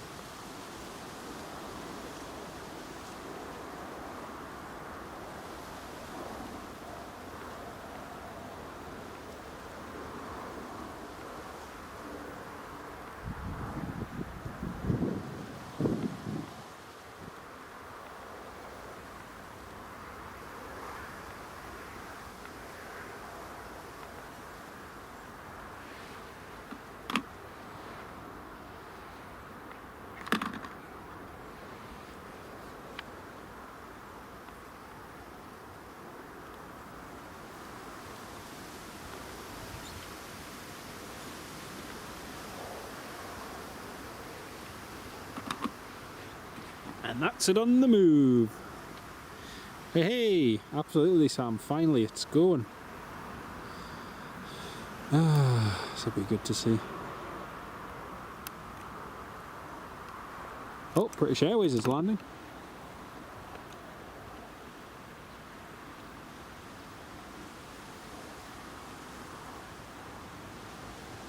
Oh, British Airways is down.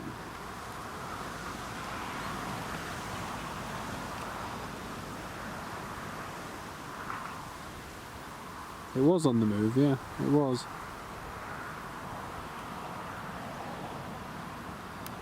Just managed to catch it as it came out from behind the terminal. There we go.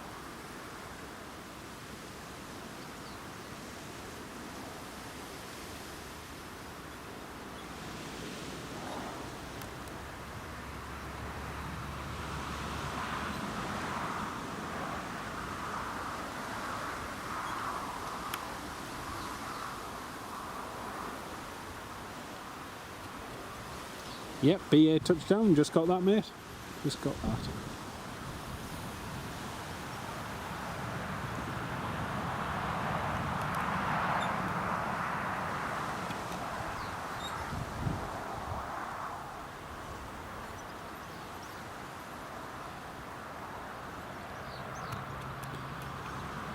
Pan on the BA, given we can't see the Sun Express because of the bushes.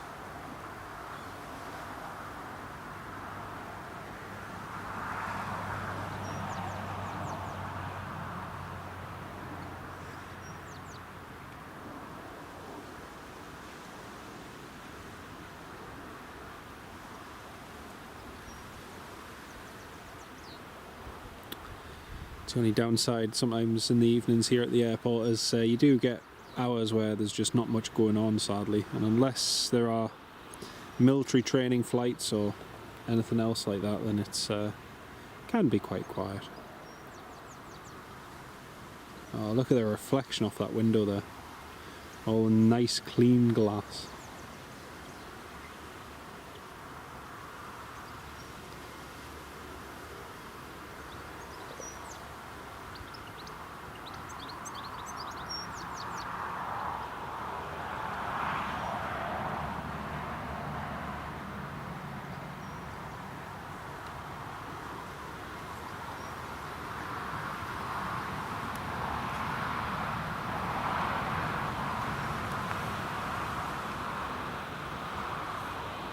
You see the stand guidance there, bottom right hand side.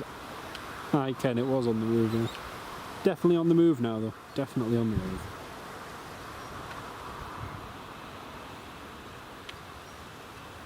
Stand 3.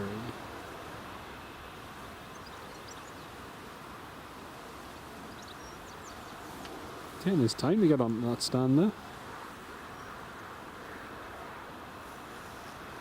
It is beautiful evening sunshine. It is beautiful.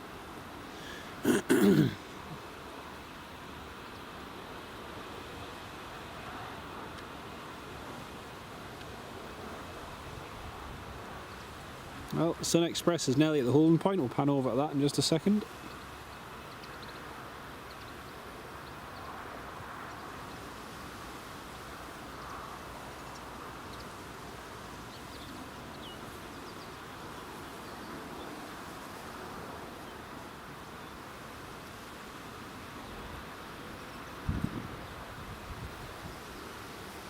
There we go. Yeah, definitely would be the perfect timing for any new routes, but again, it'd have to be the right route and it'd have to be the right airline. Okay, here goes Sun Express. Just about to line up on runway 25.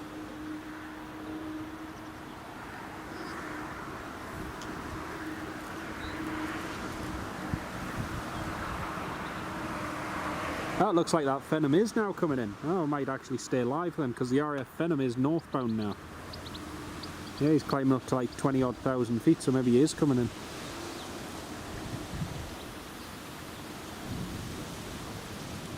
I think we might stay live for just a little bit longer, folks, just to see if this Phenom comes in, because that and the Logan are both heading northbound now. And here it is, the highlight of the day, lining up on the runway. Sun Express Special Livery.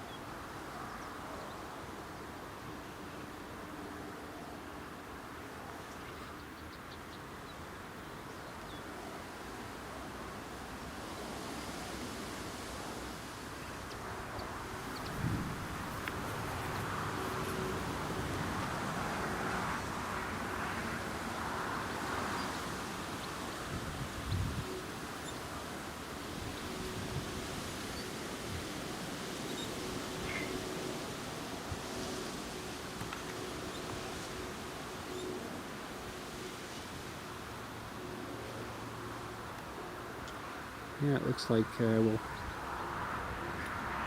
looks like the Phenom is definitely heading north, so we'll keep it going for a little while longer.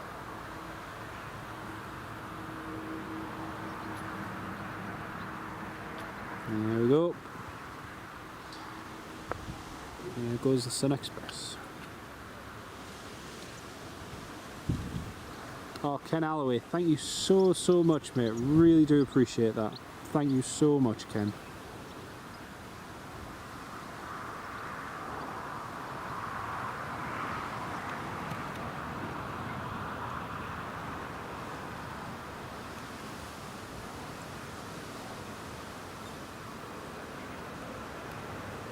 Oh, he's not got many passengers, has he? He's going up like a rocket.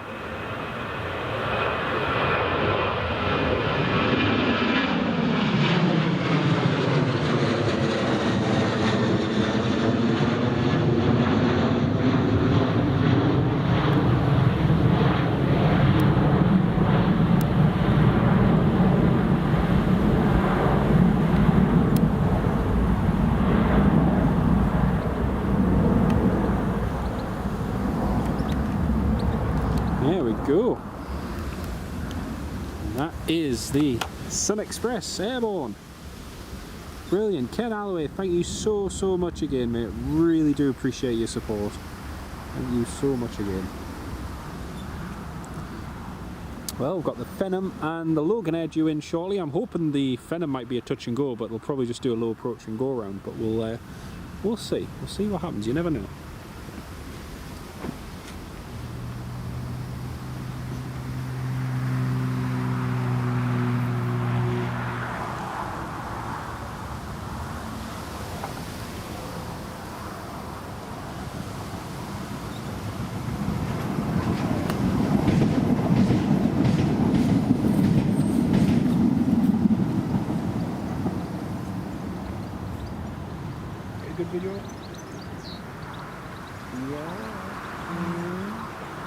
battery died just as it was finishing his tape. Oh no. But I got what I needed, so that's good. But there's something else from there. Yes.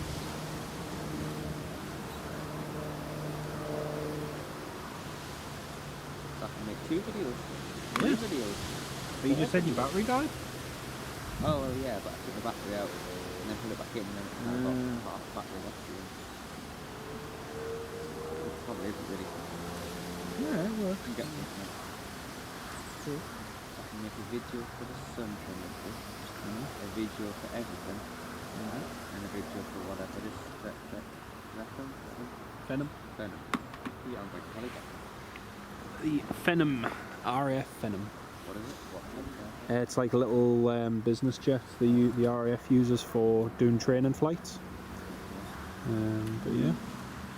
And folks, just in case you're wondering who I'm with none other than the very person who brought you the Airbus A340 video of ASC Airlines from here at Newcastle, my very own nephew. So big shout out to Andrew, everyone.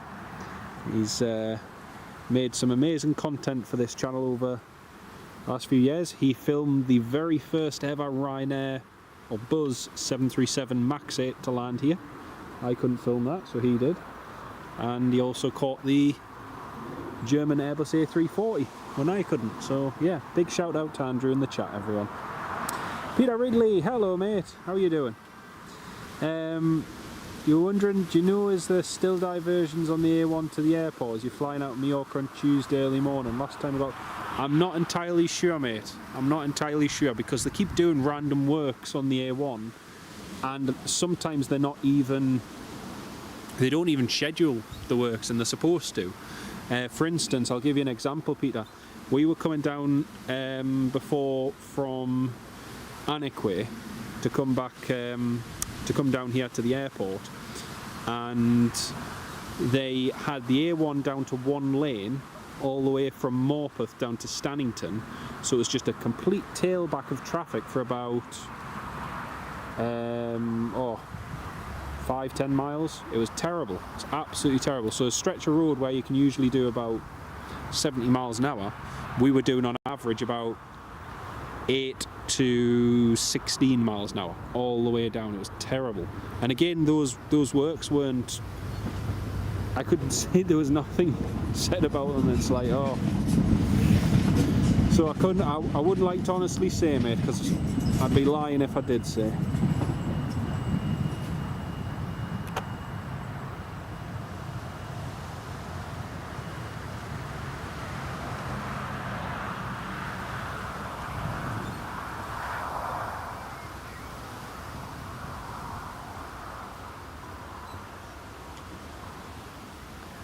Have a look at flight radar. The RAF Venom is now descending here into Newcastle, as is the Loganair Embraer 145. That's good, they're both descending in. Ken Alloway says hello Andrew. Good to see you on the live. There we go. Yep, and 4 more likes to 100.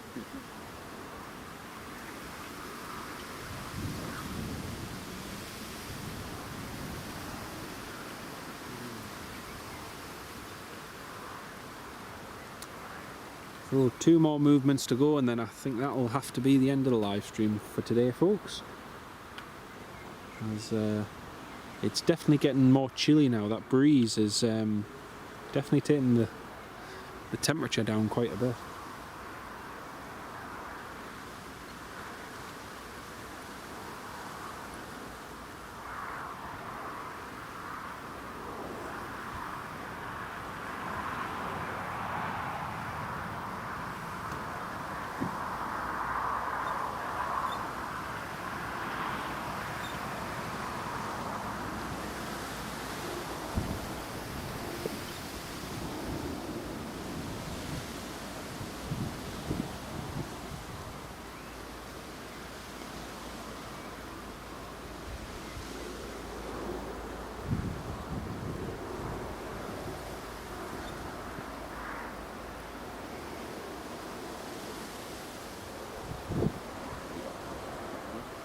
Hmm?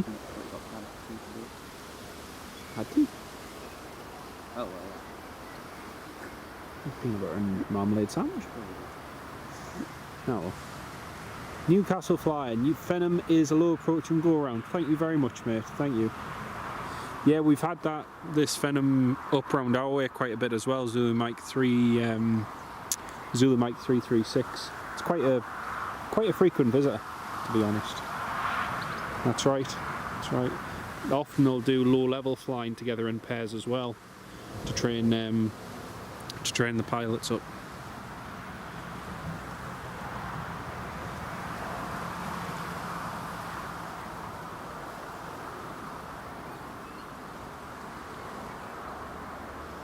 Yeah, just to give you an idea of when, so from when the Fenham comes in and the Loganair comes in, the two Ryanairs from Spain, the one which was supposed to arrive the latest at 9:35 is now not due in until 5 to 10, whilst the other one, which is supposed to come in at 9:20, so an hour's time, is now not due in until 10 past 10.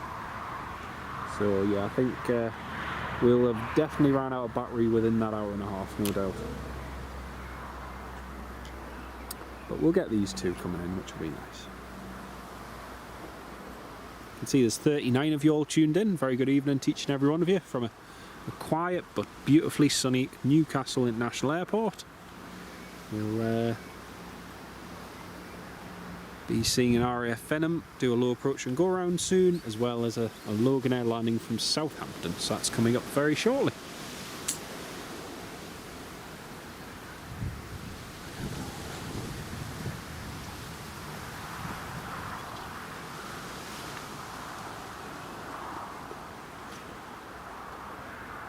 SJ's Transport, no worries mate, take care, we'll see you next time. Lovely to have you on the live stream today. See you soon.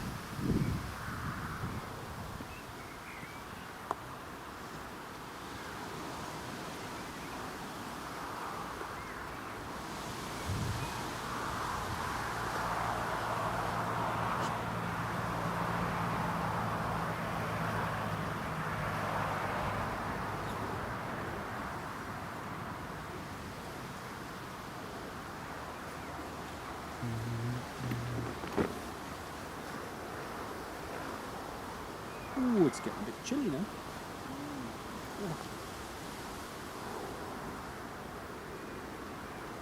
You can tell that wind's turned northwesterly. As compared to what we've had the last few days. Most evenings, even by now, it's still really mild. But it's just,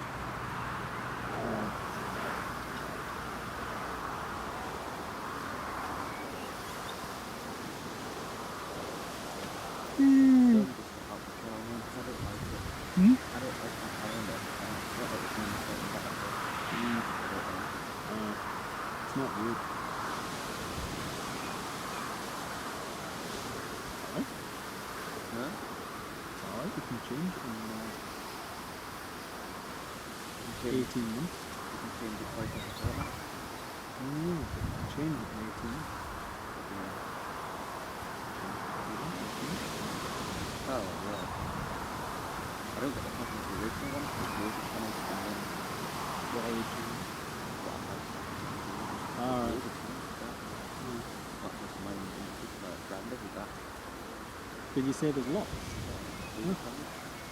Grandad with that channel. I knew his. Yeah. I could have the same.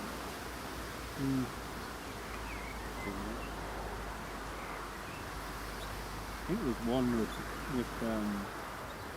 mine. He's a financial investor in Florida or something like that. Yeah, aye. There's a few different ones.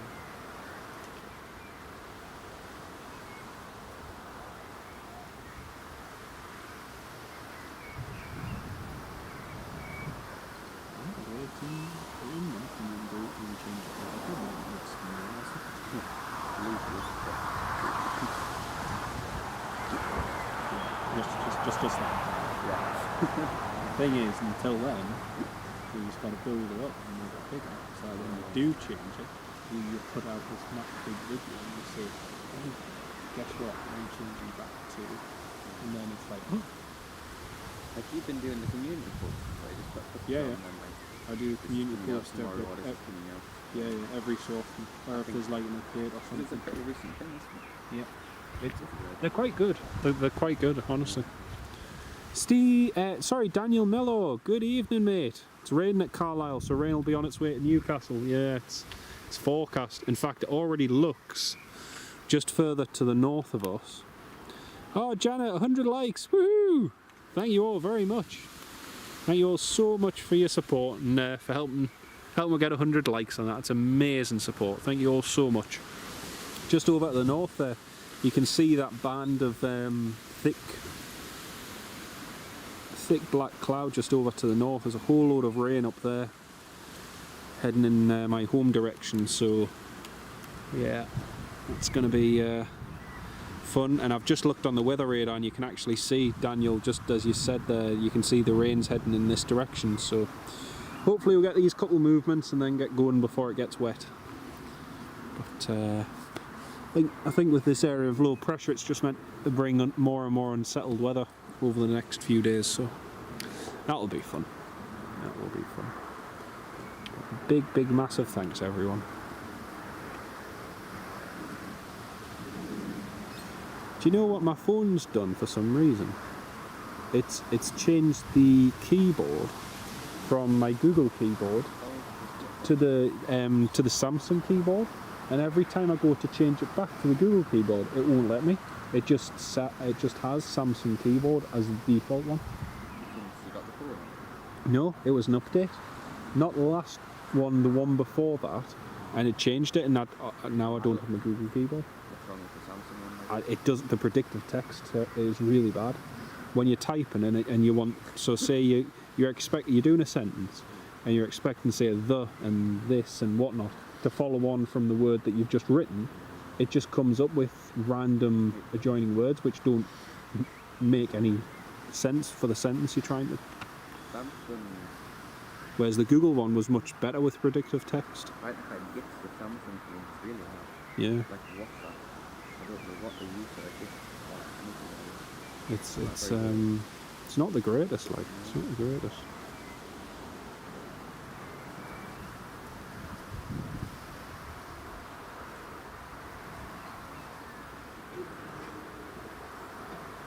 Alright, let's have a look. Where are these planes? The Phenom looks like he's heading straight for the approach. He's at 6,000 feet. Oh, it looks like he's going to go in the overhead.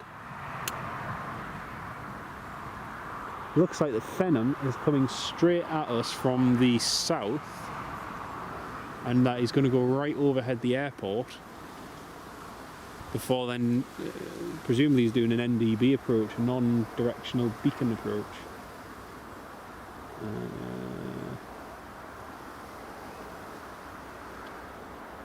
Cannot see him yet. As soon as I see him, folks, I'll try and zoom in. He's just approaching the time now at 6,000.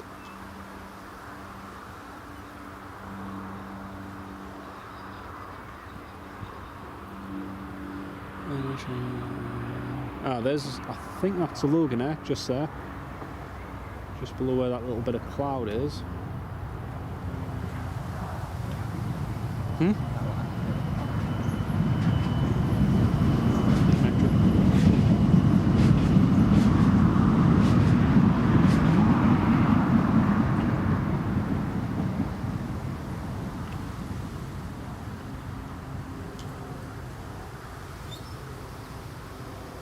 Oh yeah, he's still at 6,000 feet, heading straight for the overhead.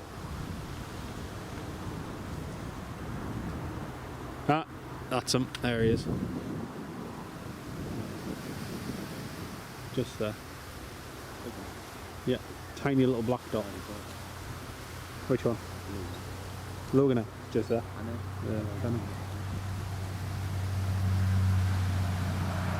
I can see the Phenom, folks, but I'm going to struggle to get a focus on him because he is just like a tiny little dot.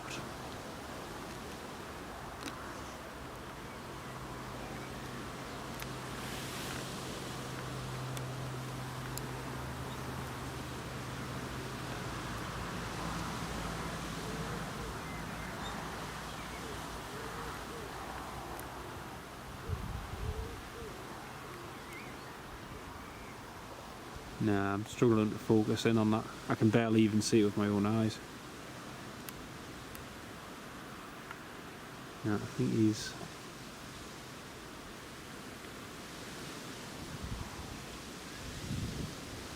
Ah, there he is.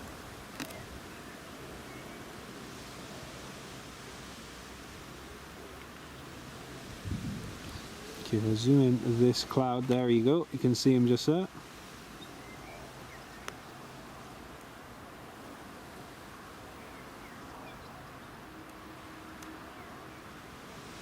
I was really struggling to see just with the glare from the sun, and just that bit he was in there, it looked dark, I think because of the cloud. Right, so that's the Phenom there, and the Loganair's just turned in onto final. You may see the Phenom to the east of you, 6,000, just got that there, thank you Newcastle Fly. Just got them there.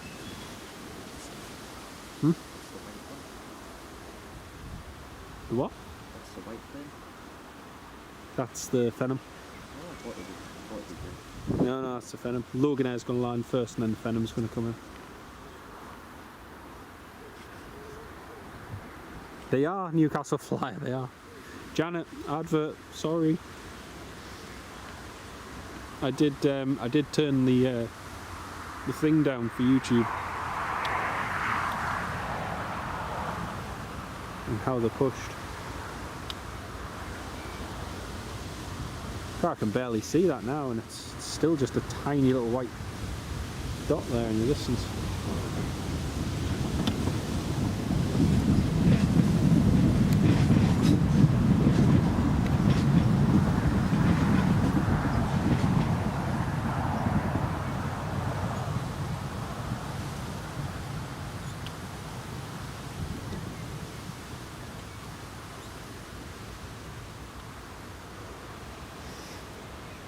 Oh, excuse me.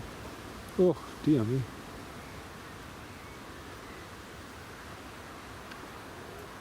Really starting to feel that 5 AM start now.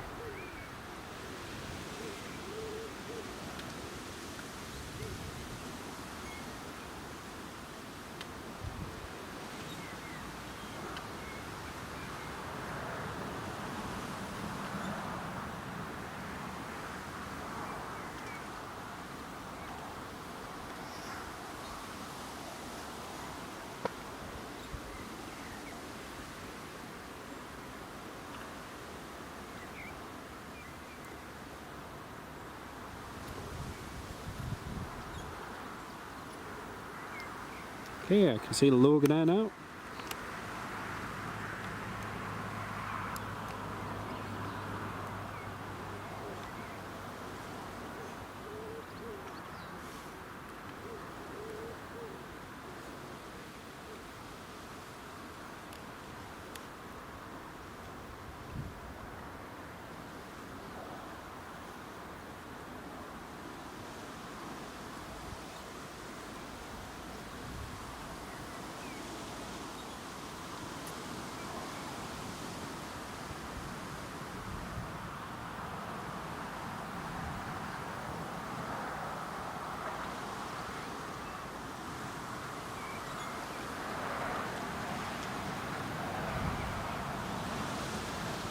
So the Phenom's just coming in behind the Loganair now.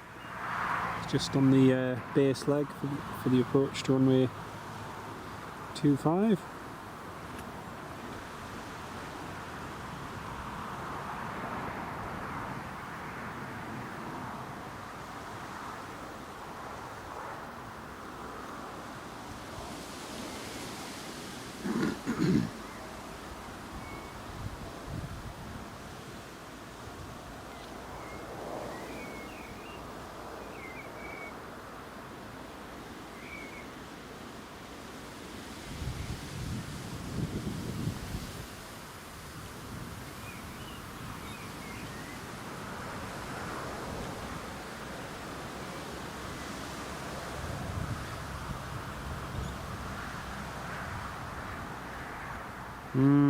They're a right pain.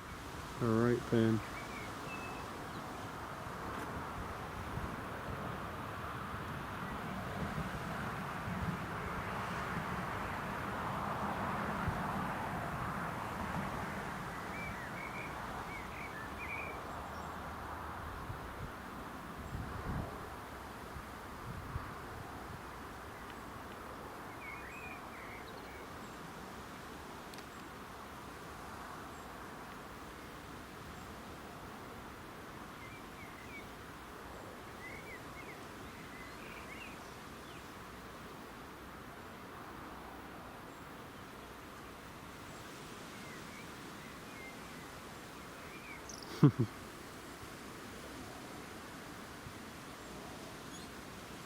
I always think Loganair, when the nose pitches up like that and they hold it really high, it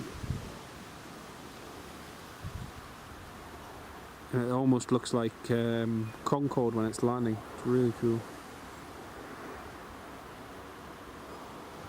It sends you off the live. I'm sorry about that, John.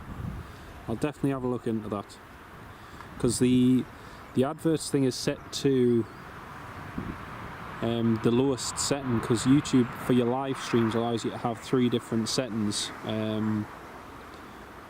for the adverts. And so, for instance, on a typical, generally on a typical live stream, just with the adverts, say you get 1,000 views, that'll generate about, say, £2, maximum of maybe £2 worth of ad revenue at tops. But then if you the lowest setting you have, sometimes you can talk about maybe 20 or 30 pence for the live stream. I think Carlisle last week, with the setting it was on, with the views and everything, generated £1.30. So, you know, it's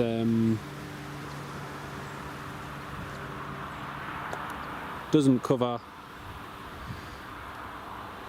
a huge amount, but it does cover some. And that's like I say, that's with it on the lowest setting as well. If you have it on the aggressive setting, then it pumps them out every 30 seconds every minute. So, however, I do believe if you have YouTube Premium, you don't get them, because I've got YouTube Premium because I was getting sick to death of adverts on either live streams or other things I was watching, and it doesn't show any adverts at all. No, not at all. But I like it when people point out things like that, because it just makes me aware and can see if there's anything we can do. But thanks for pointing it out.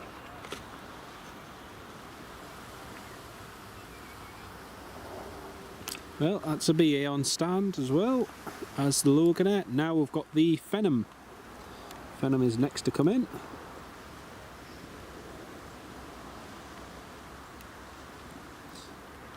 Yeah, like I say, it generates a little bit, which does help towards the channel. It really does make a huge difference. You channel members in particular make a huge impact and massive difference to the channel, and really do help it grow. So couldn't do it without yous, honestly. I really couldn't. It does, Ken, yeah, just the way the nose is pitched up on final, it's really cool. It's really cool. Here comes the Phenom.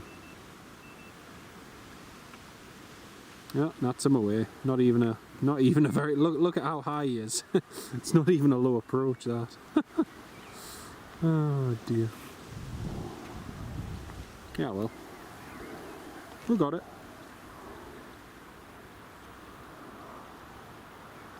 You can see him getting buffeted around by that wind.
That's good. That's good.